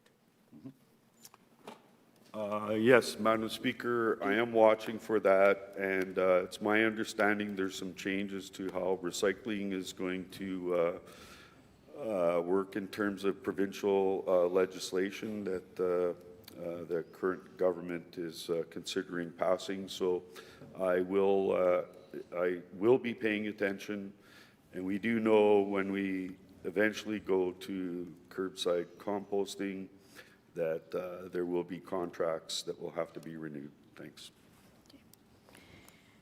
Thank you. Councillor Wyatt.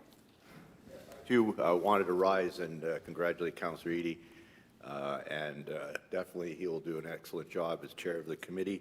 Just to pick up on, I guess, partly where the mayor left off, which is in terms of the water and waste plant, the North End Treatment Plant, and I know Councillor Eady is aware of this, but that we often fall back, we think the chairs of the committee are ministerial in the sense of, you know, the minister must know everything all times, but rather the chair is the chair of the committee, that in the event the challenges with that project become large, that it's a responsibility of all of council, not just the chair that is there. So I just want to make it clear that the buck, you know, that it's not falling on one person, and unfair that would be, because it's not a ministerial system. Yeah. But I want to thank Councillor Eady for stepping up and filling the role, and I think he'll do an excellent job. And I know that's really not a question, more of a statement, but I'll say it as it is. Thank you. Madam Speaker, I'll just rise and make comment. When I took the job, I knew that it was more than just me. I've been on this council for 15 years, as I mentioned, and I've been on all sides of everything. And I have to say that we have to respect our public servants as well, and we work with them as we move ahead with these important projects. It's not just us, Governance Council, it is all of us that have to work together. And I can tell you right now that I've already been on, what have I been on this now for a week? Yeah, today's Thursday, for a week. And I can tell you that there's a lot of people working to make sure that things are affordable and to make sure that all these things don't go sideways. And it isn't just one person. Yes, absolutely. And, you know, we are governance at this level, and we have to look at how things go for our public servants again. And they're working very hard. I know that. And we ask them to work for us. We ask them and we challenge them, and they come back. But we are showing great respect for our corporation and the employees, the public servants. Thank you. Thank you. And that concludes our question period under this committee. Very good. Next is the Standing Policy Committee on Community Services. Chair, Councillor Santos. Thank you, Madam Speaker. I introduce the report of the Standing Policy Committee on Community Services dated January 10th, 2025, and move items 1 and 2 and I am pulling 3 because there is an amendment on the floor. 3 is video camera enforcement program. 2? 2 has been pulled. User agreement between Swim and Natation Manitoba. Okay. I'll call the question on item 1. All in favor? Contrary? Carried. Mr. Clerk? Item 2, user agreement between Swim Natation Manitoba, Inc. and the City of Winnipeg. Thank you. Councillor Santos to introduce the item. Sure. So this is a user agreement that has been made between the City of Winnipeg and Swim Natation Manitoba. It is a 20-year user agreement, basically a near exclusive use of the Pan Am Pool training tank, which is located at Pan Am Pool. The councillor did sit on the committee, I believe, when we were discussing it and had requested the public service to go back and continue on with negotiations. So here we are today. The terms and conditions have been added. And I think what has been really good to note is that every year there'll be an increase that is appropriate to the CPI index. And that is what has been agreed on, as well as some exclusive and shared access to offices, storages, and training spaces.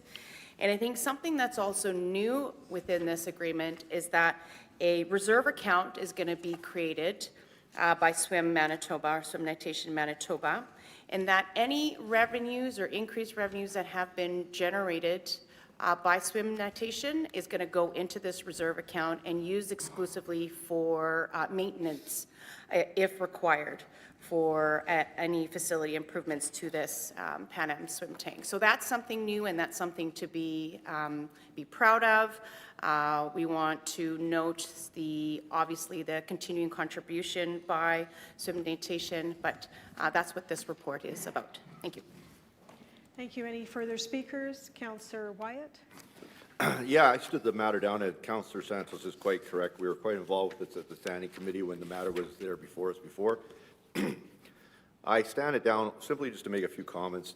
I'm pleased to see that the user agreement has come forward, though I will say that one of the challenges I think we as a city have had when it comes to our approaching not-for-profit groups, there's too much at times I feel or I sense, and I could be wrong, that there's kind of an us versus them, when we're really all on the same team. These are not-for-profit groups offering services to the citizens of Winnipeg in our facilities, and quite often offering services that we ourselves are incapable of offering or not offering in terms of recreation in this case.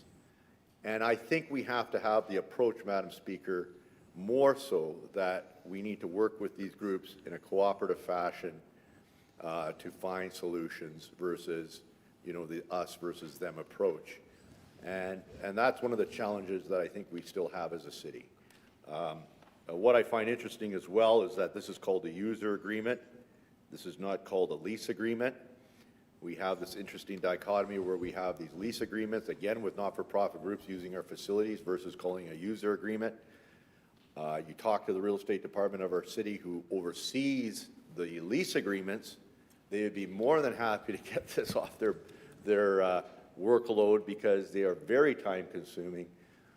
They're not really revenue-generating vehicles, and they're really more geared towards user agreements. And anything we can do, Madam Speaker, to simplify the user agreement process, I think would be a positive thing. And I know I worked with Councillor Duncan at the time when he was chair of the committee. And, that was something that we really were concerned about, of how we could simplify the user agreement process. I go back, and now I realize this was a different time, 20, 30 years when we had user agreements that were 2 pages long, with a community group. Now, I realize that this is a larger complex. There's more issues at stake here. Not all will fit the same. But the reality is there are things we could possibly do just to make the process more streamlined, simpler for not-for-profit groups, rather than always having these issues come up where it takes so long to get something like this back to council. And this has taken a long time. And this is just simply that kind of customer-friendly approach that I think we need to have with not-for-profit groups. As a former person in insurance, I've often not understood why we cannot add not-for-profit groups under our global insurance policy as an additional named insured, saving them possibly thousands, tens of thousands of dollars, especially in third-party liability costs, especially if they have a proven track record when it comes to their insurance history and their risk history. And you know, so there are steps I think we still need to take in terms of these user agreements to make the system far more user-friendly when it comes to us approaching these not-for-profit groups. Their intent, I think, is very positive. Their contribution to the community is very positive. Again, they're doing and offering services above and beyond what the city is prepared or able to offer at this time financially. And therefore, we should find it to make the process as streamlined, as simple as possible for all these groups. And if there's a way, as per my conversation with the real estate department, to move away from these lease agreements, especially we have lease agreements with so many daycares and all these other groups that are using city facilities, and move them to a user agreement and simplify that user agreement so that it's user-friendly. You know, that would be a wonderful step in the right direction in making us more customer service orientated and more, again, that getting away from that mentality, it's us versus them, that we're really on the same team. We're trying to offer municipal services. Sometimes our facilities are underutilized, and you have community groups that have been there for decades, ensuring that the facilities are actually being used proactively and that there are services being offered in the community that may not be there. And many of you on council know those groups that you have in your community who are using and leasing city facilities that we as a city are not offering those services, but a not-for-profit group is. And so I really wanted to make these comments about this. This has taken a long time to get here. I think it speaks to the need to simplify this process, and I think there's a real opportunity to move a lot of the stuff that real estate is having to deal with towards a user agreement system if we can make that system more streamlined and fair and more user-friendly from the not-for-profit group standpoint. So those are my comments. I want to thank the public service. I know they worked very hard on this to get it to this point. And I congratulate Swim Nation Manitoba for the new agreement, and hopefully the obligations on them are not too dear that we have to revisit this in the future. Thank you. Thank you. Councillor Santos to close, or I can call the question. I don't know if anybody has other comments. Okay. Yeah, if nobody else had any other comments? Yeah, no, I'm good. Thank you. His comments are noted, and I appreciate his feedback. Thank you. Thanks. Call the vote on item 2. All in favor? Aye. Contrary? That's carried. Item 3, Mr. Clerk. Item 3, the video camera enforcement program for illegal garbage dumping. Thank you. Councillor Santos, and following that, we'll hear from Councillor Eady, who has circulated the amending motion. Yeah. Yes, so I want to thank Councillor Eady for coming up to me today, saying he wanted some clarity on the current motion, which I am supportive. During the committee meeting, we had discussed about the renewed video camera enforcement program to be reestablished, and he was looking for costs. So we flushed that out through the committee. It was originally $150,000, and of course that was back in 2018. Those costs have now increased to $175,000. And then we had Winston Yee come in and talk about how the cameras were situated and where they were situated, and agreements that were need to be made with Hydro. But they're not against, obviously, doing this enforcement program, but I think it's important to look at some of the data first and ensure what the total budget was for enforcement and remediation of illegal garbage dumping in and around the city. And so the amendment kind of breaks it down. Councillor Eady is looking to break it down between public property, so anything that's public, which is lanes, parks, sidewalks, even, City of Winnipeg properties that are in between residential homes that are getting illegally dumped items on there, and then as well as private property. Okay. Thank you. Councillor Eady? Yes, Madam Speaker. I understand there's a cost of the video camera thing, and it has gone up somewhat, but the technology has gotten much better and probably uses less electricity and so on. But that aside, the recommendation from the standing committee is fine with me in a way. I know that solid waste has been doing a great job. They are spending money, but they're doing a great job cleaning the back lanes that we know every year in Daniel Mac, in Point Douglas, and in Mynarski. We know the back lanes. People are dumping stuff, and there's people also rifling through the garbage, but there's a lot of dumping happening from the block over, or from another neighborhood, or even from another ward. Where people are too lazy and don't want to spend the money to go down to Brady to get rid of their bulk waste. But Madam Speaker, so just to clarify, I want it to be clarified, because the city is spending quite some amount of money to clean up the public properties. And whether it's whether it's parks and open spaces, or public works, or solid waste, we know that the city is putting a lot of money, and we'll find out exactly how much altogether through A. B, the recommendation, I just want it to be split up, because I've tried a couple of things. I'm reflecting the frustration of private property owners. It's not their garbage. It's not their matter. It's not their stuff. But we send bylaw enforcement down there, and we order them, whether they have money or not. We order them to clean it up, even though they never created it. They're a victim.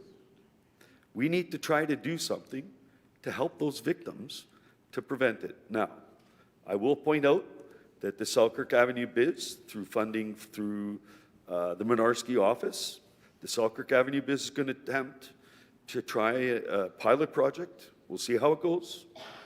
If it does prevent private property, if it does work, maybe that's the next thing we bring down the pipe, Madam Speaker.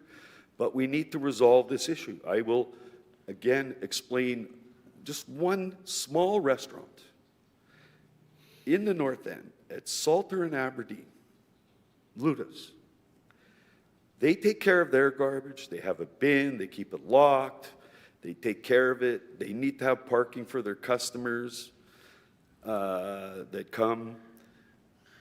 But there's dumping. People come driving down Salter, and they, oh, look, there's a BFI bin. We'll just dump our bulk waste here. Then nobody wants to pick it up. They have a city service, actually, at Luda's. They won't pick it up because all this bulk waste is dumped around it, and they can't get their truck into it. And it's not, that's not the city contract to move the bulk waste, right? So here we are. We have a private property owner who's trying to make ends meet, trying to make a living. It's actually a family living at Luda's restaurant. Now, she is going to build her own fence now, and hopefully people aren't kicking it down or not, but she doesn't have a lot of money. We'll see if a fence. She's not going to be allowed to build a 7-foot fence, which does work, along Salter, probably. I don't know. There'll be issues there. She's just trying to protect her property. So we need to take care of people whose private property is being abused by others dumping their garbage. So it'll be good to know what kind of numbers we're talking about so you can see how bad it really is. I know actually the city owns private property through tax sale on Selkirk Avenue. They've had to pay, I don't know if we had to issue an order against real estate or not, but it's always getting mattresses and stuff dumped on it. It looks a mess. So actually we have the Selkirk Avenue Biz keeps reporting, ordering, like, get it out of there because it makes the neighborhood look awful. Anyway, I'll leave it at that. Thanks for seconding my motion to the chairperson, and let's find out really how bad it really is. Thank you. Thank you. Councillor Santos to close. Nope, you can go ahead and. Okay. Call the question. Yeah. On the amending motion 2, all in favor? Contrary? Carried. And the main item as amended, all in favor? Contrary? Carried. We'll now move into bylaws under this committee. No, I have one more report. I move the report of the Standing Policy Committee on Community Services yes. dated January 15th, 2025, and move adoption and consent agenda item number 1. Thank you. All in favor? Contrary? Carried. Bylaws?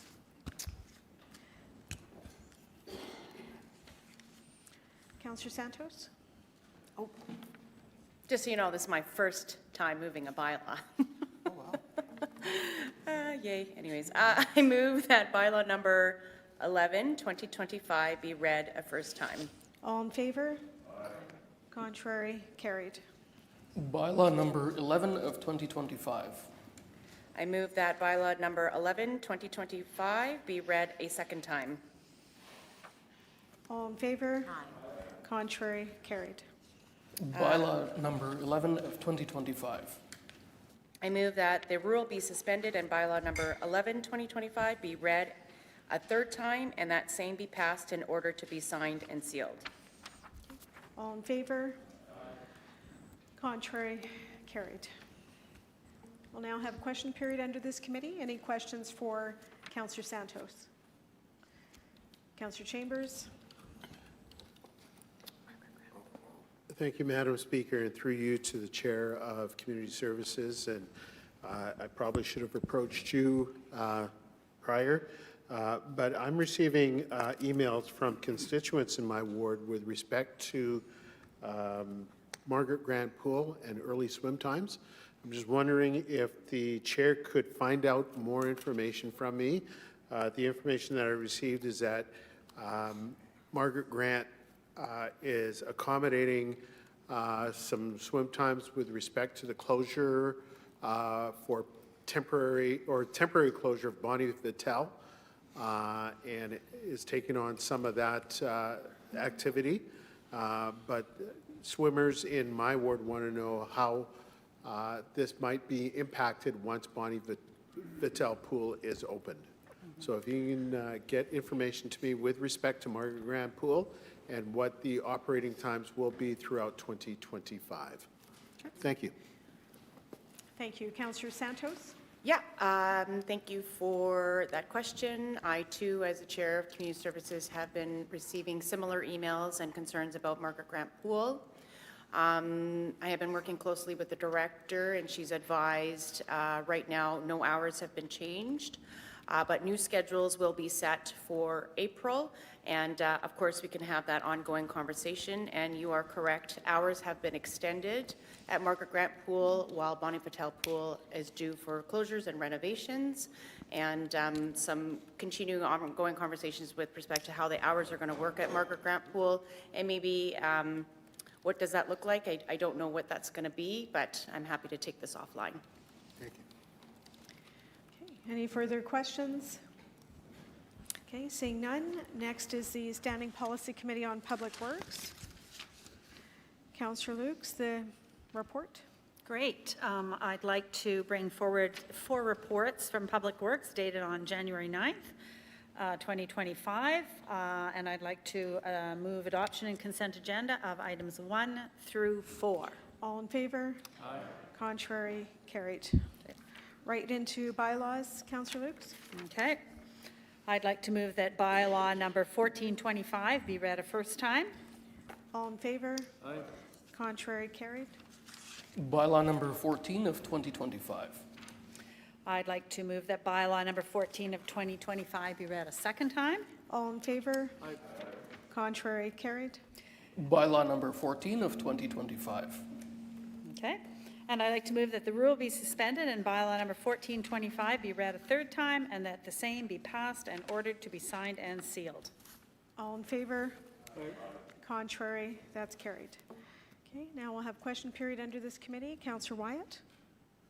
So I rise, and it's related to one of the reports on the agenda that I didn't step down. I thought of speaking to it, but then I thought maybe I could ask through Q&A, and that's report number 1, North Garage Replacement Project. Budget status. Specifically, the recommendation of the report speaks to the need for the fact that we, as a council, reduce the scope of the North Garage replacement project and its implementation, or its possible ramifications for the Winnipeg Transit Master Plan, which we voted on prior. The report requests 150 days be granted to come back to the standing committee. In terms of that, that's cutting it tight with regards to the impact with regards to the Transit Master Plan. As we know, the new transit system is being rolled out at the end of June. Is there any concern that the chair has with regards to that? And could you give us some indication pertaining to that of how that will actually work in terms of routes that could be impacted pertaining to the new Transit Master Plan? Thank you. Councillor Lukes? So the expansion of the garage is not going to impact right away, is not going to impact what's happening in June, all right? So our routes are all going to be changing, but this is the north garage that the expansion is being modified. And I think you were on the committee at the time where we sent this report off. They're coming back saying they need to have more time to get a better detailed analysis of the structure and then the implications that will fall out from modifying the structure to fit the budget. So ultimately, if we don't get additional funding in the future to continue the expansion, 3 to 4 years down the road, when we have a great uptake in the next couple of years of people riding the bus because of the new system, and you know, the desire to buy more buses to support the demand that we're anticipating, but not having garage to put them in. So it is interconnected, but not immediately. If we don't, you know, if we don't get additional funding in 4 to 5 years, then we're going to see a bigger impact. Confirm. Thank you. So just to confirm then, the impression that you're correct, I was on the committee at the time, so the impression that we got on the committee, or at least I got on the committee, was that this could have a direct impact immediately. That is not going to be the case now in terms of the Transit Master Plan. It won't immediately. Just to recap, if we see, you know, which we're totally anticipating because we've got higher frequency routes coming into service, we're anticipating a higher use of transit service, more people using transit, which will create a demand to buy more buses, which will create a need to have more storage. So that's, you know, over a period of years, but ultimately, we're gonna have a challenge because right now, we've got a set budget for this garage that reduces its size. So there's a lot in transit that's coming down the road that you know, can cause concerns, but it's not going to impact our route changes this year. And this may lead to another round of questions, but is the Transit Department still contemplating the use of hydrogen versus electric, knowing the unknown implications pertaining to the building code that they were aware has not been sorted out with the requirements that a potential building code construction requirements on the north garage in the event that we decide to use hydrogen versus, let's say, using hybrid electric or electric buses? Has there been any further discussion on that? And are we still going down the road of the hydrogen versus electric bus route? So the Transit Department is working with other transit departments across Canada and with various fire regulations currently that are set up federally. They are constantly aware of the regulations. Nothing major has come through in changes like we had talked about, you know, with the stabilization of a building holding electric buses, with the fire protection with electric buses. So there's nothing, no federal regulations that have come out. There's a lot of dialogue on it, but nothing, they're aware of it. So there's nothing, no changes yet. I fully anticipate something to come of it eventually because of the challenges putting out electric fires. As you know, after this last batch of electric buses that we get, we're not purchasing anymore. That was passed in the budget that we're not purchasing anymore. We're purchasing diesel buses. And we're talking to the department about innovation using hydrogen and diesel together. Councillor Allard, myself, the department. We're looking at some innovative processes that Calgary's using that we might use here. So lots happening with all these different forms of fuel. Okay, thank you. That concludes question period under this committee. Councillor Wyatt? Okay. Councillor Wyatt? Okay. The transportation master plan.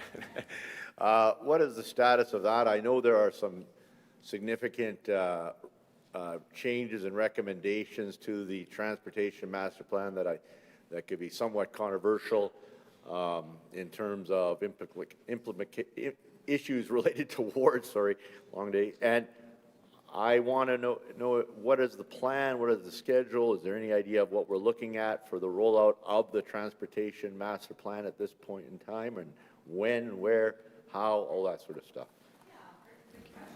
So the department had, as you know, spent a long time working on this plan through COVID, and now the province was looking at it. So we thought it would come forward a little sooner than it was planned, but the province is looking at it. So my understanding is that it may be coming forward in March, for sure by April. My goal is to have another session, an information session with councillors. You will recall we had a couple of them a year and a half ago, but you know, we all have a lot of information to absorb, and I've asked the department if we could have a couple councillor information sessions again before it hits the agenda, where we have 4 days to look at it. So I'm waiting to hear back. The director was gone. We've got a bunch of plans coming up for the new year, and one of them is to have an information session on the transportation master plan, because it also includes the goods movement plan, it includes the pedestrian cycling plan. It's a huge amount of information, and I think we need to kind of break it up for everyone. Recently, residents of my ward received a mailer from the province of Manitoba pertaining to the North Perimeter Functional Design Study, which I found very interesting because the flyer that we received was exactly the same flyer we received about a year and a half ago when the previous government was still in power and doing the functional design study for the North Perimeter, which I'm assuming they have redusted off the study and are now underway as the new government. Have we received any information, even though it appears to be the same study that's underway? Has there been any changes? Is there implications to our transportation system, which I'm sure there would be? And what sort of interface has there been at the staff level and with ourselves with regards to that functional design study from the province? That announcement, I didn't get a flyer, but I saw that announcement about 3 or 4 days ago. I think they did a public announcement on it. So I have a request in to find out. I don't know. I would like to think that the department is in conversation with the province. I don't know. I'd like to think they are. So I'll get an update on that too. Final question. Are you aware, and this is somebody who received the flyer as well, along with all the other residents, that the flyer was exactly the same as the flyer that we received a year and a half ago, 2 years ago from the previous government? So are you aware of that? I mean, I'm glad that they're working on it. I'm glad it's being pursued. But I just want to make sure that the project is being discussed between our staff and theirs. Okay, I'll find out and get back to you on that. I know we had many discussions with the province. I felt a little late in the game on the twinning or rerouting of McGillivray. So, and we've seen other incidents where there's sort of been a breakdown in discussions. We don't have a regional plan, really. So I hear you loud and clear. Councillor Schreier? Thanks, Madam Speaker. Since we're on the subject, last year during a Finance Standing Committee meeting, getting a briefing from the administration on the transit plan. They were talking about trying different modes of power sourcing for a transit system. What they were calling green alternatives or green transit, and that included the use of hydrogen fuel cell. As I've explained on the record right here in the council, not in a seminar, right here in the council chamber, that how it is that the hydrogen source at this time is a fossil fuel because it's stripped from methane, ethane, ethanol, and therefore is absolutely, unequivocally, a fossil fuel source. They explained during the seminar that the reason they were doing it is because there were in context of developing this idea, there were 2 locations in the United States that were using this or proposing it. I asked where they were. They didn't know about these 2, whether in fact they even went forward with it. Want to know, since the question therefore is, since Councillor Lukes, it was mentioned Calgary. Are we saying that Calgary, although I'm very aware that they're experimenting with hydrogen fuel cells in Calgary, we don't know at this time whether Calgary is using the hydrogen fuel cell for transit, do we? Thank you. Councillor Lukes? I'm not clear on that. I can get back to you. That's all. Thank you. Councillor Brawadi? Thank you very much, Madam Speaker. Madam Speaker, through you to the chair, I would like to know if she was aware that I also received the same flyer. And in fact, I attended and thought the same thing as Councillor Wyatt, that the information and the flyer looked like identical to the previous one. And is the chair aware that I attended the open house and found out that in fact the session presented the preferred option. They provided at each of the different places on the North Perimeter Highway, from Assiniboia Downs through to at least Dougal, maybe around to the Perimeter Highway, the preferred options that they had settled on from the work that had started previously.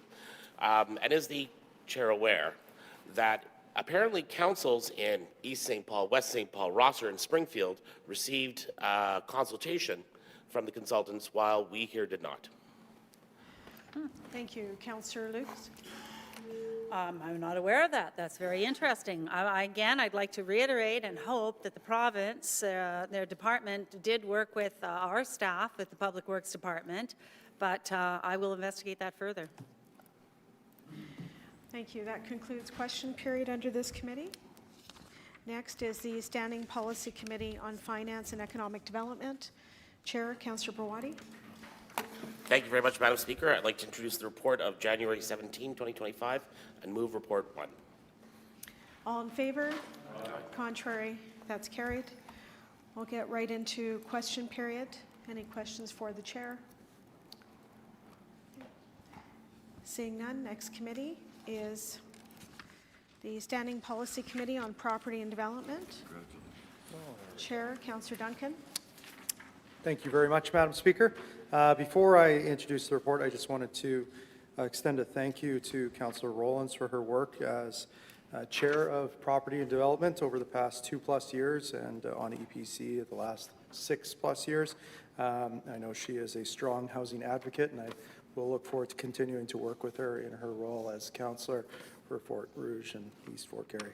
I also would like to acknowledge Councillor Eadie being the first councillor from the Mynarski ward to represent the ward on EPC in 30+ years, and the fine work that he will do already in some pretty consistent dialogue with the councillor on transitioning that file over to him. He knows it all already, so we're good to go on that front. And with that, I'd like to introduce the report and move adoption of consent agenda items 1 through 17 on the report of January 13th, 2025.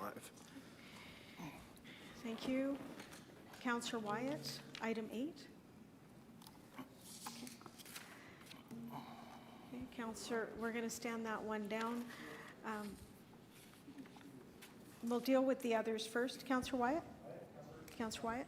Okay, we'll stand down number 8. I'll call the question on 1 through 7, 9 through 17. Thank you. All in favor? Aye. Contrary? That's carried. Councillor Wyatt, you're declaring a conflict on item 8. Correct. And the conflict is? Thank you. Mr. Clerk? Item 8, extension of time, Subdivision and rezoning, 1419 Ravelston Avenue West, DASZ 38 of 2021. Thank you. Councillor Duncan? Call the question, Madam Speaker. All in favor? Aye. Contrary? That's carried. Okay, any questions for the chair under PP&D? Councillor Mays. Oh, yes.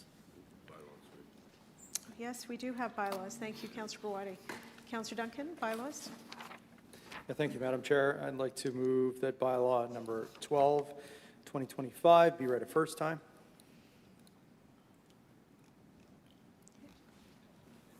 Okay, all in favor? Aye. Contrary? Carried. Bylaw number 12 of 2025. Councillor Duncan? Madam Speaker, I'd like to move that bylaw number 13, 2025 be read a first time. All in favor? Aye. Contrary? Carried. Bylaw number 13 of 2025. Councillor Duncan? I'd like to move that bylaw number 13 of 2025 be read a second time. All in favor? Aye. Contrary? Carried. Bylaw number 13 of 2025. I'd like to move that the rules be suspended, that bylaw number 13 of 2025 be read a third time, and that the same be passed and ordered to be signed and sealed. All in favor? Aye. Contrary? Carried. Yes. I don't recall, did we actually do number 12 the third time? I don't recall hearing that phrasing. Just the first reading, Madam Speaker. That was the first reading? Yes. Yes. And we did three, okay. Okay, good. We'll now move into question period for the chair. Councillor Mays. Some of us, or perhaps just me, but I suspect some of us have been getting emails from concerned members of the Granite Curling Club. Just, can you clarify if you are able to, I think it's a public hearing, I think it's coming to community committee, various agendas that have not yet quite been published. So if people are emailing us, we can say better appear at the public hearing. It will then roll upwards if approved or not. But if you're a member of the public and you want to speak to that item, you're going to have one window, presumably, which is the public hearing. This isn't some other. This isn't a land sale or a closing of a road or something. Can you, if you can, relatively new in the portfolio, but can you clarify what we can say to people who might be concerned? I know there are two different sides to the issue and not pre-deciding it, but what can we say to people who might have concerns on that file? Thank you. Councillor Duncan? Yes, thank you, Councillor Mays, through you, Madam Speaker. The meeting of Property and Development Standing Policy Committee will take place on February 6th, where there will be a public hearing regarding this matter. And those that are interested in speaking or registering should register through the clerk's office. Question? Just not through community committee, then it's coming to a hearing at P&D on Feb, thank you, Feb 6.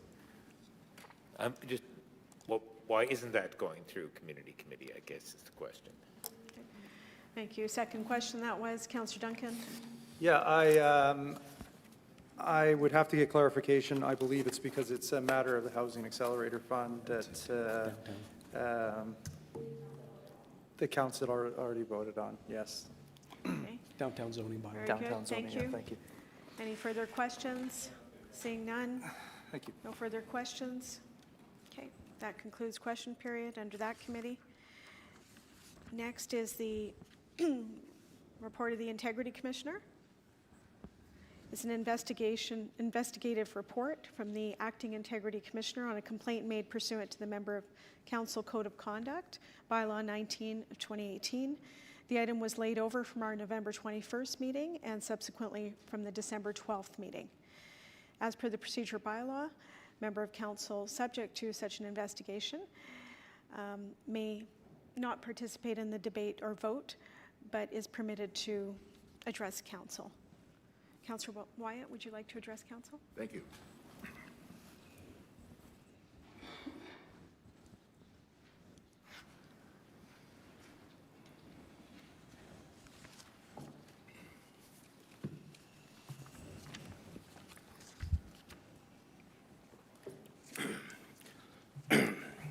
fine, Madam Speaker. Thank you. Madam Speaker, I'd like to take this opportunity to thank this council for the opportunity to once again speak before you to address the recommendations made by Ms. Jamie Pytel, the Acting Integrity Commissioner of the City of Winnipeg.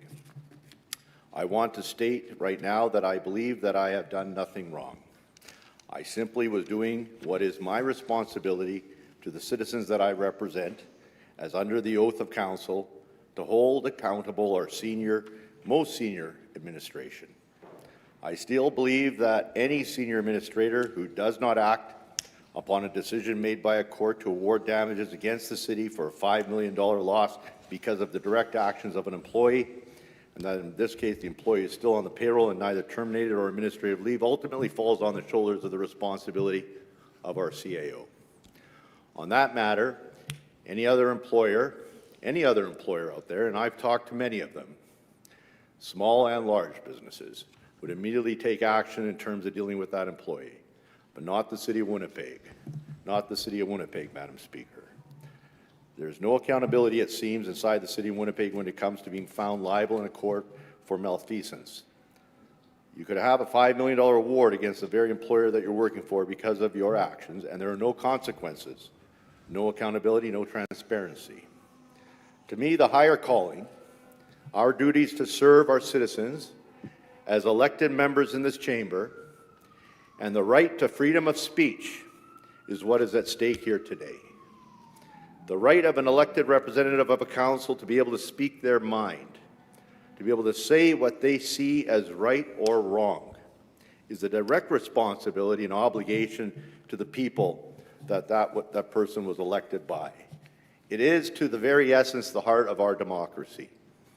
And it was hard enough before holding the administrative state accountable. But if you decide to punish and attempt to silence my voice, be very wary of such a decision going forward. For at the end of the day, it is all an individual member of council has, especially if they are not on the Executive Policy Committee. All they have is a microphone given to them by the people of their ward who elected them, and in my case, the good people of Transcona, to hold senior administration to account, which even now is being threatened to be taken away. If you make this decision to punish me in any way or form, be very careful, because today it may be me, but tomorrow it could be you. Council policies, the charter, the obligation to the public good and the public interest, I believe, is a higher responsibility and a higher calling. But even now, the code of conduct is being weaponized, in my opinion, and used politically against members of council, which was not its intent.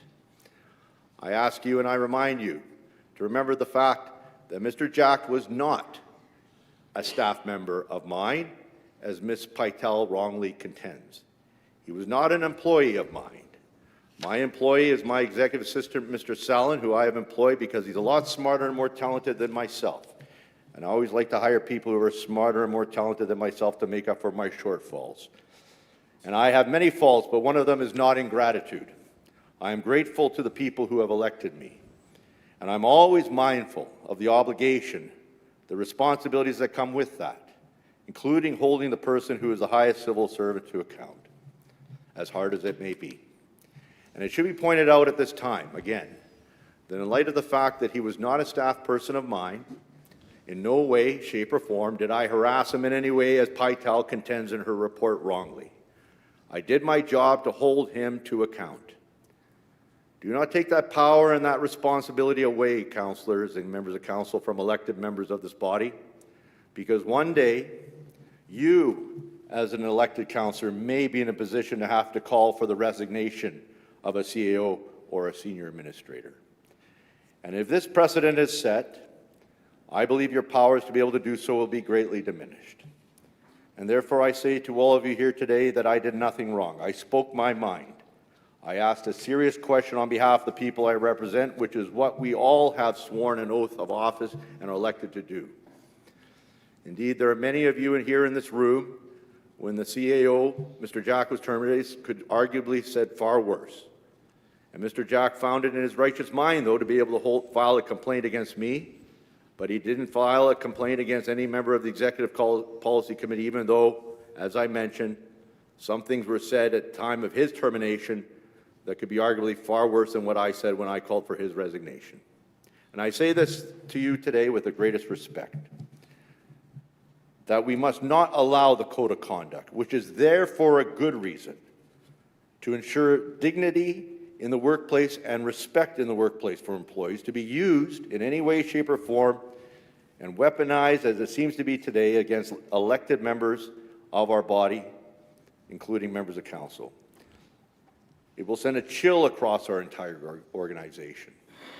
And freedom of speech, as we know it, will be altered potentially permanently.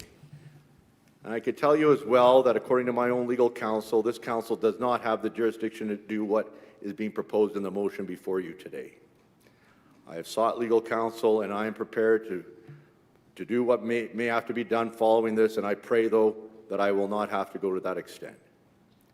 Mr. Jack was not and is not my employee. So I ask all members of this council, Madam Speaker, let us not tread down this dangerous path, because you may not think that it is because you may think that it is me being punished today, but tomorrow it could be you.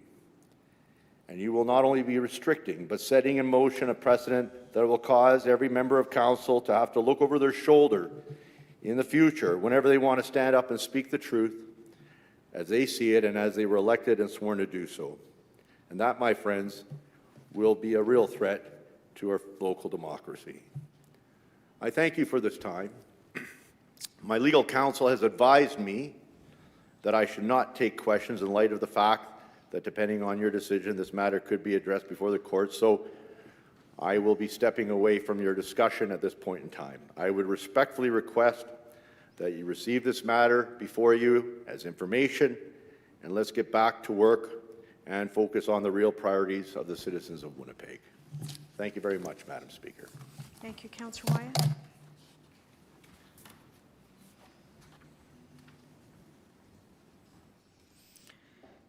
There's no questions at this time.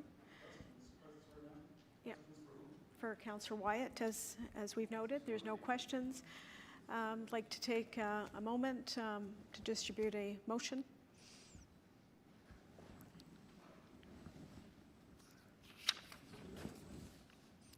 Motion's moved by the mayor, seconded by myself.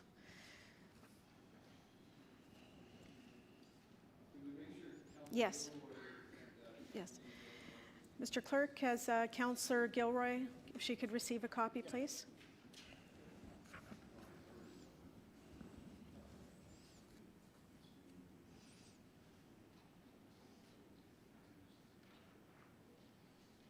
Can you maybe have the clerk read out my motion?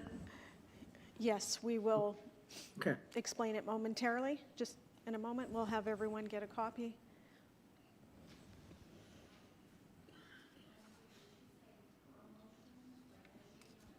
No, the motion before us.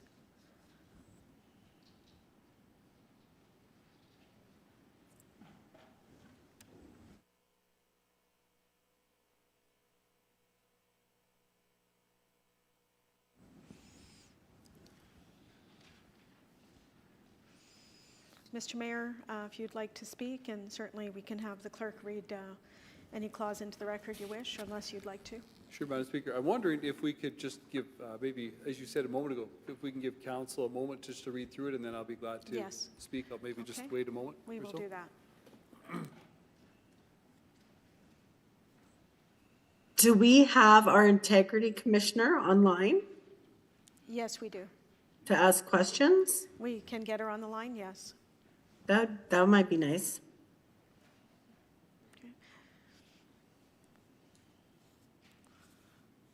Okay, and there are questions of clarification. They were asked previously as well. Mr. Mayor, your opportunity to speak. We'll bring the Integrity Commissioner, Mr. Clerk, online if needed.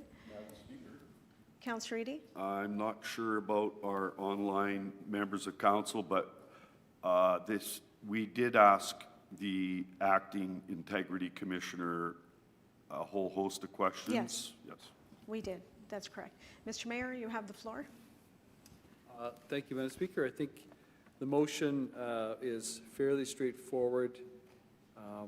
And I'll just note the be it resolved is basically to implement one of the recommendations cited by the acting Integrity Commissioner in her report. And so that's what the motion states clearly. And you can, it's just that the respondent be reprimanded for violating the Members' Council Code of Conduct, bylaw number 19, 2018, as outlined in the report of the Acting Integrity Commissioner dated October 28th, 2024, and not issuing a public apology for his conduct. Okay. Thank you. Are there any further speakers? If there's questions of clarification, but we did do that previously as well. Councillor Edie? I'd like to speak to it, and Councillor Schreier, if doesn't remember, maybe he can ask a question. But, Madam Speaker, I'm going to rise and speak to it because I questioned, I had some concerns. I did get the answers I was seeking from our Acting Integrity Commissioner, who, while from Edmonton, did and knows, read through these members of the City of Winnipeg's Members of Council's Code of Ethical Conduct bylaw. And Madam Speaker, in there it does set out procedures to follow when complaints are filed. And I will note, I don't see, my first problem is Councillor Wyatt somehow alludes that what, if we're going to follow this motion, that somehow that's illegal. It's specified in the bylaw, the process. It's specified what the outcomes might be, Madam Speaker. Now, I don't exactly follow the interpretation of the word authority as it's laid out in that bylaw. When we look at authority over City of Winnipeg employees, we have a structure that's set up, but a person who does, at a minimum, is just a member of council, not on EPC, not on a hiring committee. EPC, you could argue, would have authority, as it's the Human Resource Committee of the City of Winnipeg, our City Council. And we also have a chief officer who's moved a motion, because not only is Mayor Gillingham the mayor, he is also the chief officer in the charter that we have for this city from the province. Chief officer means chief officer. We have a chief financial officer, we have a chief administrative officer, we have a clerk, we have an auditor. I think that one should be a little more at arm's length, but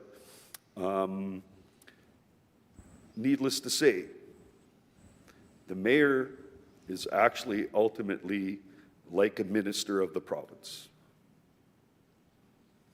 So, then we have EPC members, and I am now on the Human Resource Committee. Okay, so you could say that I have some authority over a CAO and over the maybe even directors or whatever it might be, Madam Speaker.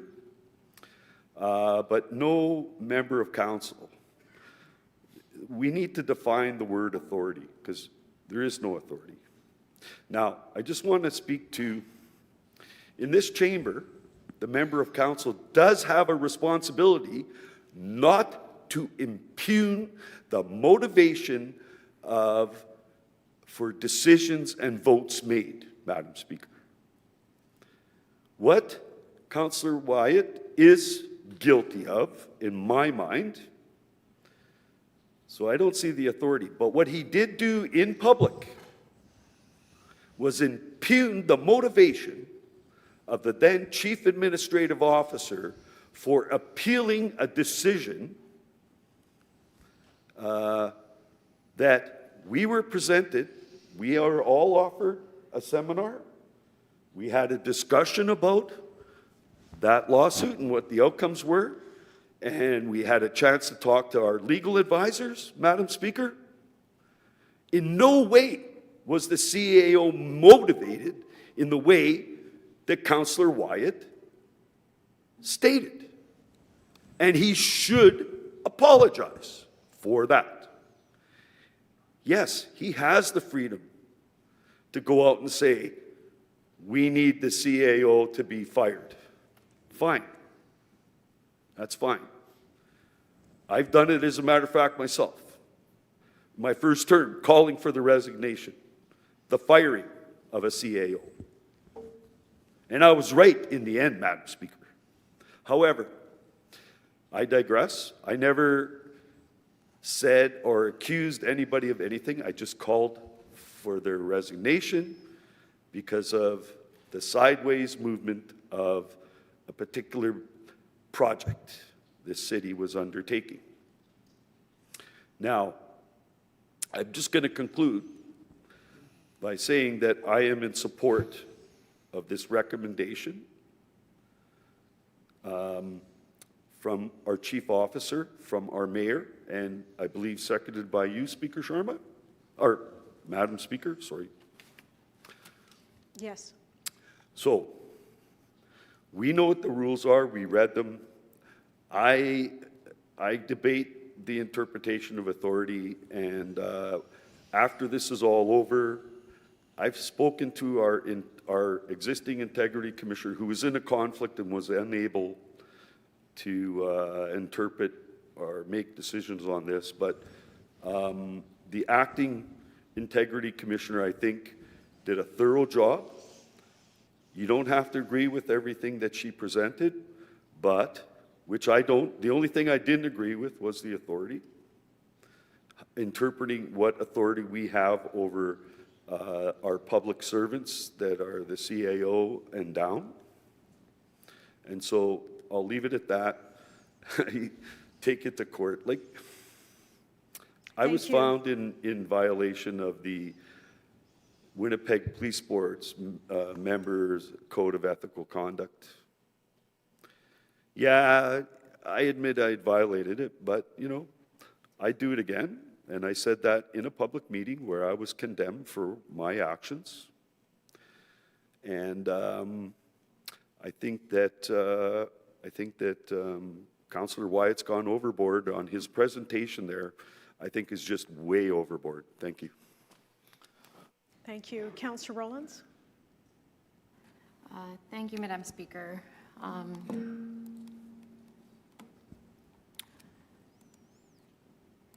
Sorry for the interest of all. I require larger fund. Look, I'm going to repeat some of the things I said the last time on the record, for the record. I am also going to say and note for the record the intervening time that stands out for me. And I will say, I believe the penalty imposed, Madam Speaker, by the motion that you and the mayor have signed is inadequate. And I'm going to ask this council to consider the nature of the offending behavior, the duration, what I see to be clear persistence at the podium yet again, a deliberateness at the podium yet again, and whether the member, Councillor Wyatt, tried to remedy that. And we know there is no remedy when you defy and actually note you did nothing wrong. And then finally, another factor, past record, that I have some experience in, I think, Madam Speaker. I want to first, respond to what we heard in terms of freedom of speech as a fundamental right, but we know, and I think Councillor Eadie laid it out pretty well, that, we're wrong paradigm, wrong time, wrong place. We know freedom of speech is not unlimited or an unconditional right. The principle of freedom of speech must be balanced with responsibility to ensure that individuals are not subjected to harm, harassment, or discrimination, which was found here, especially in professional settings such as local government here. The idea that limits of freedom of speech can serve as an excuse for elected officials to harass or publicly disrespect city staff is not only legally and ethically flawed, Madam Speaker, it also undermines the integrity of the public service and the functioning of local government. A professional, nonpartisan public service is fundamental to the functioning of our democracy. Civil servants are essential to the efficient operation of council proceedings and the completion of city business. And when these individuals are publicly disrespected, particularly by elected officials, it severely undermines the ability of the city to function and serve the public.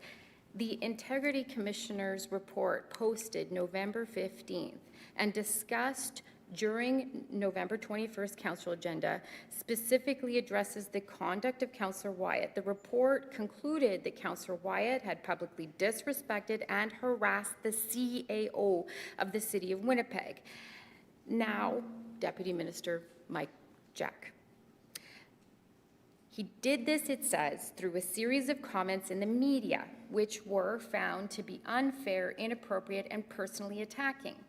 The report further recommended that Councillor Wyatt issue a public apology. Why? For those of us who've been around, when you do something in public, the Integrity Commissioner will say it ought to be publicly apologized for. So he was to issue a public apology, acknowledging the inappropriate comments and committing to treat all city staff with respect and professionalism moving forward. Why?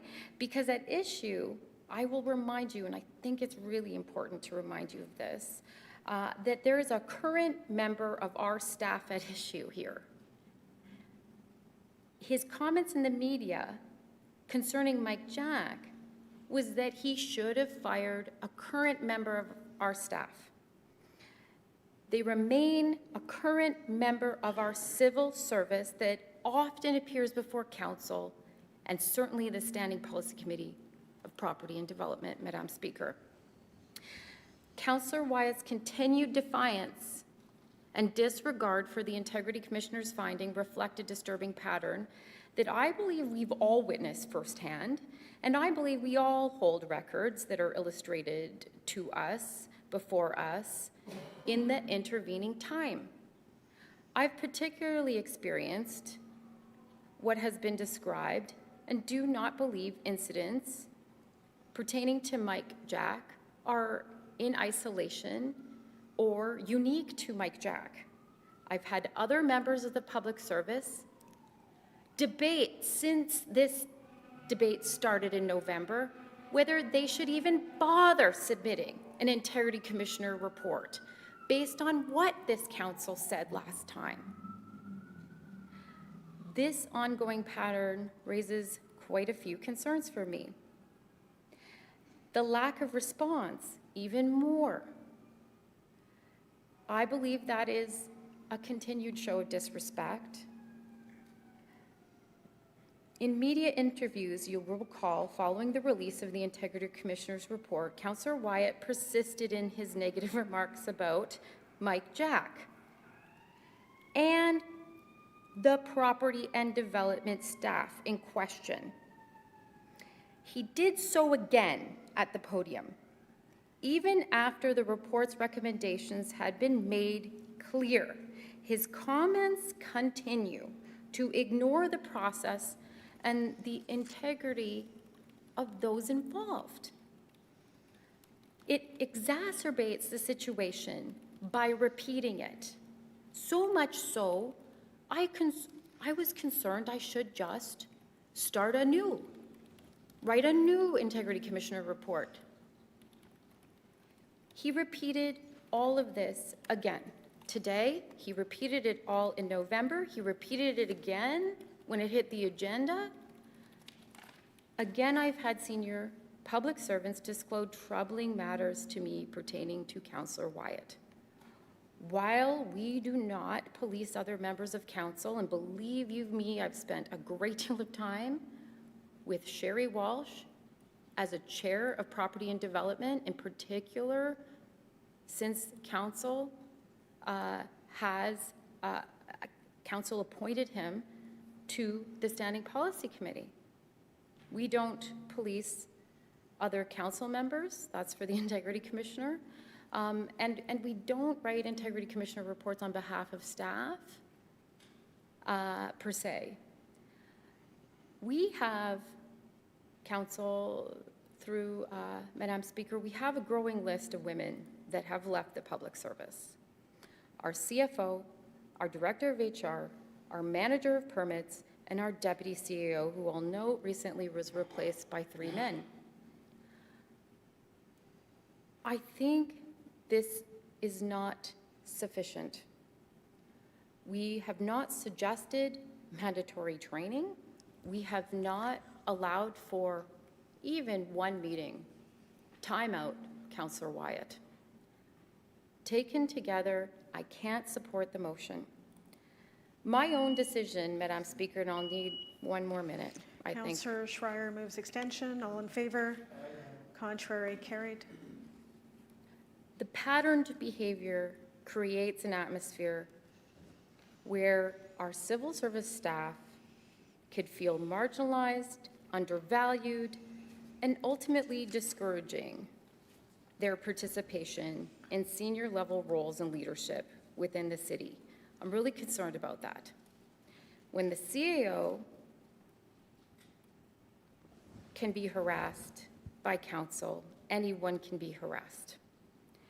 So my own decision to step down as chair of property development was driven by growing concerns of transparency in government. But in November, when this council put Councillor Wyatt on the very committee where he'd continue his actions, not once, not twice, but 3 times, 4 times today, that concerned me. It underlines an overall toxic work environment, I believe. It's a consistent issue. I think there's consistent disregard for professionalism and respect. I'm concerned about ongoing behavior. I believe it's damaging to the city's ability to function effectively. The lack of meaningful action or change to address these issues is in part why I felt it necessary, among other things, to step down. I believe that until this issue is adequately addressed, we'll continue to see the same patterns of disrespect, dysfunction, which will ultimately harm the city's ability to serve the public in a professional and effective manner.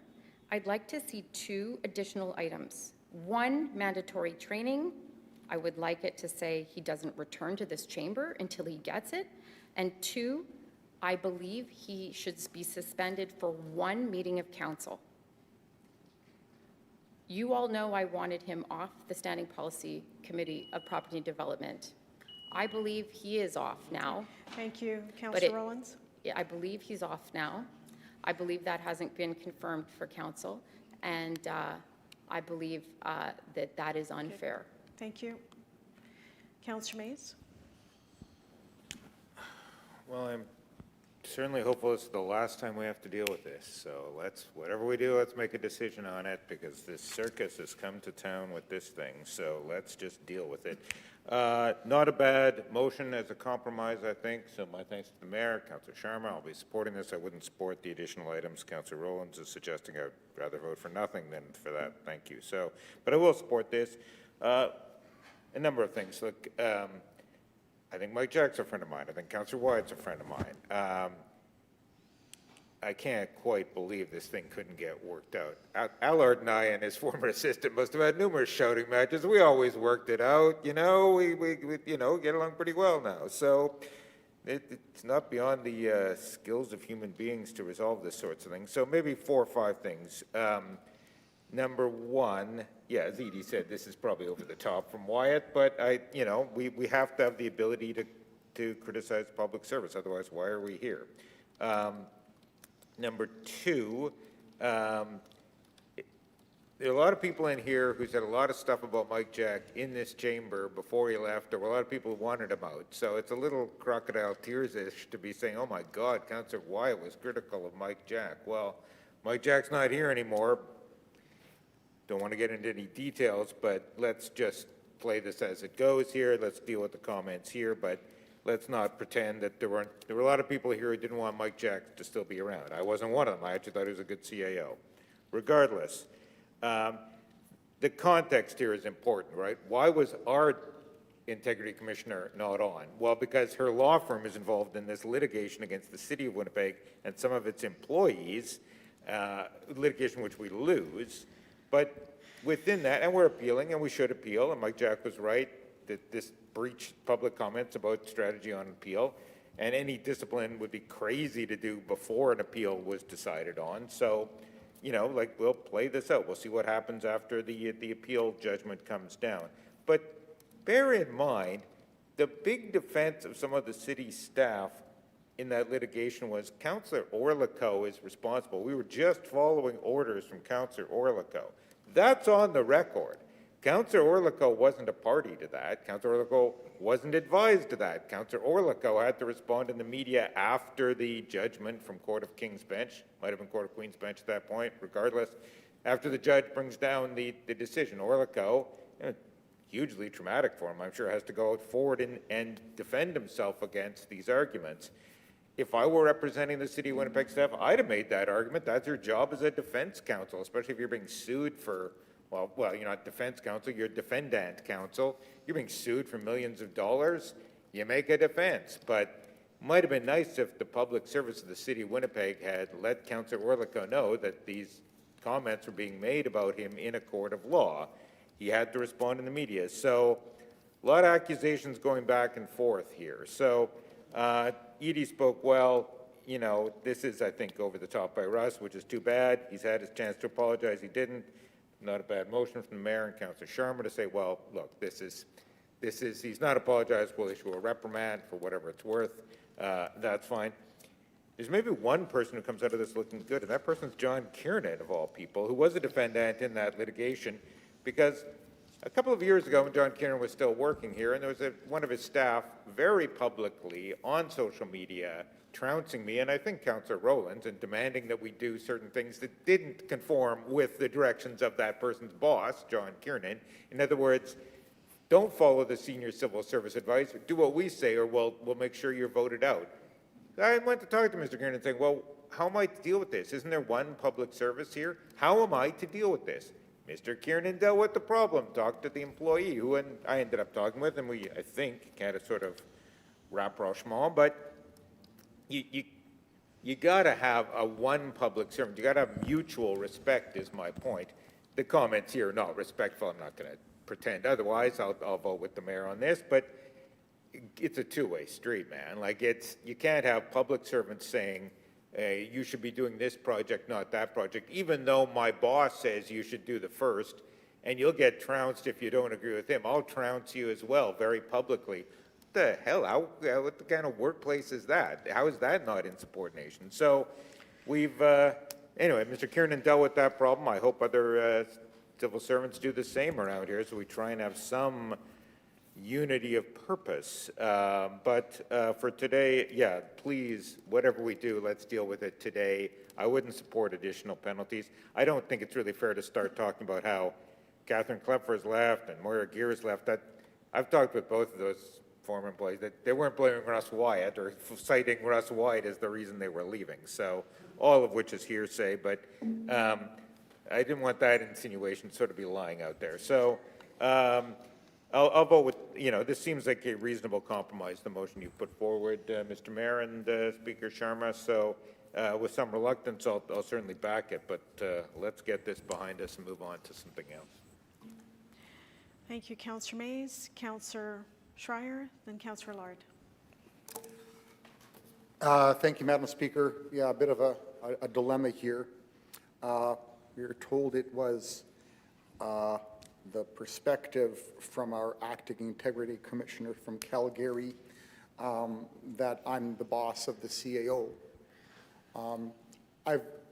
When I was elected, no one ever told me I was the boss of the CAO, that the CAO worked for me as an individual councillor.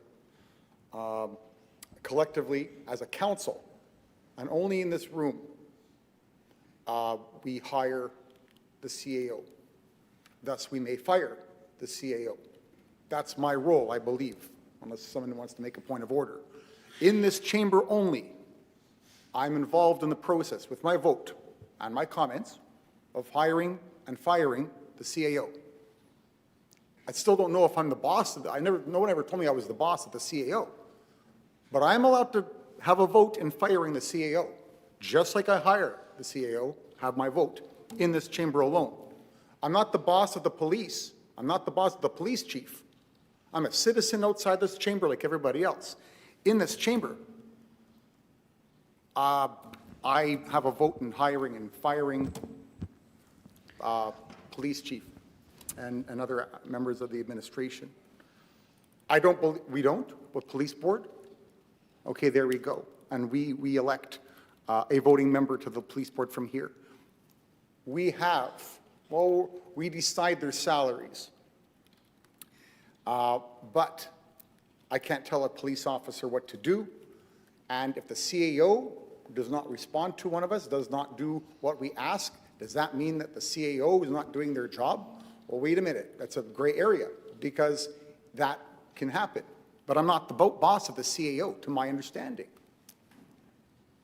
And therefore, we've got a dilemma here. It is a bit of a gray area, but how do I say that Russ Wyatt's the boss of the CAO? And that is a pillar of the consideration here, that he can't speak of the CAO that way because he's the boss of the CAO, but I don't see it that way.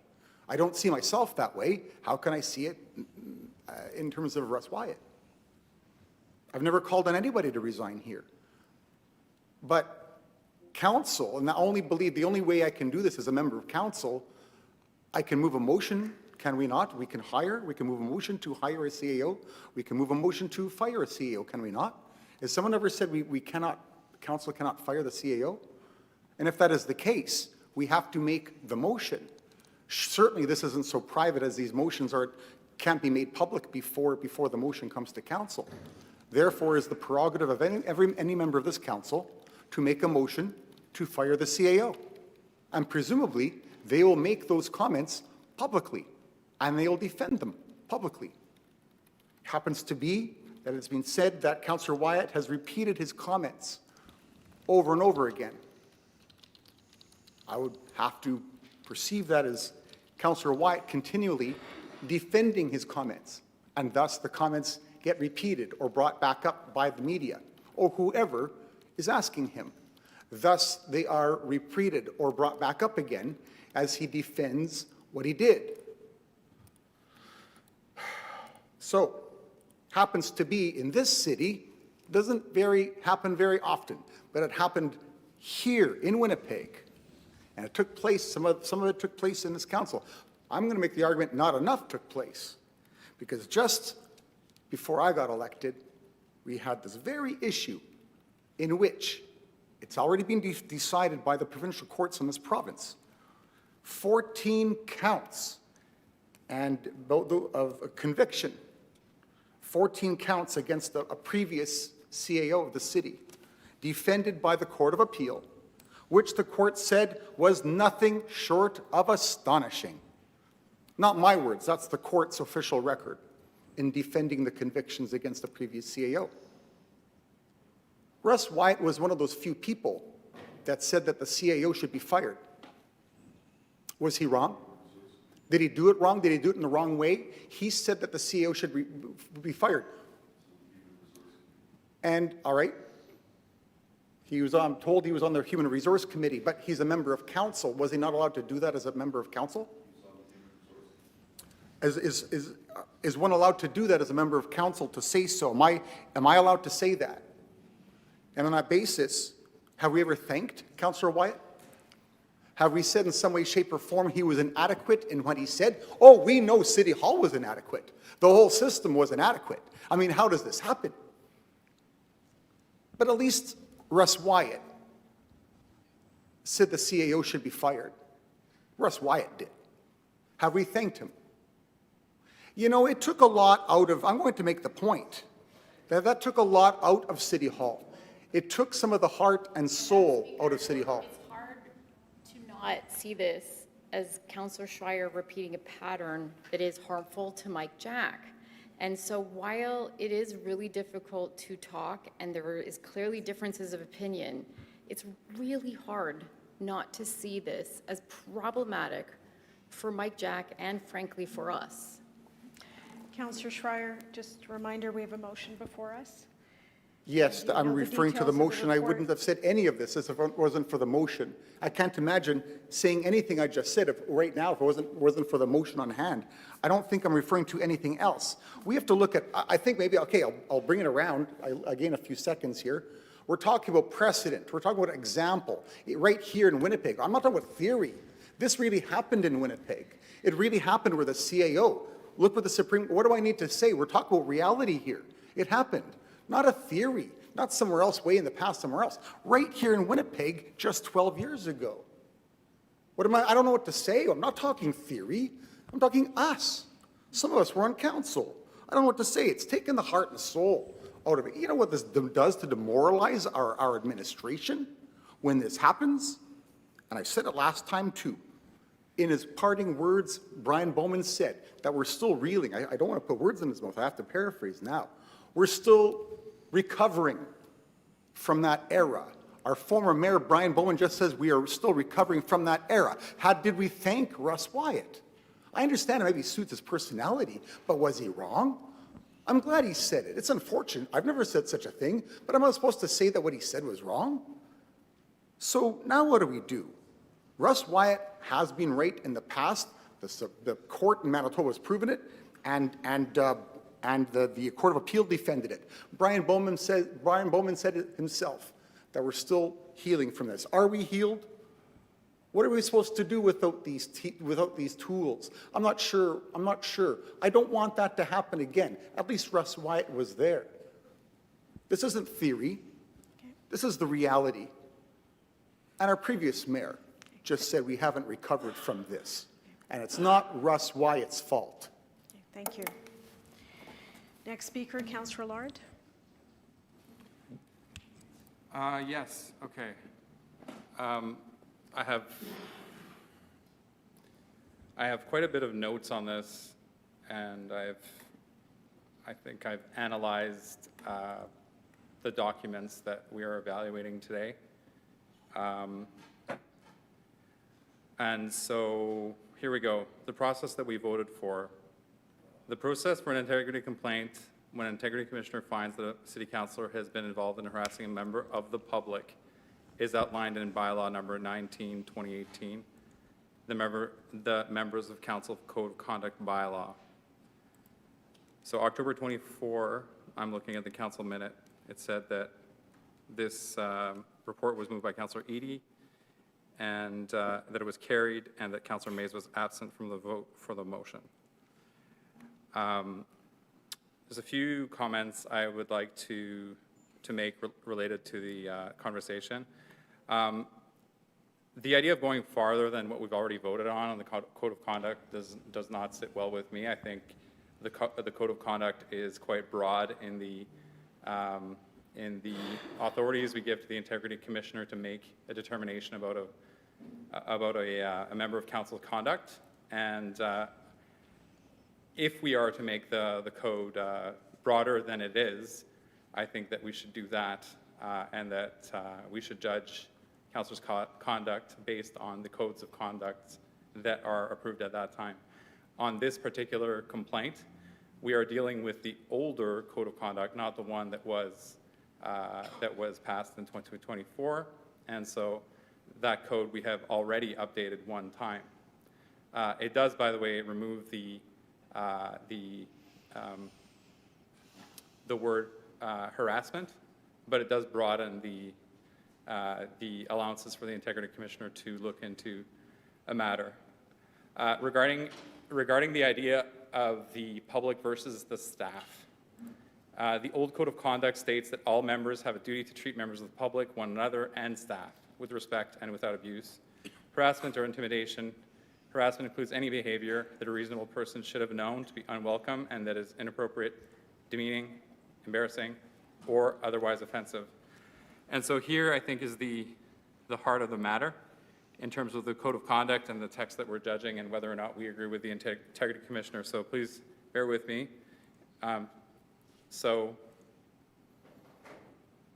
there are two conditions that need to be met Any behavior that a reasonable person should have known would be unwelcome. Unwelcome is one. And then there's a list of other words where it's any of the other words because the qualifier is or. So inappropriate, so if we have unwelcome, if that's granted, then we have to decide if inappropriate, demeaning, humiliating, embarrassing, or otherwise offensive. In that list, the one word that stands out to me in particular is humiliating, and that's the one word that was taken out of the new code of conduct. We are, however, taking into account this complaint based on the older code, so I'm using the language that was part of the code then. So I don't think it is germane that the CAO was an employee, because as an employee, he is also a member of the public, which is also covered by the same provisions. And so I don't think that is an important determination in this debate. And I think that's it. For me, what has made this issue clear is that one sentence about what harassment is. So behavior that would be unwelcome and any of these: inappropriate, demeaning, humiliating, embarrassing, or otherwise offensive. So based on that one sentence, I think I agree with the Integrity Commissioner's evaluation. Going forward, if we as a council think that we have too wide a net based on council behavior, we can change it. But I don't think that we should govern ourselves with something that's over and above the code that we've already voted on. And I guess that's maybe the last point, is that whoever was in the room, I know I voted for this code, most of us voted for this code, it passed. And for that reason, I believe that I have endorsed that particular sentence. And reading the facts and the reports, I think that this sentence warrants the recommendation of the Integrity Commissioner. So I'll be supporting the Mayor's motion. I will not support going over and above what is already the code. And public life is already living under a microscope. We do need to hold staff accountable. And I think there is a way that we can do that and be respectful. So I'll leave my comments at that. Thank you. Councillor Gilroy? Thank you, Madam Speaker. Maybe if the mayor, when he closes, can just, I think what I'm understanding, I'm not sure if I'm understanding this right, if we're actually going to do a reprimand at the next meeting and decide what that reprimand is. I'm kind of not clear on under item 3, that if apology isn't given, that the next meeting we would decide on what that reprimand is. So maybe in his close he can share. Like, I don't know who decides that. I know that when I was on the school board, we did this, and we did remove somebody from the meeting, from the actual public meeting, and I think that's very fair. Councillor Gilroy? You know what? I do think that our words matter. Councillor Gilroy? If Yeah. I may, I would like the mayor to just speak to the reprimand in the meeting, because it has come up before.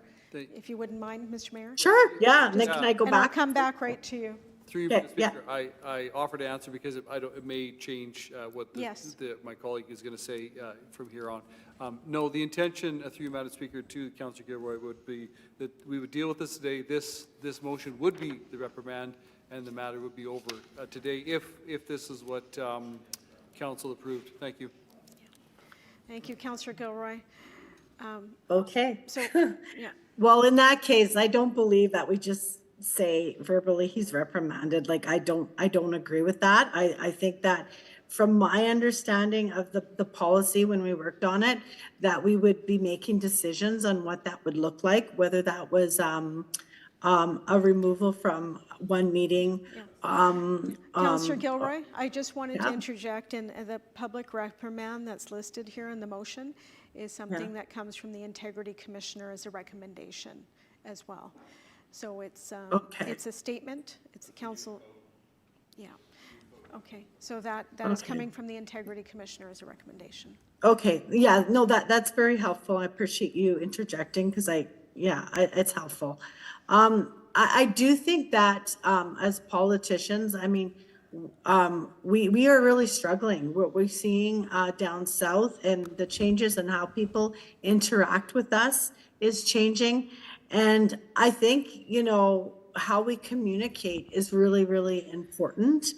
I think there is a way, I agree with Councillor Lard, there is totally a way that we can communicate and still have disagreements and still show how unhappy we are. And I think that, and I also think that I do want to talk about Councillor Edie put some really good words on the table too, to remind people that wasn't necessarily that he's the employee or any such thing. There was other things around that, and Councillor Edie said that a little bit more poetically than I can. So the comments that were made very publicly. And you know what, I think it's very disturbing to find out that, that we've had two chances and he's not listening to what our integrity commissioner has said. So I am going to support this, but I do think that Councillor Rollins is right. Like, I can't believe on the school board we had the ability to remove somebody from one public meeting. Actually, it was actually 3 public meetings that we removed the person from, and we don't have that same access here is concerning. Because I do think that we, as councillors and politicians, need to be setting the bar higher. And I found it very hard to come back and work with our public service. And I've had to build up trust with my public service because they didn't trust me. That's because of how they were treated in the past, on the information that they were given to other councillors, and that hurts everybody, because that hurts not only the councillors, but it also hurts the public that we're trying to serve. People got that way, got demoralized because of how they were treated by the senior administration. Okay. Order. So, Councillor Schreier. Councillor Schreier. Thank you. Councillor Gilroy has the floor. It's especially difficult to hear. She's presenting remotely. oh, sorry, that's okay. I'm done. I'll support this, but I do want to raise a concern that something maybe governance should take back and really talk to our integrity commissioner about. Like, we need more than just like we're reprimanding. I think that the public needs more, right? And I think that if we want to be held to higher regard, we got to hold ourselves to higher regard, right? And so I hope that gets taken back by the governance committee that's listening here today. Thanks, Madam Speaker. Thank you, Councillor Gilroy. Mr. Mayor, to close. Oh, Councillor Chambers. Thank you, Madam Speaker. I'd like to think that I get along with every member of council here and have the ability to communicate effectively with them. I also like to believe that I get along very well with our public service. When questioning, can ask questions in a civil manner that, provides a response to the question I'm asking. I say that only because I have been in a standing policy committee meeting, and I don't know if I'm conflating issues here, but I have been in a standing policy committee where Councillor Wyatt has made comments, not necessarily against our public service, but against other members of our community. In a particular instance, it was some derogatory comments that were made to a cycling community. I say that, I raise that again to demonstrate that there is a pattern of lack of restraint in terms of the comments that are being made. So if anything, a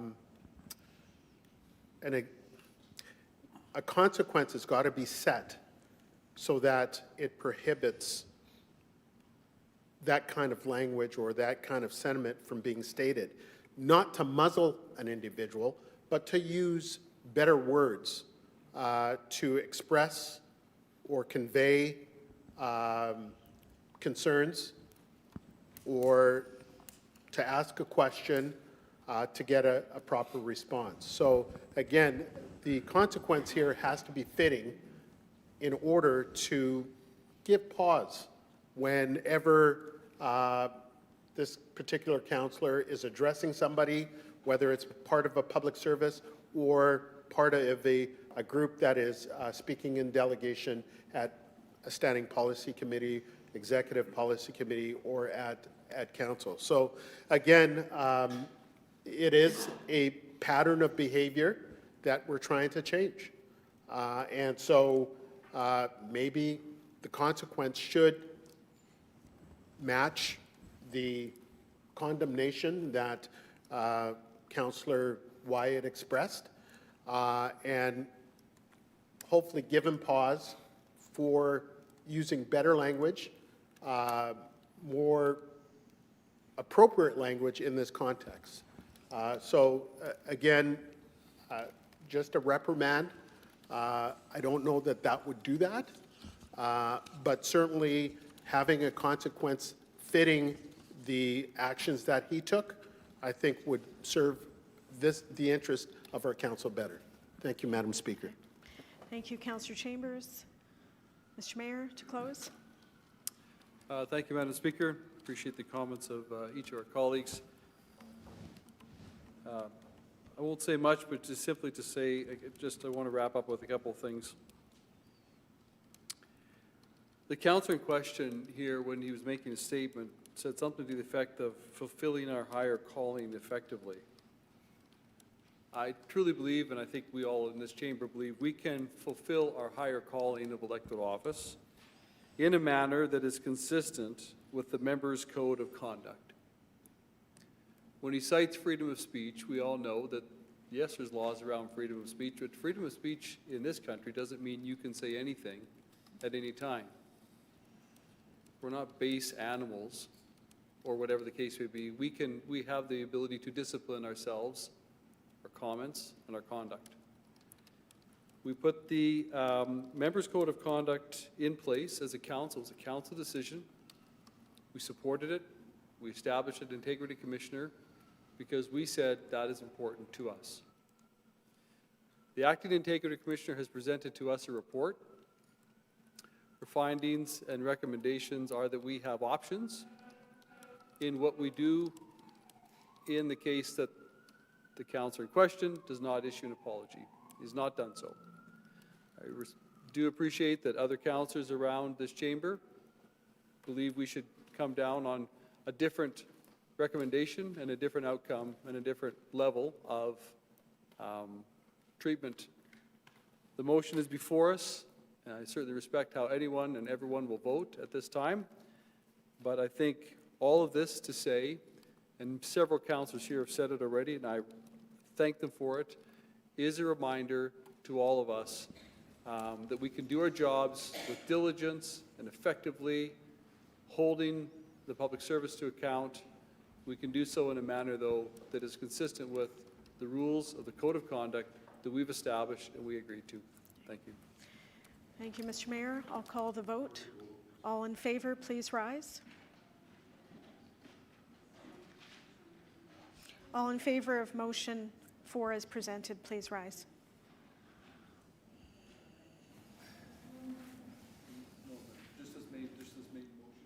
Yes. Just the motion. That's the only vote on this matter. Mr. Clerk?